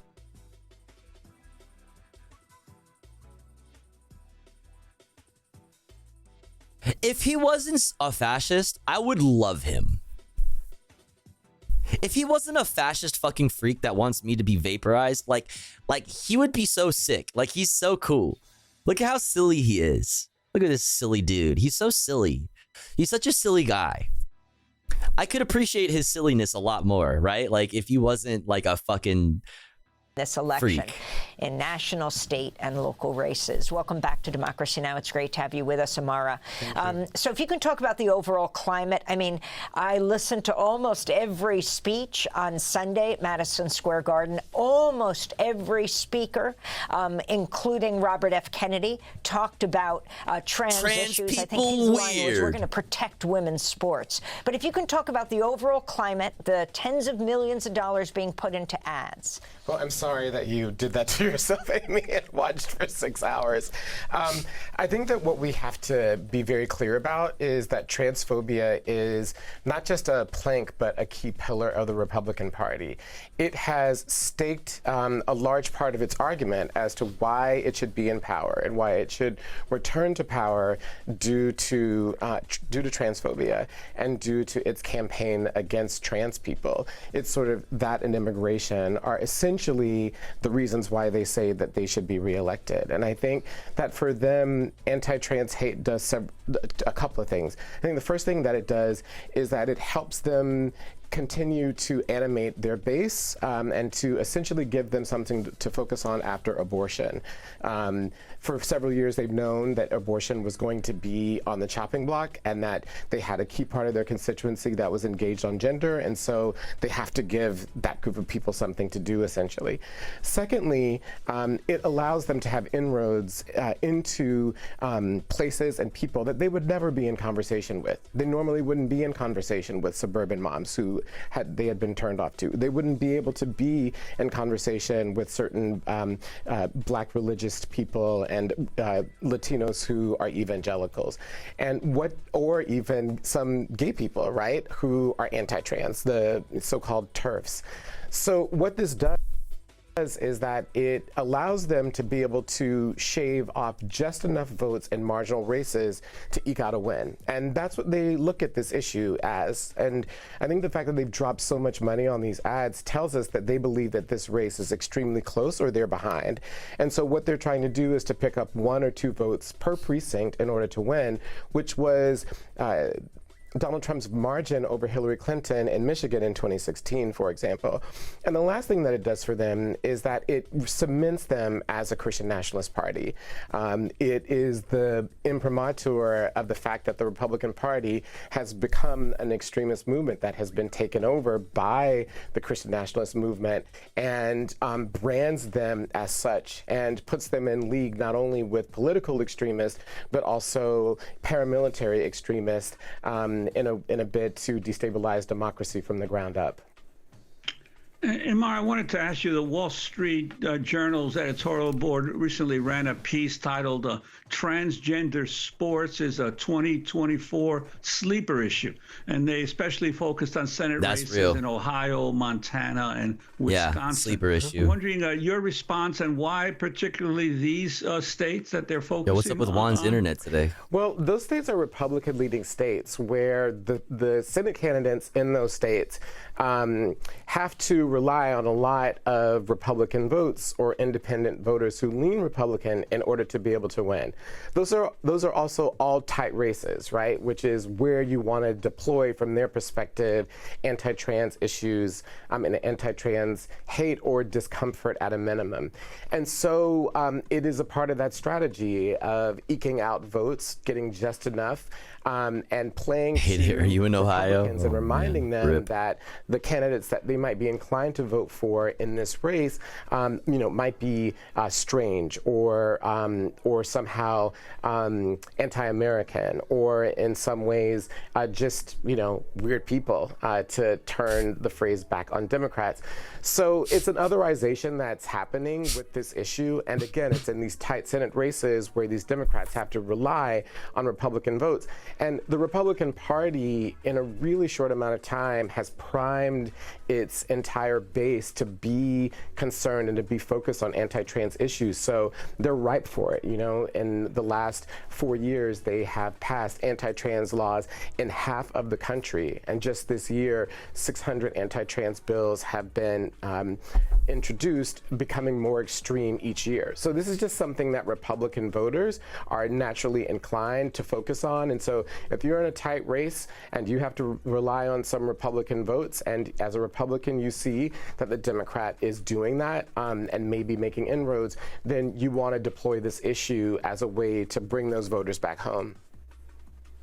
And you've also looked into how paramilitary groups have used anti-trans politics to forge closer ties to Republicans. Could you talk about what you found? There's so many. Oh my God. The market for death and killing is such a saturated one, which is so fun. Which is such a fun thing, right? And in order for private military contractors to stand out to their customer base, they have to do everything they can, to really show that they are aligned with them ideologically. So it's not only are we made up of, former Navy SEALs, Green Berets, fucking whatever, war criminals, whatever, right? Cold-blooded killers who know nothing else but how to kill, so they couldn't live in society normally and work a regular job, so they got into, private military contracting, mercenary work after they got out of the military, for real. So not only do we have that expertise, but also I fucking hate trans people. They're gross and weird, and we should kill them. That's what they have to say to fucking stand out. Be like, yeah, you may be a lethal band of elite special operations soldiers who are more than capable of, defending our corporations' representatives when they go overseas and do deals with governments and terrorist organizations in war zones. You know what I mean? Like, this is hurting my brain. This is fucking hurting my brain. This is hurting my brain. I've been thinking about the military industrial complex and private military contractors a lot lately. And this is just like, it's just a lot, So what's up, Yarn Dragon? Anti-trans issues acts as an affinity point between paramilitary groups and the Republican Party. And one of the things that happened after January 6th is that these paramilitary groups saw that if you do one big thing against the national government deploys its power. But what these groups decided to do was to atomize themselves, to go local, in the words of Gavin McGinnis, who told me in an interview that was their strategy. The founder of Proud Boys. The founder of Proud Boys. The founder of the Proud Boys. And what he was alluding to is the fact that these groups have kept their members engaged, recruited new members, forged relationships with local politicians, Republican politicians all across the country, and continue to develop their brand by focusing on drag story hours and protesting LGBTQ events across the country. And so it seemed as if the Proud Boys and the other groups had gone away, but all they've done is gone to ground. And because they focused on LGBTQ issues, local authorities and other politicians and even the mainstream media have ignored their continued development and growing strength because they see founder of Vice, that's right, drag story hours. But what they've been doing is exercising themselves and getting ready for sort of the next big events. And one of the things that we need to focus on is that SPLC last year, the Southern Poverty Law Center, which tracks extremist and extremist groups, last year did a study. And in that study, they counted more extremist groups in the United States than ever, than since they've been counting. And half of white supremacist groups, half of those groups last year engaged in anti-LGBTQ and anti-trans actions and protests in some form of violence. So these groups have used these issues in order to grow strength below the radar for whatever comes next. I wanted to turn to the trailer for season 3 of your podcast, Trans Lash's Anti-Trans Hate Machine. It follows up on this point. Paramilitary groups stoke political violence. Hi, I'm Amara Jones. I've spent years investigating authoritarian and far-right movements. And lately, I've been alarmed by the rise in dangerous political violence across the United States. It's at levels not seen since the 1970s. And an unprecedented amount of this violence is being directed at queer and trans people. Drag queen story time interrupted at an East Bay library. A hate crime investigation now underway. So on this season of the Anti-Trans Hate Machine, I'm going to show how the anti-trans ecosystem has expanded its fight from legislatures and courtrooms to the streets, and what this means for all of us. Everybody was armed that day. Everybody was carrying sidearms. Everybody had knives on display. Everybody was putting their hands on their pistol grips. Paramilitary groups have seized upon anti-trans hate to solidify their alliance with supposedly mainstream conservatives. I'll show you how these attacks are part of a coordinated I might have gotten paramilitary mixed up with private military regime in America, one where queer people would be erased from public life. Sticky Monkey. If the bullets start flying, I'm covering her up, and I'm taking the bullet for her, and she'll survive. So she has to be with me. You shouldn't. So that's.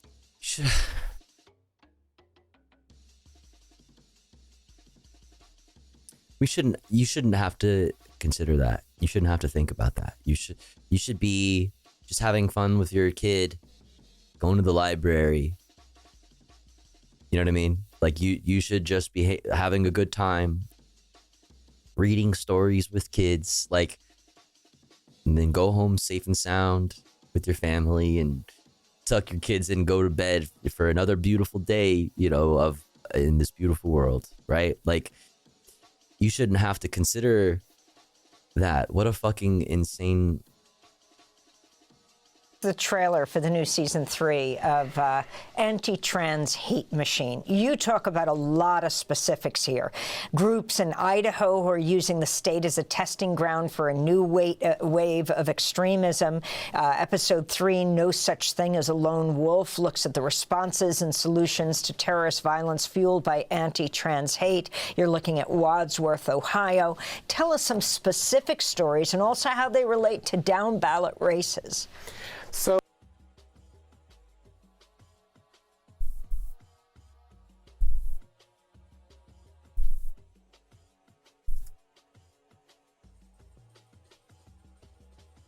she said it. She said the thing. She said the thing. She said down ballot races, chat. So you see how it's all coming full circle. It's all coming together. It's all coming together. So one of the things that's happening in Idaho, there's so many examples, but in Idaho is the fact that extremist groups, paramilitary groups, have found common cause with an organization called the Idaho Freedom Foundation. And the Idaho Freedom Meanwhile, Foundation Amy is dying sort of just this off camera. connective tissue between paramilitary groups, extremist politicians, and the promulgation of laws to make the state more extreme. And essentially what they are all doing is working to create an atmosphere of fear and intimidation at the local level, transforming what was once a right-leaning, mainstream, in quotes, Republican Party into one dominated by people who want to do things or are promoting to do things like make paramilitary She off the groups Benjamin. Yeah, she just hit a blinkerton off the fucking off the screen, dude. This air of intimidation means that people who are considering running for races, who may not be extremist politicians, come under threats. People who put LGBTQ signs or pro anything other than what Christian nationalists want in their yards. One person drove up to a person that we interviewed and told her when she put an LGBTQ sign in her yard, thanks for putting that sign in your yard because we know where to shoot when the bullets fly. And so what this is doing is using the paramilitary groups as a way of shifting the comfort level with democracy, with making your voice heard at the democratic level, and therefore getting more and more extreme politicians there. And they're working and also signaling with places like Libs of TikTok, which put out a call around an LGBTQ event in Coeur d'Alene, Idaho. And that event in Coeur d'Alene, Idaho, drew in Patriot Front, who was there to stoke violence that day, as a part of what an Patriot Idaho Front is Freedom interesting. Foundation politician. Patriot Front, anytime Patriot Front does a thing, I follow a lot of right wingers.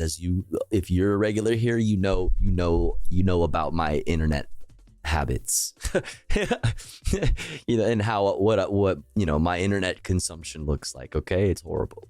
I follow a lot of right wing freaks, a lot of fucking fascists, and whenever Patriot Front is in the news and they pop up and there's something, they pull up and they do their whole song and dance, it's nothing but accusations of Patriot Front being feds. Like it's nothing of like feds. Like all the right wingers think the Patriot Front are feds, which they're probably not wrong. There's definitely feds, at least there's definitely feds in the Patriot Front. You know what I mean? Like if they aren't, like if it isn't a whole fucking, an operation itself. Like I don't know that for a fact, but like, if we know anything about the FBI and how it behaves, from looking at the history of the FBI, and how it interacts with like political groups or like any of these kinds of like movements, like paramilitary groups, like militias, you know, political parties, like all of these things. We know very well that the FBI loves to dip their fingies in anything that they possibly can. But like, so I don't know. Patriot Front is an interesting thing. So I'm always just like watching very curiously from the distance whenever a Patriot Front is a topic of conversation on the right. It's very interesting. Had called for in terms of protesting that event. Proud Boys are local cops. Patriot Front are federal cops. Listen, Proud Boys. I mean, famously, the fucking, you know, what's his name? What's his fuck? Was fucking a fucking informant for the fucking FBI on January 6th. So like, technically they're both technically they're both feds, but yeah. And the problem with Idaho is that it's a petri dish for these conditions, where we are starting to see it occur in other places like Tennessee, where Patriot Front is beginning to make more and more of a show of force. It's passed more anti-trans laws than any other state in the country. And so what we're seeing is this affinity. I mean, even in places like New York City, where the Proud Boys are increasingly allying with certain, believe it or not, Republican members of the city council. I can't believe that. That would never happen. So That's so unbelievable. Is that being anti-trans? But do you see like what she's saying? Run that back. Here.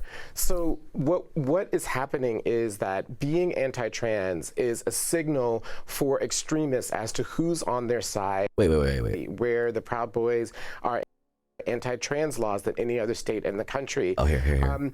And so what we're seeing is this affinity. I mean, even in places like New York City, where the Proud Boys are increasingly allying with certain, believe it or not, Republican members of the local city council. The city council. So like city council. Like, do you see what I'm saying? Like, you need to fucking pay attention to your fucking city council races. That's way more important than anything else that, you know, like, that's way more important than the fucking the presidential election. Like, unironically, way more important from all angles. They matter the most. They matter the most. They matter more. And we need to be spending more time talking about that, because I showed you examples of how fascists are doing the work that they need to be doing on the local level. They're rising up in the ranks and building local fucking white nationalist power in their local governments through grassroots movements, which builds up. And then their fucking, their superstars rise to the top and find their way to the hill from the very bottom. I showed you examples of that, like, and in Texas, everywhere. Like, she's talking about it right now in New York, which is like, look, that's New York, which is blue on the fucking, on the transgender fucking do not fly list, meaning it's got protections. It's one of the safest states with strong protections for trans people. That's New York. But in the New York City city council, there are Republican members of the city council in New York City that are aligned with the fucking Proud Boys. Do you see how this, do you understand like how that matters? They're doing the work on the local level to swing New York purple. That's what they're trying to do. I mean, it's not quite successful just yet, but they're doing the work. If New York is ever to be red ever in the future, it would be because people started at the local level in places like New York City and filled it up with a bunch of right-wing fucking freaks. It's happening right now. And the reason why Texas is do not fucking fly, do not travel, is because of the people like we talked about, like I shared in the chat earlier, like this guy.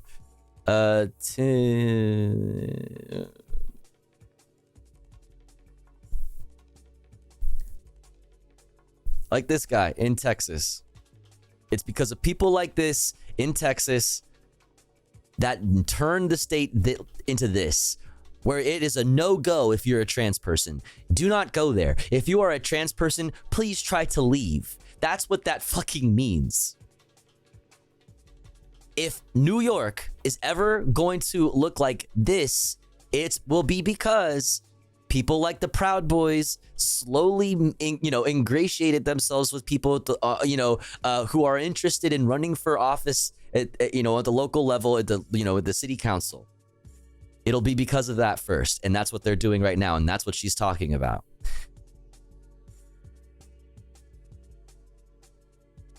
Wish I could. I wish I could help with. You know what I mean? I wish you could too. Coco, if you're in Texas. Around Drag Story Hour events here.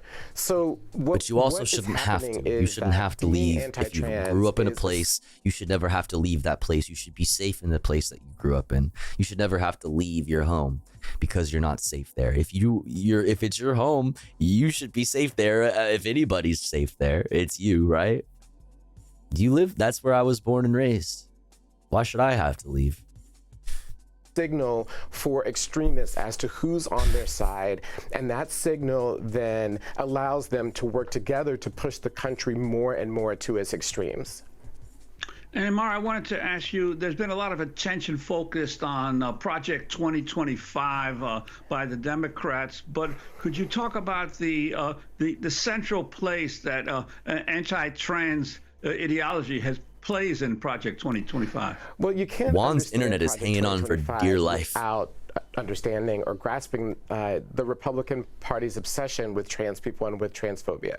As a matter of fact, anti-trans sentiment and anti-trans,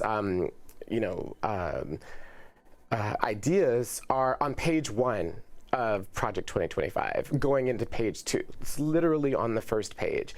And essentially, Project 2025, with its weaponization of government, is essentially taking all of the learnings that the Trump administration garnered from its anti-trans policies, where it learned how to weaponize the government against a group of people in healthcare, in the military, in education, attempted in housing, and essentially then took those learnings and then applied them to Project 2025. As a matter of fact, one of the key architects of Trump's anti-trans policies, Roger Severino, is one of the key people who drafted and wrote Project 2025. And to close the loop, he and other people were at the Heritage Foundation, came into the Trump administration with these policies, and are now carrying them through, applying them to many people through Project 2025. Well, we want to thank you for being with us. Also, this is a case we'll look at in the coming days. The Supreme Court will soon hear a landmark legal challenge brought by the ACLU against a ban on hormone therapies for transgender youth. It'll be argued by Chase Strangio, making Chase Strangio the first openly transgender lawyer to argue before the Supreme Court. Amara Jones, thanks so much for being with us. Founder and CEO of Transgender and the Supreme Court. The Anti-Trans Hate Machine. I'm Amy Goodman with Juan Gonzalez. How we've fallen. We used to be a proper country with no transgenders in the Supreme Court. A holy place. A sacred spot. Okay. Ugh. That's how... My response to that? Ugh. Ugh. All right, chat. Let's see. It's 3:19 a.m. Before we hit the ads, we can knock this out real quick. Let's knock this out real quick. Let's knock it out.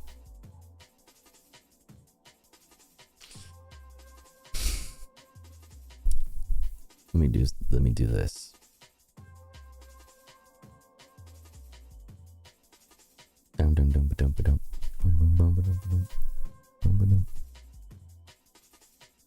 Hello? Why are you not scrolling? There you go.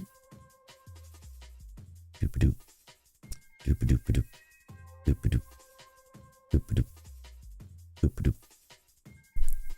Oh my god, where are you? Fuck, okay, there it is. Jesus Christ.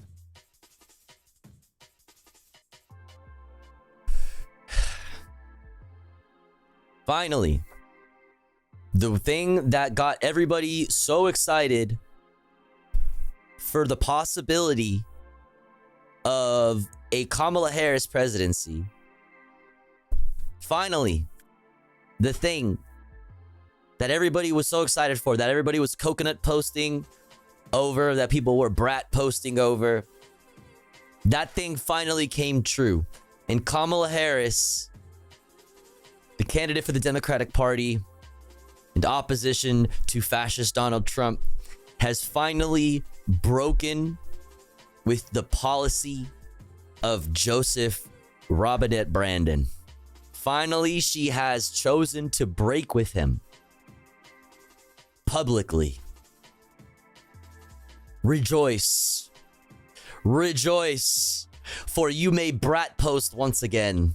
For you may put the coconut back in your bio, chatter.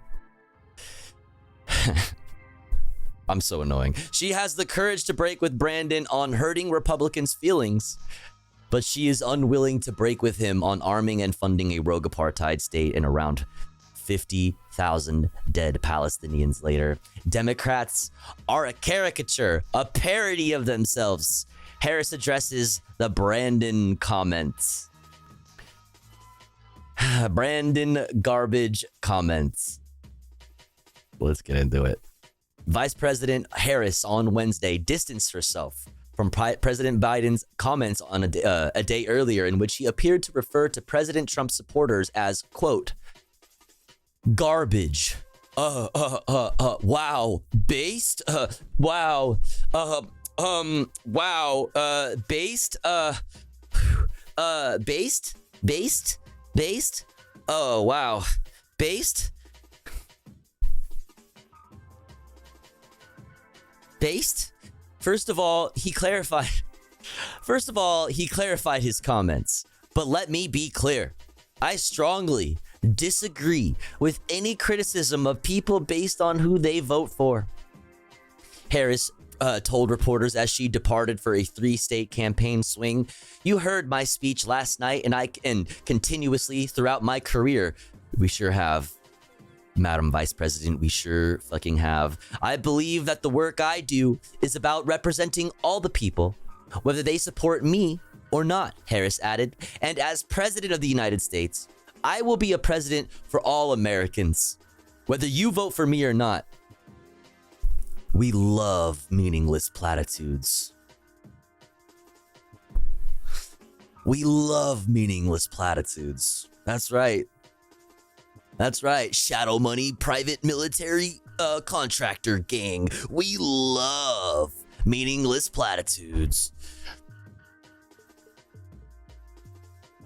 Harris added, "And as the President of the United States, I will be a president for all Americans, whether you vote for me or not." Harris says she spoke with Biden on Tuesday night, but his comments did not come up. How dare you, Madam Vice President, not call him out on his problematic ways, calling Republican voters Americans garbage. I can't believe you. I can't believe anybody would call an Americans garbage, right? Republicans famously are so patriotic, they would never call other Americans garbage. Right? Republicans would never call Americans garbage.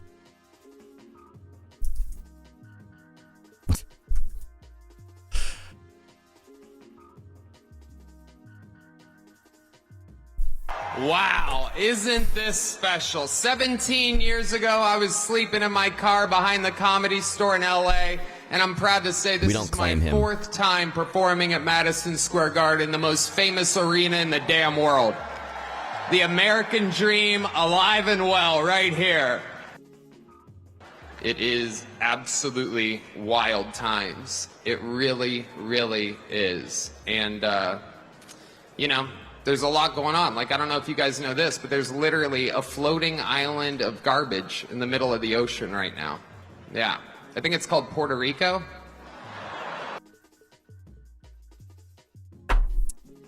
Republicans would never do that. You know what I mean? So-called comedian. Yeah, dude, they're still fucking hurting from the epic fucking Amy Goodman Bird, dude. Puerto Rico is calling. Yeah. It also provided a fuller transcript of the comment, which included wait, did I read this part? No, I didn't read all this part over here. Oops. Biden sparked backlash Tuesday night when he appeared to compare Trump supporters to garbage while commenting on a racist joke a comedian made at a Trump rally days earlier, likening Puerto Rico to an island of garbage. Not only have Democrats and, the Democratic candidate for president capitulated to the Republicans, talking points on crime narratives and border and immigration policy, but also Democrats and the Democratic candidate for president Kamala Harris is willing to capitulate to their talking points around calling Republican voters garbage, when literally it's in response to at a fucking rally, the famous Nazi rally at Madison Square Garden, right? Like a racist fucking bullshit joke that was made at the fucking Nazi rally in Madison Square Garden. Like, she's willing to call out the president of the United States that she serves under, right? That she is the vice president of the administration of, but not willing to have that smoke. I mean, she probably has said something about it, but like, you should just be focusing purely on this. If you're gonna make any comments about garbage or Puerto Rico or any of this, it should be like, yeah, the comments at the fucking Nazi rally were a bit racist and a bit not funny. That's the only thing that you should be commenting on as the Democrat who is currently serving as vice president under that president and is running to be the future president. Like, you should fucking just double the fuck down and stand on your motherfucking business and be like, yes. Like, yes, in response to the racist comments made at the rally, we did flip that same thing on them. Why are you coming at me? All I did was call a group of voters garbage, right, who made a choice to vote that way, while they're calling people garbage based on where, their geographic location and also their ethnicity. Like, things that they can't fucking control. They were just born in Puerto Rico as a Puerto Rican, for example. Right? It's like these are that's the difference here, right? Like, one is calling a group of people who made a choice to vote in a certain way and didn't have to be that way. They didn't have to vote for Donald Trump. They don't have to be Donald Trump supporters. They aren't born into being Donald Trump supporters. Think about what we're saying. Like, think about the difference here. But Kamala Harris is willing to fucking capitulate to the right's talking points on that. And be like, no, I don't stand by the comments that the president made.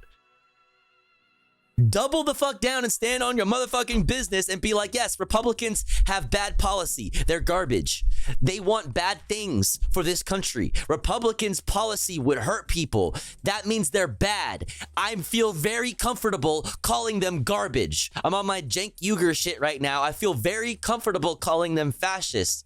Very comfortable. Super comfortable. You will not fucking shame me for calling fascists fascist or calling them garbage, Anna and or fucking, Kamala Harris. Like, dude, what the fuck? What the fuck? What the fuck? What the fuck? What the fuck? What the fuck? What the fuck? What the fuck? What the fuck? What the fuck? What are we doing?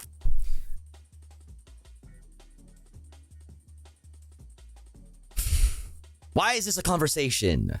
The White House in a statement argued that the president was being misinterpreted and had been referring to the rhetoric at Trump's Madison Square Garden rally Sunday as garbage. No, stand on it. Double down.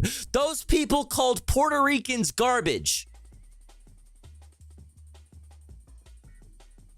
I called people who made a choice to vote a certain way that hurts people garbage. It's different. Why are you fucking capitulating? Why are you bowing down to fascists' feelings? If they are fascists, if they are in fact fascists, and if they are in fact existential threats to democracy, then stop apologizing to them. Stop trying to gain their voters. Stop trying to peel away their voters. If they are an existential threat to democracy, if they are in fact fascist, stop doing this. What are we doing? Why are you apologizing? They're garbage. That's okay. You're fine. It's in response to a racist joke that they made at the Nazi rally in Madison Square Garden. It's okay. You spun their racist joke on them. It's okay. That's fine, actually. Fuck, it's so crazy.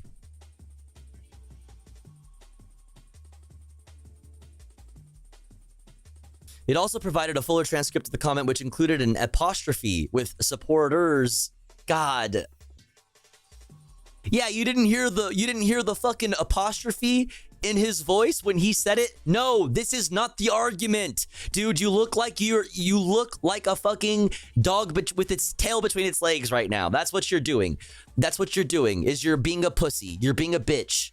And you're fucking, you're being like, oh, I'm sorry, big bad fascist, for hurting your feelings.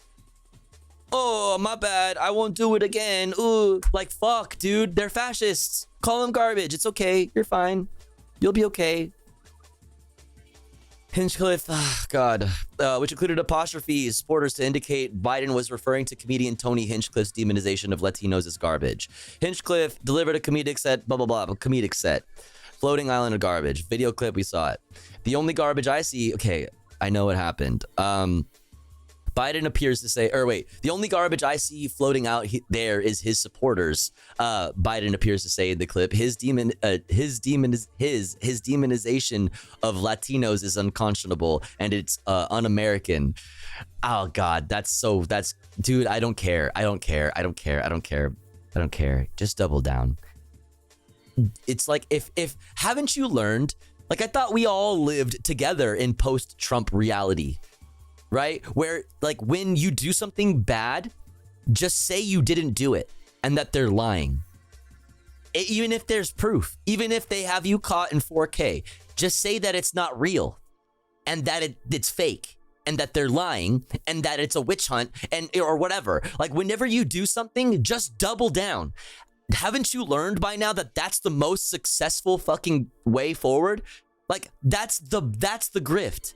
Whenever somebody gets canceled, they learned from Donald Trump and they double down, they triple down, they say it's real, it's not, it's fake, blah, blah, blah, blah, or they're woke, and then they subsequently always go on their right-wing grift.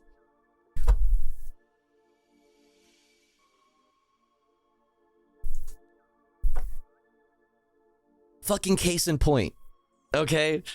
My case and my point, case motherfucking closed. All right.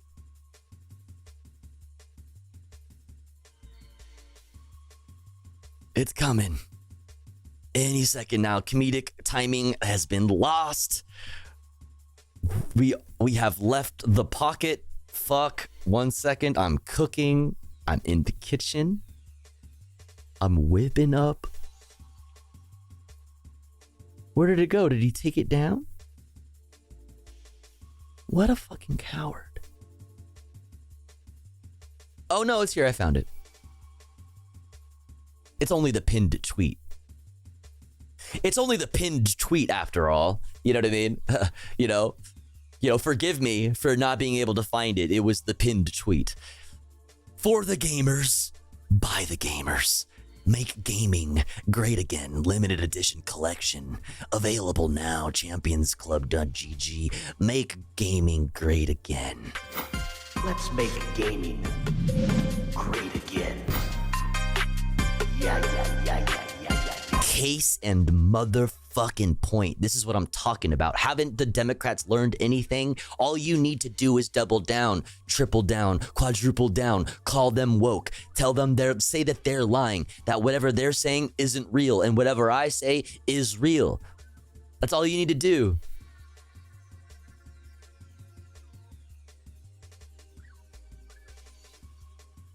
That's all. And then you'll be invincible and you'll live forever and you'll have a career forever. You can't be canceled. It's not real. It's not real. It's not real. Okay, where the fuck? Let's continue. God damn it.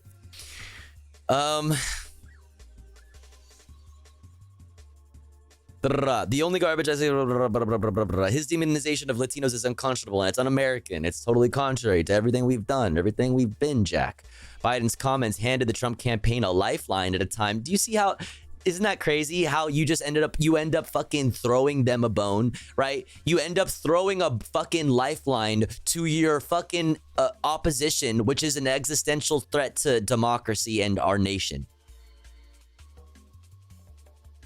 Do you see? Never throw a lifeline to fascists. What are we even doing? And his allies were under intense scrutiny for the rhetoric at his Sunday rally at Madison Square Garden, where speakers made numerous racist and sexist comments about Democrats. Numerous Republicans compared the remarks to then Democratic nominee Hillary Clinton's 2016 comments when she said some of the former president's supporters were, quote, deplorables, which is, by the way, not the same thing, right? It's completely different contexts, right? Completely different contexts, completely different stories. They're actually not comparable. But to a fucking conservative, to a GOP voter, to a MAGA fucking loser, right? To, you know, the garbage that is the MAGA losers, like, they're gonna, when they hear that, right, from Republicans saying it's just like when Hillary Clinton called you deplorables, they're just like, they're the one little like neuron in their head lights up and ding, light bulb on. Oh, I remember that. And they start soying out, you know what I mean? And it'd be like, oh, it's just like Hillary Clinton, and I fucking hate Hillary Clinton, which I do too. But like, you know, for real reasons, actual reasons. Like real reasons, like not like made up fucking hallucinated reasons. Anyways, this is disgusting. Kamala Harris and you give that to them, by the way. Joe Biden apologizing or trying to, like, you know, his campaign and his staff trying to, like, you know, say, oh, well, what was missing is the apostrophe. If I show you the transcript, like, actually what you can't hear is the apostrophe that he actually placed in supporters. And what he meant to say was that his supporters' rhetoric about this, like, no, dude, just fucking say you called them garbage. Yes, I responded to their racist joke about Puerto Ricans, and I said that they're actually garbage. Like, you literally just did a no you, and you're apologizing? You did a I'm rubber, you're glue, whatever you say to me bounces off and, you know, destroys your fucking, kills you.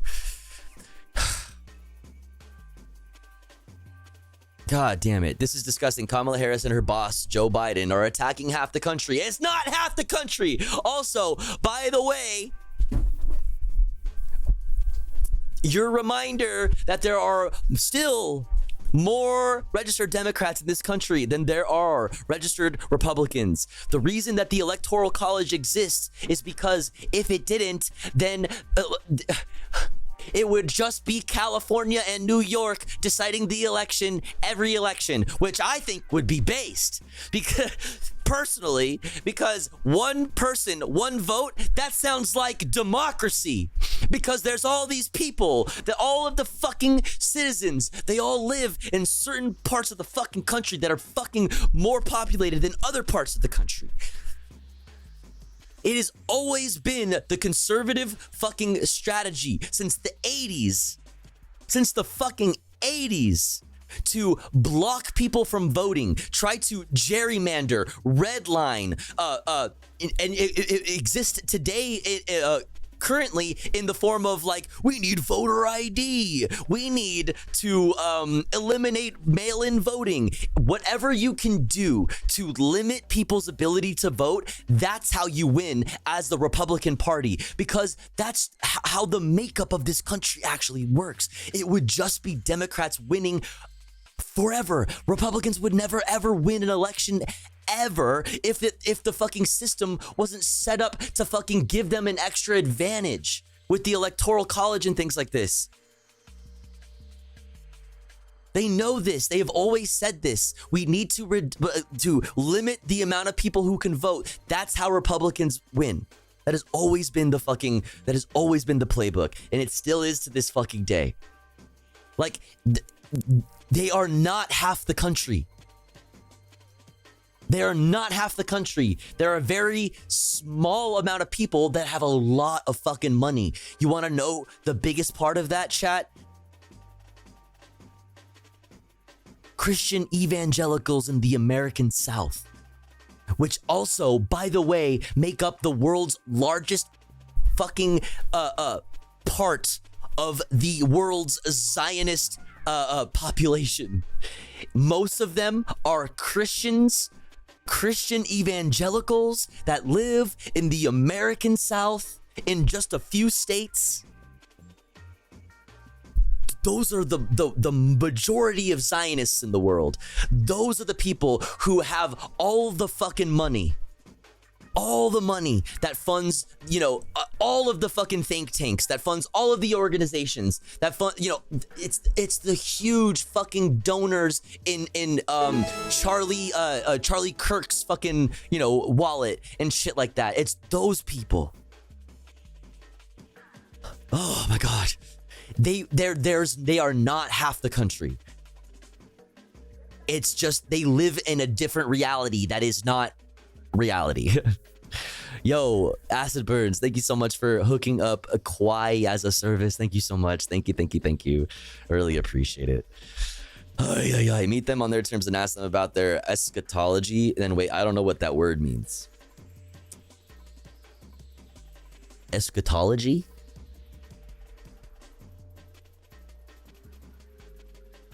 Eschatology. The part of theology concerned with death, judgment, and the final destiny of the soul and of humankind. That part, Kwai as a service. Yes, don't ask the evangelicals in the American South what they think about Revelations and how that governs their worldview, more specifically, their fucking foreign policy. Don't do that. We are a phonics stream now. That's right. What's up, Miles? That's right. Always has been. Don't fucking ask them that. Don't do it. Where were we? I forgot. Oh, yes. This is disgusting. Kamala Harris and her boss, Joe Brandon, her boss, or some of those fucking freaks would say her pimp handlers. Jesus fucking Christ, dude. Are attacking half the country. Not half the country. By the way, like I said, not half the country. That's a lie. That's a lie. Senator J.D. Vance, Republican from Ohio, the GOP nominee for vice president, posted on the social platform twitter.com, the everything application. There's no excuse for this. I hope Americans reject it. Yeah, I hope Americans reject the fucking very base clapback from Dark Brandon. Dude, like, the one time Brandon does a based thing, fucking everybody's like, I'm sorry. Oh, shoot, I'm sorry. No, oh, no, I'm sorry. No, I want to be a president for all Americans. No, I'm sorry. Please, I want to peel off Republican voters. Please let me peel off Republican voters. We're actually Republicans too. Please. Everyone thinks they are going to the rapture, but forget only 42,000 get to go. Is this true? Only 42,000? That's fucking not fair. Is that actually a thing? There's a specific number? What's the fucking significance of that number? This is why I can't be too hard on the Reddit atheist types, even if they are extremely cringe at times. You can be hard on the Reddit atheists. You can. Yeah, you can. Yeah, you can. The religious views of these people is what's motivating this. The politics are secondary to their religious views. Listen, material conditions. It has nothing to do with, like, it has everything to do with their bastardization of a religious view. Like, I'm not religious, and I don't. You know, I also am not a fan of religion, okay? But, like, also consider that, like, not every person who is religious is a fucking Christian evangelical in the American South that is the pastor of a mega church that doesn't pay taxes, you know, and uses the millions and millions and millions of dollars that they make off people's fucking tithing to buy jets and buy politicians. And then sometimes put those politicians on those jets and fly them to places like Israel.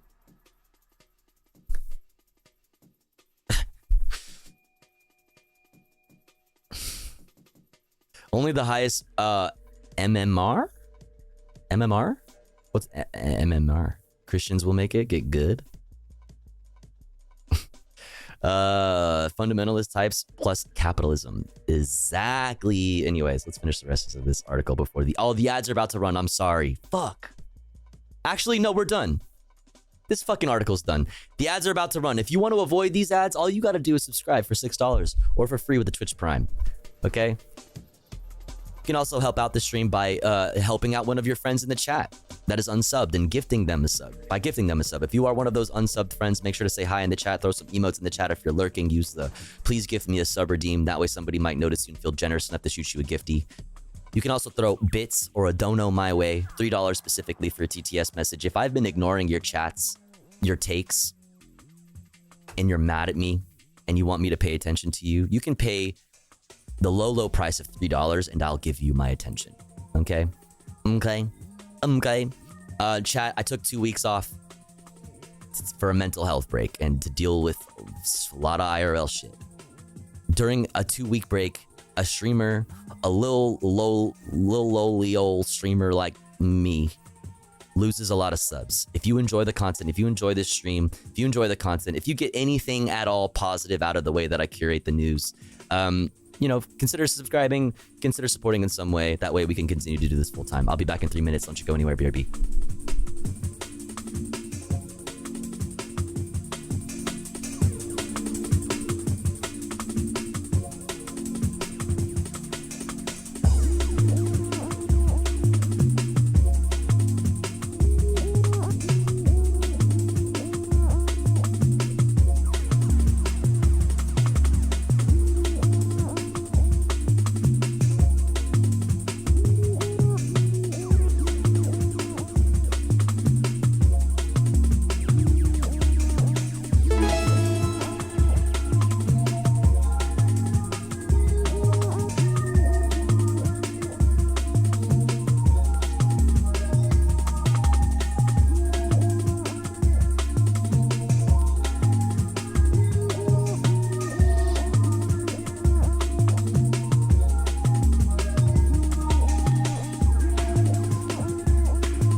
back.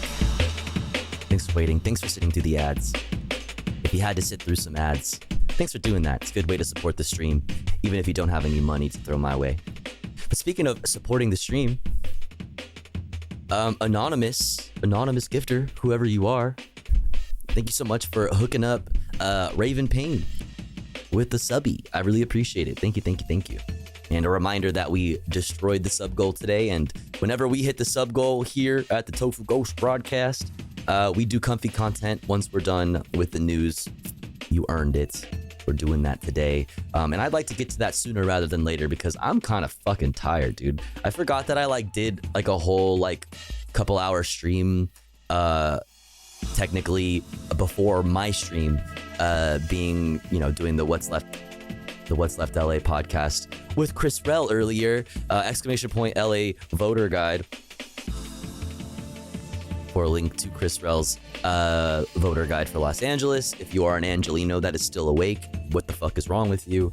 But if you haven't voted, there you go. Please make sure you are voting down ballot.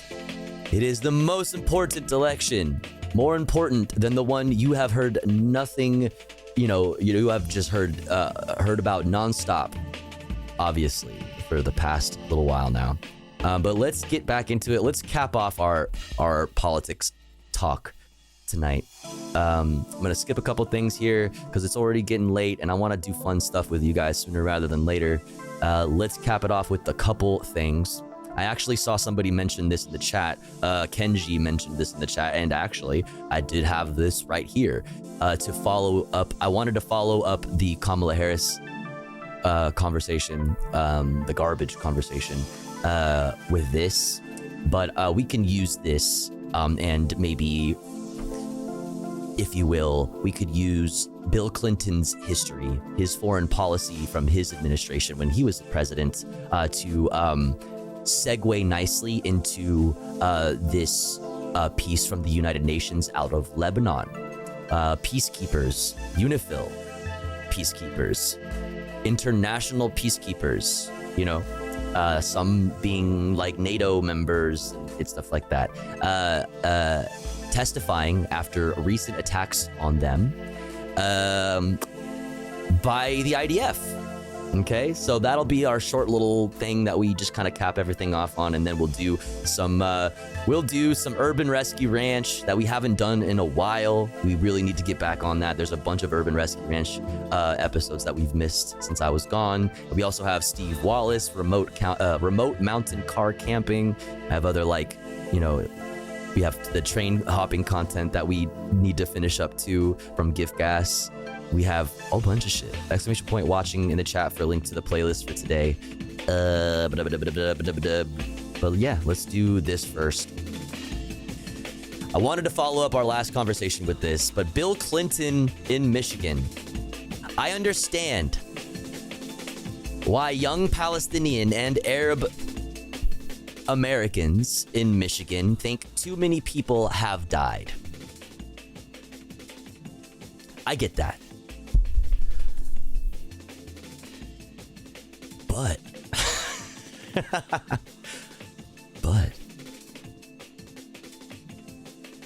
let's just hear it from him. Let me talk about the hardest. Oh, fucking fascist audio only in the fucking right headphone. Are you kidding me? Normally, when you have audio issues, if you're not a fucking demon from hell, a hellspawn, when you have, audio in one headphone, it's because it's in mono, and then it wasn't it was transferred to a file that was in stereo, and then it puts it in the left headphone because when it's mono, it always puts it on the left. But when you're so fascist, when you're such a piece of shit, and your legacy is so fucked, when you look at foreign policy, when you look at even personal life messiness, we could say, like that. Your audio is on the right headphone. That's how fucked up it is. You here in Michigan is the Middle East. I can't even hear you, dude. Holy fuck, he looks horrible. And Twitter sucks. Let me, dude, do you see how it's dodging me? That was insane. It was like dodging my cursor. Let's get back. Wait, here. Followed you because of Gremlo, and I didn't realize that you stream throughout the night. I got to pull an all-nighter sometime to catch you. Hell yeah, let's go. Yeah, you know, I'm a fucking degenerate, and I have never ever been able to sleep properly, normal human hours. And, you know, that led to me streaming in the night, and I've never changed that because that's just how fucked up my brain is. So if you're ever awake in the middle of the night, or you're not an American chatter and you want, you know, news content in US and international, I got you, fam. I got you. Welcome in. And I have to be careful what I say because there's only one president at a time, and none of us can get ahead of where we're going. But I think we're speak up. Going to have to essentially start again on the peace process. And I understand why young Palestinian and Arab Americans in Michigan think too many people have died. I get that. But if you lived in one of those kibbutzim in Israel, right next to Gaza, where the people right next to Gaza there were the most pro friendship with Palestine, most pro. It is true that people were killed that were activists. That's true. Two-state solution of any of the Israeli communities were the ones right next to Gaza. And Hamas butchered them. And so then the people who criticize it are essentially saying, yeah, but look how many people you've killed in Ritalin. So how many October 7ths have happened since October 7th?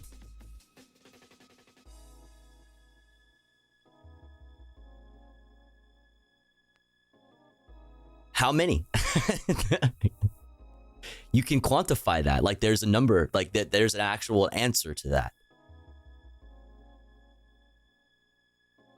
Like how many before it becomes too many, in your view, Bill Clinton? You know what I mean? The original drone daddy. By the way, you know what I mean? Bill Clinton here, right? Hold on. Do we still have that emote? W. Huge W. Rare Bill spam. My man Bill here, William, fucking walked. So our guy Obama could fucking soar through the sky like a fucking drone. Like, remember that, okay? It's worth remembering, especially when we're talking about like Israel-Palestine. Like he has a legacy here. How many is enough for you to kill to punish them for the terrible things they did? Yeah, how many? That all sounds nice until you realize what would you do if it was your family? I love this. I love this, like the humanization. Like, yeah, listen, there is material conditions, right, that are always worth considering, right? And there is a humanity, there is an understandable, also on top of it all, like the material conditions include the generational trauma that Jewish people have. Absolutely. What the fuck? Are you absolutely? But like, I love that this is always brought up as like well, what would you do if you were in the kibbutz? Well, like, here's the thing, like, not everybody maybe is as morally lucky as I am, if you want to put it that way, but like, I wouldn't have been in a kibbutz, and not everybody, like, listen, some people are born there and they're children, and like, I understand that, and innocent people shouldn't die. Civilians shouldn't die, and anybody who committed a war crime at any moment ever, period, should be fucking held to account. They should be put in front of a fucking tribunal, and they should be sentenced accordingly. They should be thrown into the fucking Hague if anybody fucking is found guilty of killing a civilian, right? Yes, Like, taking hostages, these are war crimes. Like, I understand this, and we can deal with that in the courts. I need you to answer the question, though. How many October 7ths have happened since October 7th? You brought it up, but you hand-waved it away. You hand-waved it away because you said, well, what would you have done? I wouldn't have done another October 7th. And like I said, maybe I'm morally lucky. Maybe, you know, like, who am I to speak, right? But at some point, you need to ask yourself, how many is too many? At a certain point, no matter what your political ideology is, I mean, maybe not no matter what your political ideology is, but you get what I'm saying. Like, at some point, you need to ask yourself, is there a point at which it is too much? What is your threshold for too much death in retaliation for death? Like, that also does, you know, like, it's disgusting, the lack of humanity that is just so, you know, that is just like on display at every given moment, you know, that we constantly, you know, look at every day, Monday fucking through Friday. Like, And you hadn't done anything but support a homeland for the Palestinians, and one day they come for you. Yeah, you know, like, the family members of those activists in question, like, yes, it is true. There were, like, pro-Palestine, like, Palestinian, like, you know, like sovereignty, like, activists who were killed on October 7th. That's true. Did you know that their children, their family members have supported a ceasefire since forever? Like, did you know that, like, multiple people whose family and friends and loved ones were either killed or held in Gaza by Hamas, like, also support a fucking ceasefire and think that the United States should do whatever it can to force Israel to fucking chill, including an arms embargo, recognizing that that is the singular point of fucking leverage that exists over the rogue apartheid state of Israel. Like, that is the leverage. And family members of people who have been killed by Hamas and on October 7th, and family members who of hostages who are held by Hamas in Gaza know this and have said as such, but they are fucking pushed away. Their voices are stomped out. Like, oh my fucking God, dude. Like, asking an appeal to the humanity, like, asking you to, like this appeal to the humanity, right, only goes so fucking far. It's so disgusting, and it's just, like, insulting to parade these ghouls of old around election after election, to fucking sit here and fucking gaslight you day in and day out, same as it ever fucking was. Remember that this man's foreign policy when he was president, okay? And slaughter the people in your village. You would say, well, you'll have to forgive me. I'm not keeping score that way. What is your method of keeping score? How much, so Palestinian lives are worth 1 point and Israeli lives are worth 3 points, and then you add it up that way? Is that your, like, what is it? Like, what is your, no, like, actual question? That's not how you're keeping score. What's your method of keeping score? How do you quantify, how do you quantify these deaths? And how do you do that? And how do you stack them up, right? Because if there's a score to keep, and that's just not the way you're doing it, like, how? It isn't how many we've had to kill, because Hamas makes sure that they're shielded by civilians. Oh. They'll force you to kill civilians. Right. Like, I can't believe the Mossad put their headquarters smack dab in the middle of Tel Aviv, a fucking major city with, like, how many fucking, what's the population of Tel Aviv? I actually don't know, so I'm curious. So, a little aside. 4.4 million people. Okay, Like, I can't believe the Mossad, the Israeli, like, CIA, FBI, would put their headquarters, which would be a valid military target for their military rivals, smack dab in the middle of a city with residential neighborhoods that is home to 4.4 million people. That's pretty disgusting of the Mossad to fucking use the Israeli people as human shields. Anywhere that there is an IDF checkpoint near Israeli, Israeli citizens in any sort of way, like where there are civilians walking around in public, that's extremely immoral. I can't believe that. Like Hezbollah, right? Like Hezbollah, it's the same playbook with Hamas. They're using people as human shields. They have Hezbollah like facilities and infrastructure and residential neighborhoods, and they're for every what do they say, for every apartment a Scud missile or some fucking shit like that, for every kitchen a fucking RPG, for every, I don't remember what the fuck he said exactly, some very funny shit, and like the funny like CGI like animations of like, oh, you thought that was a house? Actually, it's a fucking Scud missile. Like, oh, okay. It's the same fucking shit. Like, I can't believe Hezbollah is using the Lebanese people as human shields. Like, it's the same thing as saying, fuck, I can't believe the Republican Party has headquarters in cities where civilians live nearby. Like, that's crazy. It's insane. Like your opinions on the politics of like the entities involved here, whether it's Hamas, Hezbollah, like whatever, like they're completely irrelevant. Like your opinions on the politics of these entities is completely irrelevant when we're talking about the actions of the IDF. Like it doesn't matter, right?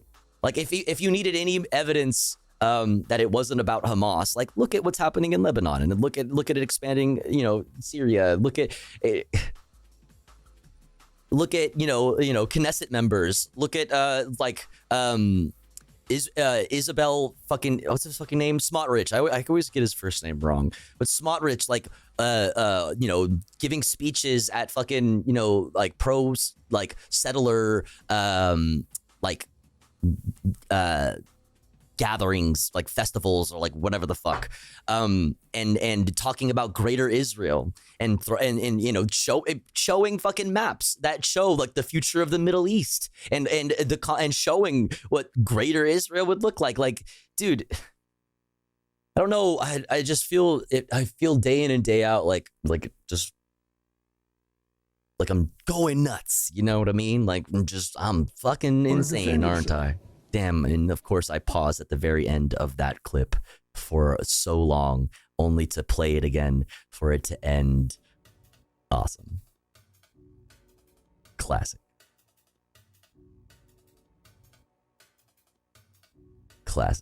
Anyway, I'm done with that. I don't want to look at more Bill clips. I'm done with the Bill clips. Let's go to the Unifil, okay? If you don't want to hear it from, me or whatever, let's hear it from the UN peacekeepers, what the behavior of the IDF is like. Sekitar pukul 4 pagi, kami mulai. Holy shit, that is loud.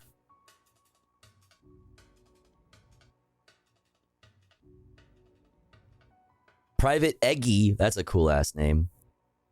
Private Eggy. Sekitar pukul 4 pagi. Arifianto, Indonesian peacekeeper. Right, remember, like Indonesian, a lot of them are Italian. The action. Let me, speaking of them, a lot of these peacekeepers being Italian, the actions of the IDF are so heinous, right? When it comes to their interactions with UNIFIL, their attacks on UNIFIL, that even the fascist.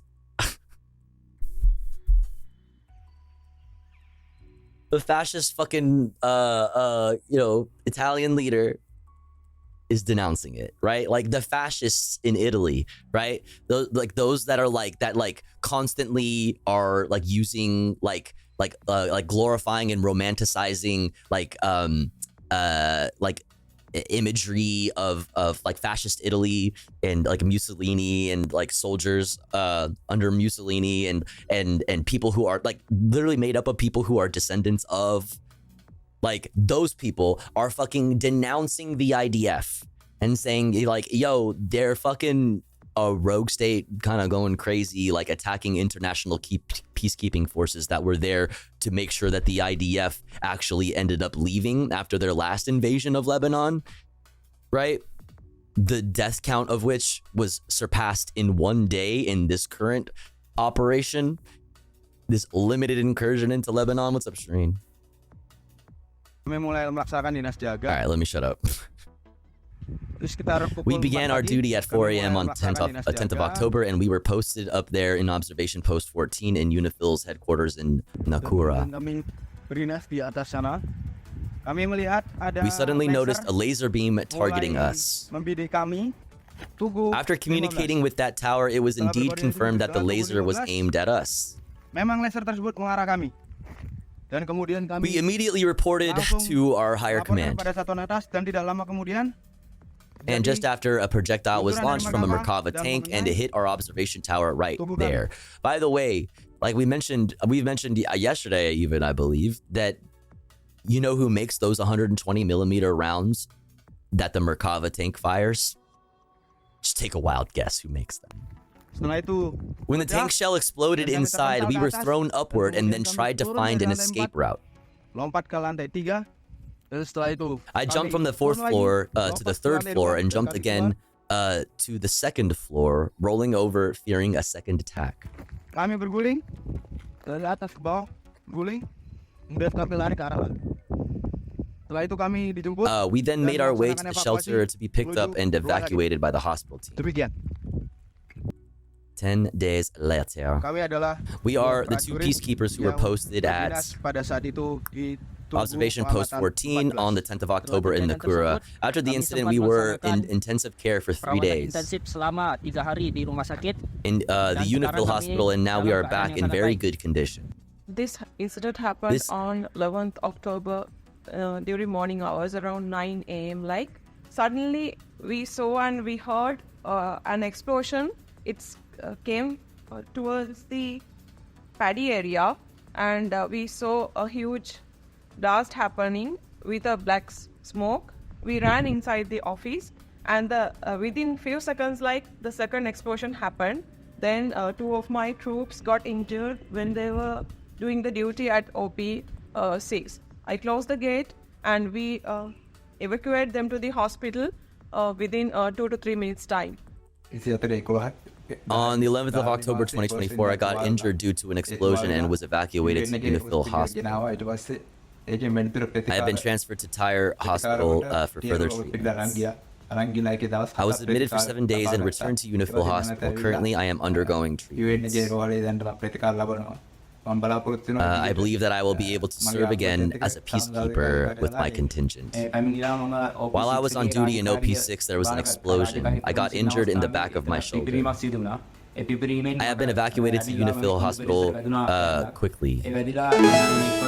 Yo! Banach Space Theorist with the 5 community motherfucking gift subs. Thank you so much. If you got a gifty from Banach Space Theorist, please make sure to thank them. Very kind, very generous. Thank you so much. Thank you for the support. Really appreciate it. I have undergone a surgery and I am continuing with treatment. Now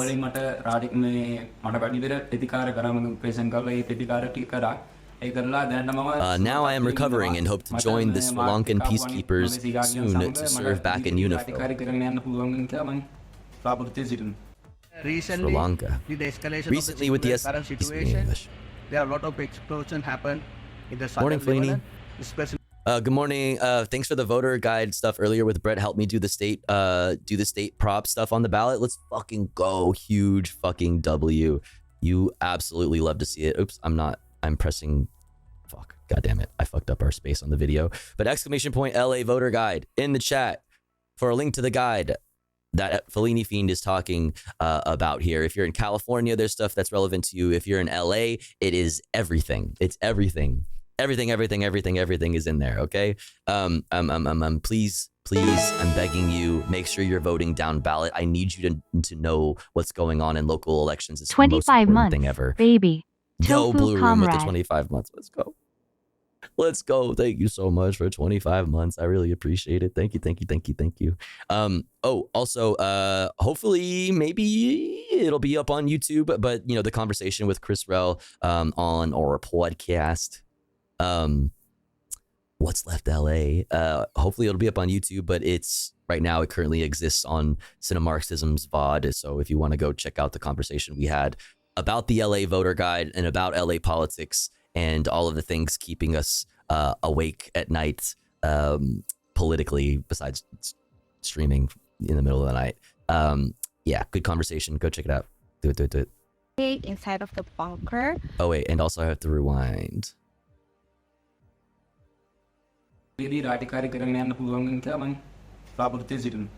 Recently, with the escalation of the current situation, there are a lot of explosions happen in the southern Lebanon, especially the nearby Response headquarters. There has been a lot of fire happen in here, so it occurs level 3 all day long, so we have to stay inside of the bunker. It also decreases the time of work itself. The internet is here, is also off, since that the building which provides our accommodation internet is just was hit by the airstrike. Not an accident. Okay, the 120 millimeter shell fired from a Merkava tank, American made 120 millimeter shell, fired through what? A observation post. Why were they shooting out with their rifles, just picking off forward observation cameras around the UNIFIL bases? Why is it that there was an airstrike on the facility that provides their internet connection? Like that's all on purpose, and the IDF will tell you that themselves. Like, you don't need to even go to the UN and listen to some dumbass fucking goofball on Twitch. Like, just listen to what the IDF has said. Just listen to what they're saying. Just listen to what the fuck, what the strategy is, right? Like, they're telling you. Just listen. And also the limitation of a movement, it's really give a very big impact for us, since that here there's a lack of water, lack of food. So if there is a store which is open, it can causes a kind of panic buyer. In addition to the normal medical cover, these days we are providing support and care to the casualties and survivors of the collateral damage, which includes civilians and the humanitarian assistance. I still believe in UNIFIL and still do my best as a peacekeeper, because I do believe that UNIFIL can still present the peace and give the support for its country itself. Presently, each peacekeeper around is anxious due to the uncertainty of the situation here. We all are doing everything to keep ourselves motivated.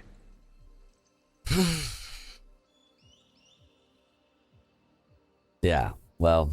Loud. Shut up. Stop.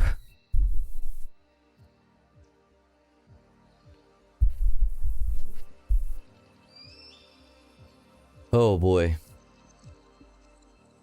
Oh, fucking boy. Everything about that made me violently angry. Well, don't get violently angry. But hopefully you're able to channel that anger into something, a bit more positive, right? Hopefully. But it is valid, and I understand, and I spend most of my time either being angry or sad, right? Because I spend a whole lot of time. I'm a particular type of brain broken that has led me to always be interested in politics, like a weirdo, and I pay a lot of attention to shit and read a lot of articles. I read a lot throughout the day, and I watch a lot of news, and man, it's not good if your goal is to be as happy as you can throughout your day, right? Yeah, so understandable. But anyway, at the very least, you can rejoice in knowing that politics is over. That's right, politics is gone forever until next stream, because we're done. We did it. We did all the stuff. We covered all the things that I had for us today. It was supposed to be a chill stream, post podcast, very light news, but it ended up not being so light, as it tends to happen. Whatever. We defeated the politics. It's over. It's all gone now. Everything is good now. I just sent this to my aunt in a bid to get her to realize that Israel isn't defending themselves, but I know she's not gonna. But yay, no more politics. Word. Well, try to meet people where they are. You know what I mean? If you are, invested in changing your aunt's mind, try to meet your aunt wherever she is. I don't know where your aunt is, but try. It can be difficult, but it sounds like you care enough about your aunt to do that, right? So, yeah. Mission accomplished. That's right. Anyways, let's do some chill shit now, dude. My brain hurts.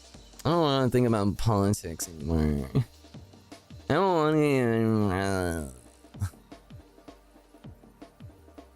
to. If you would like a link to the playlist that contains all the videos that we watched this evening, !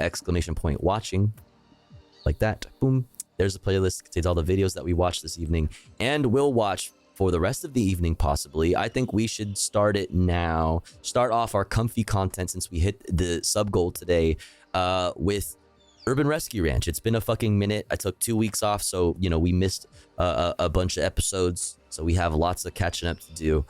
Urban Rescue Branch, how to survive a bobcat attack. And then if we're feeling up to it, we have the energy, maybe we can do Steve Wallace after that.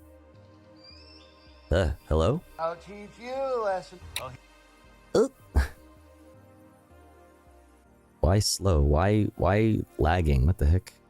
I'll teach you a lesson. Oh, he's angry. And then she'll just bite on the cord. All by himself out here. Look at how weird Kevin is. Give the baby a kiss. Mwah. Happy in the world. Why does Boo Boo eat carrots like this? Okay, guys, in the last video, I told you about how she was so cute. Really She's getting so big. Oh my god. 98% of the time. Out of nowhere, she will jump up and bite me in the lip as hard as she can. And it's okay, and I love it. And I love her. But at the end of the day, she bites me in the face really, really hard. Even though she's a cute Tibby, she's still very much a wild bobcat, and she will try and get me in the face. Even if I was trying to keep this little Bob Tibby as a pet, you guys, I would not sleep with her because she would just be trying to attack my face non-stop while cut your throat while you're sleeping. Now, she's still the cutest thing in the world. Playfully and lovingly, of course. Bit in the face and the lip. Too much, but I do think it's kind of annoying after a while.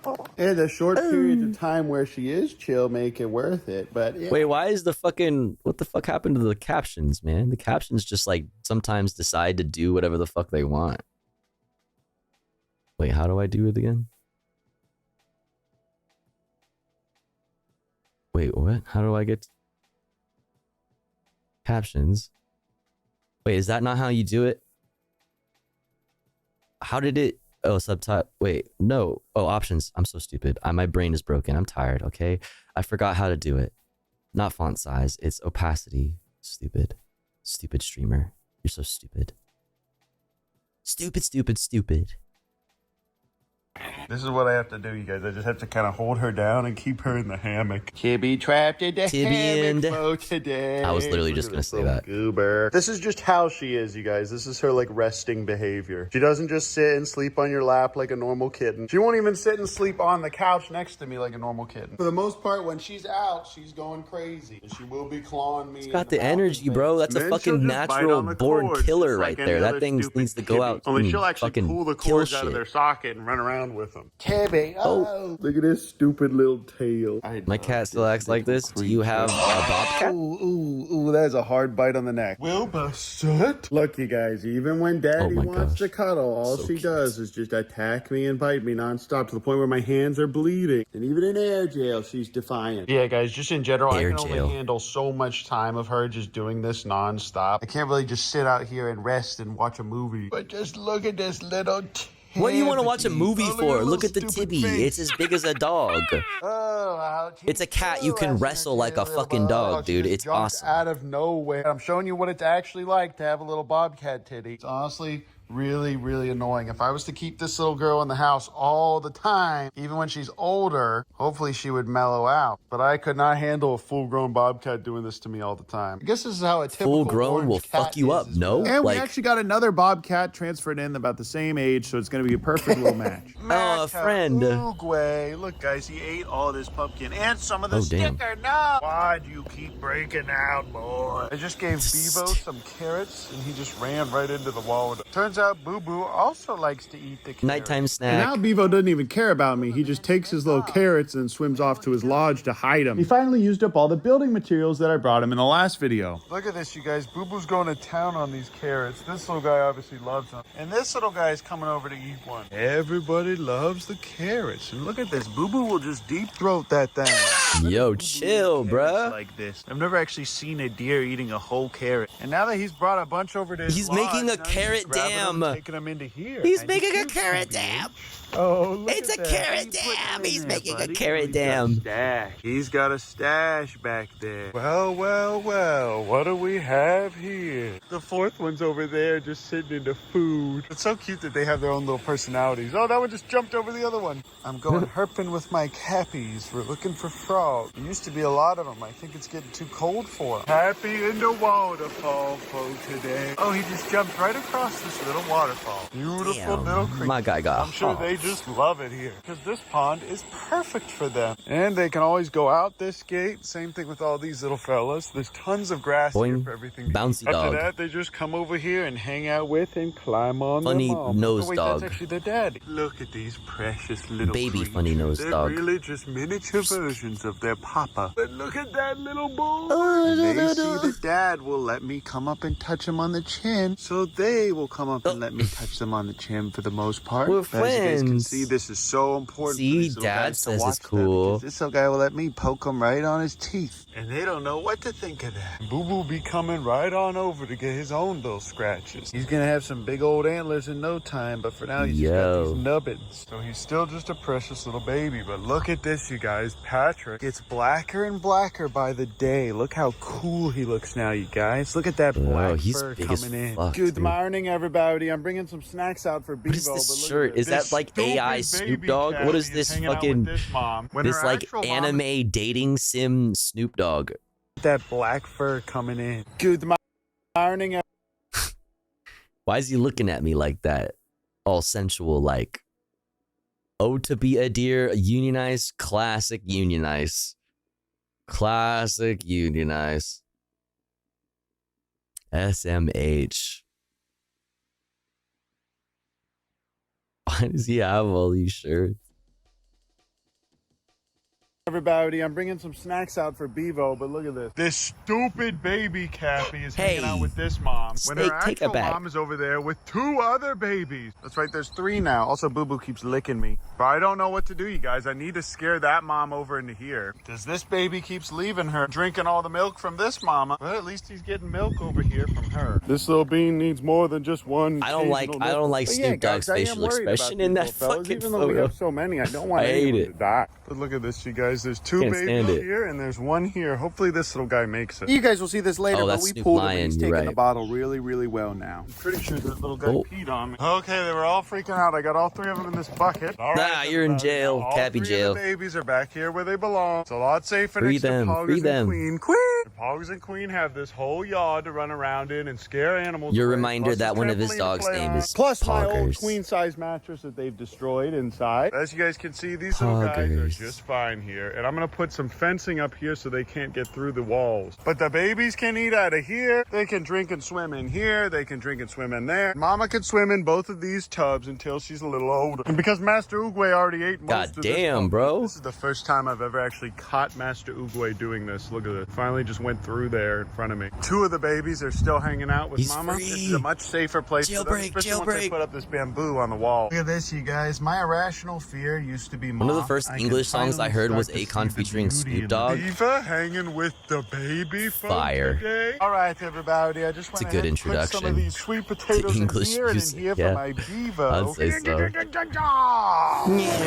And there's little whistling baby Cappy. The baby's in the he's hammock stuck in the. There's little Cappies whistling and hanging out here at the pond. These guys are basically nocturnal, so it's better to see them at night. But this little guy keeps escaping the mom. And it ticks me off that that third little baby is over there while all these guys are goobing around. But just look at how precious these little creatures are. But look at this little tiny baby boy all by himself. He's so cute. What the fuck? Why he's so cute? I'm looking for frogs out here too. I think it's a little late. Oh, I'm gonna ugly cry. Mama. I'm gonna be taking this little baby and giving him to the other baby. Excuse me, the baby. Here, give the baby a kiss. The baby. The reason why I put half of those sweet potatoes the baby in meet there the baby. because these guys will eat them too. I don't need these dinguses eating all the sweet potatoes. I'm gonna go ahead back there and give this baby to his real mom, even though he just wants to hang out with his cousins all the time. Oh, and the baby's just chasing me everywhere. Oh no, Please bouncy dog's gonna beat your ass. Keep you nice and warm. Look at this, guys. Even how the fuck does he grow capybaras? Grow them. I mean, he rescued them. Everybody, all of these are like rescues in Texas. He's in Texas. Okay, specifically, not just anywhere in Texas. Okay, he's in Waco, Texas. Okay, so in Waco, Texas, they have what is known as freedom. And when they have so much freedom, there are very few regulations on what you can do when it comes to shit like this. Like, you can just have kind of a lot of crazy animals or whatever. And there is so little regulation around animals in Texas, in fact, that he often rescues animals like kangaroos, like capybaras, things like that, that are actually bred on farms where they're bred for people to go shoot. You pay money. So here's what you do. You pay people money. They give you a fully automatic weapon. They take you up in a helicopter, and you can they let out a bunch of animals in a field, and they fly the helicopter over the animals and scare them and whatever, and you can pay money to go shoot at them and kill a bunch of fucking animals like kangaroos. Isn't that great? Isn't that awesome? Isn't that awesome? Isn't that what? It's wonderful. It's called freedom. Wait, hold on, chat. You don't like freedom? There's a lot of fucking freedom haters in this fucking chat right now.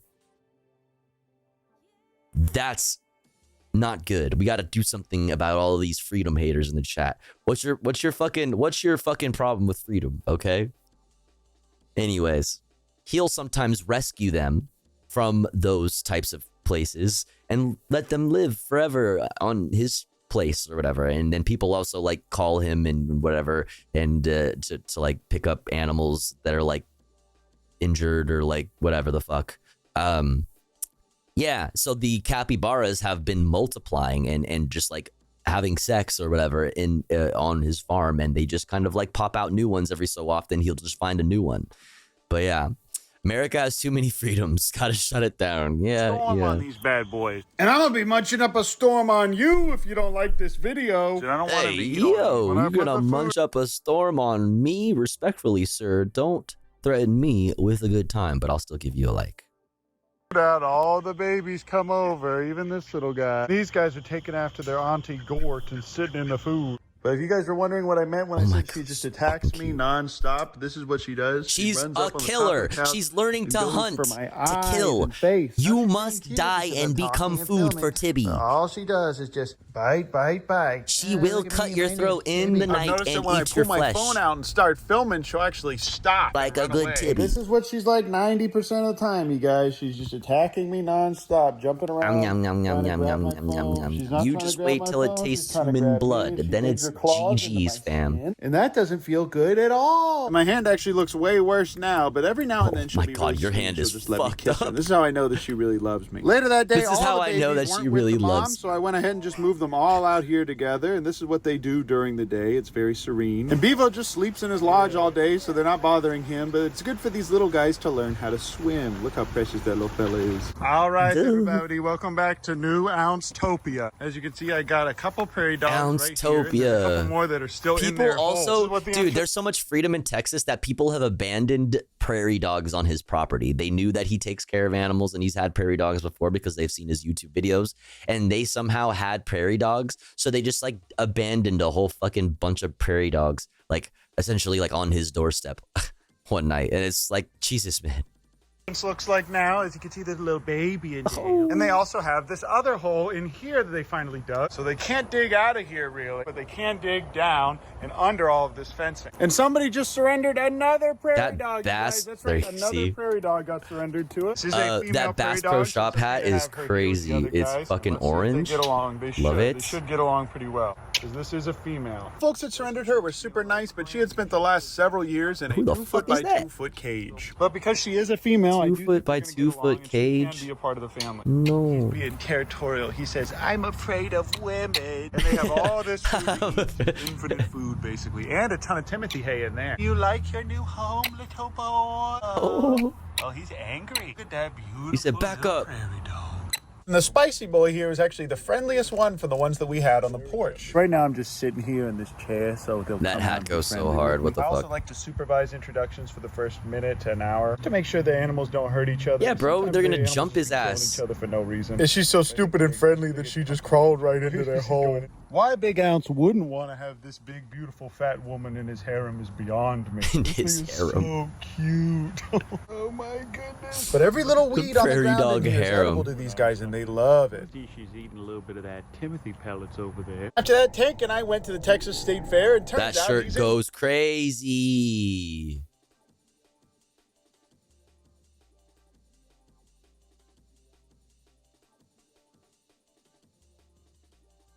Fuck, bro. engaged now. Sorry, ladies. But that's it for now, you guys. I love you. I appreciate you. This is what the real. I love ya. I appreciate And I'll ya. have all the babies in here with the parents, just so they don't get attacked by all the predators. And they seem to be getting along with everyone pretty well. But as you can see, Kevin is now no longer aggressive at all, and these guys are all molting their feathers, so I have to rake this up. Look at how weird Kevin is when he's scared. But I love you guys. I appreciate you. Thanks so much for watching my videos, and this is what my hand looks like now. And I'll see you guys in the next video. Ooh, almost forgot to tell you. Here's your base scripture of the day, because I really...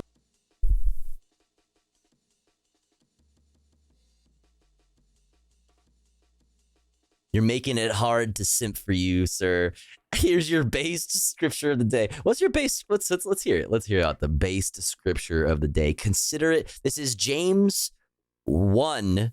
What is, how do you, so this is, it's James 1 verses 2 through 3, right? I think that's how that, whatever.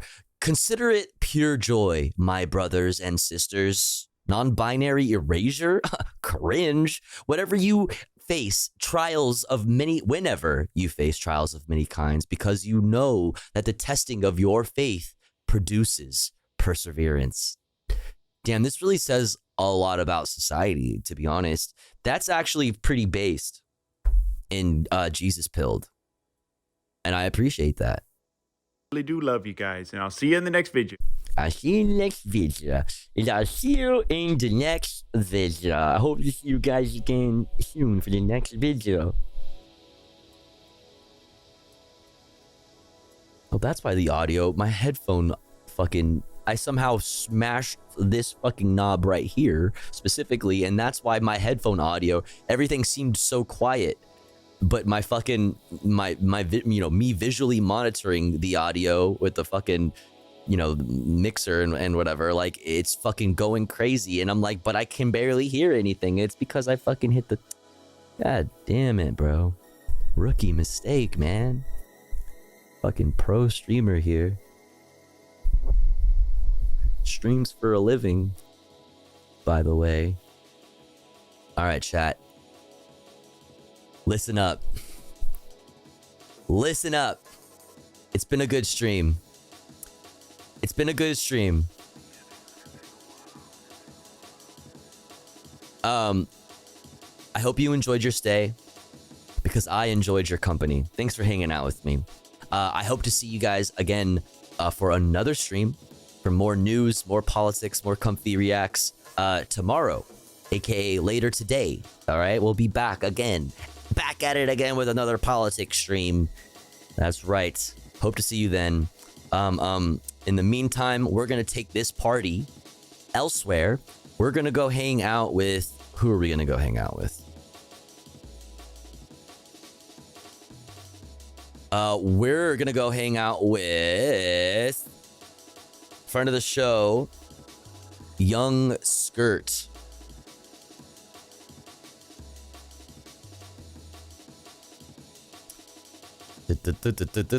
Young Skirt is a fucking awesome musician. Or let's do this one.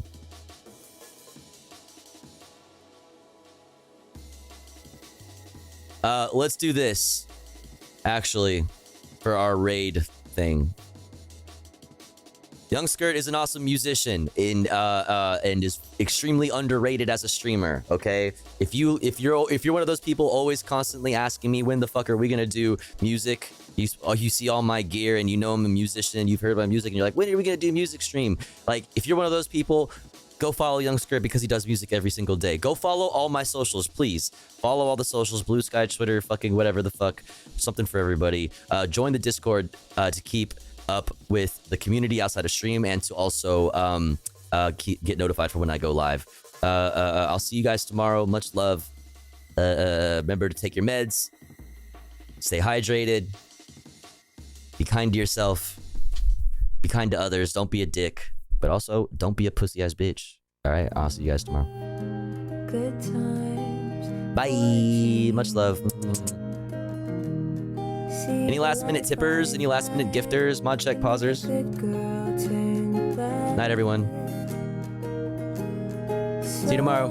Please, please, please, let me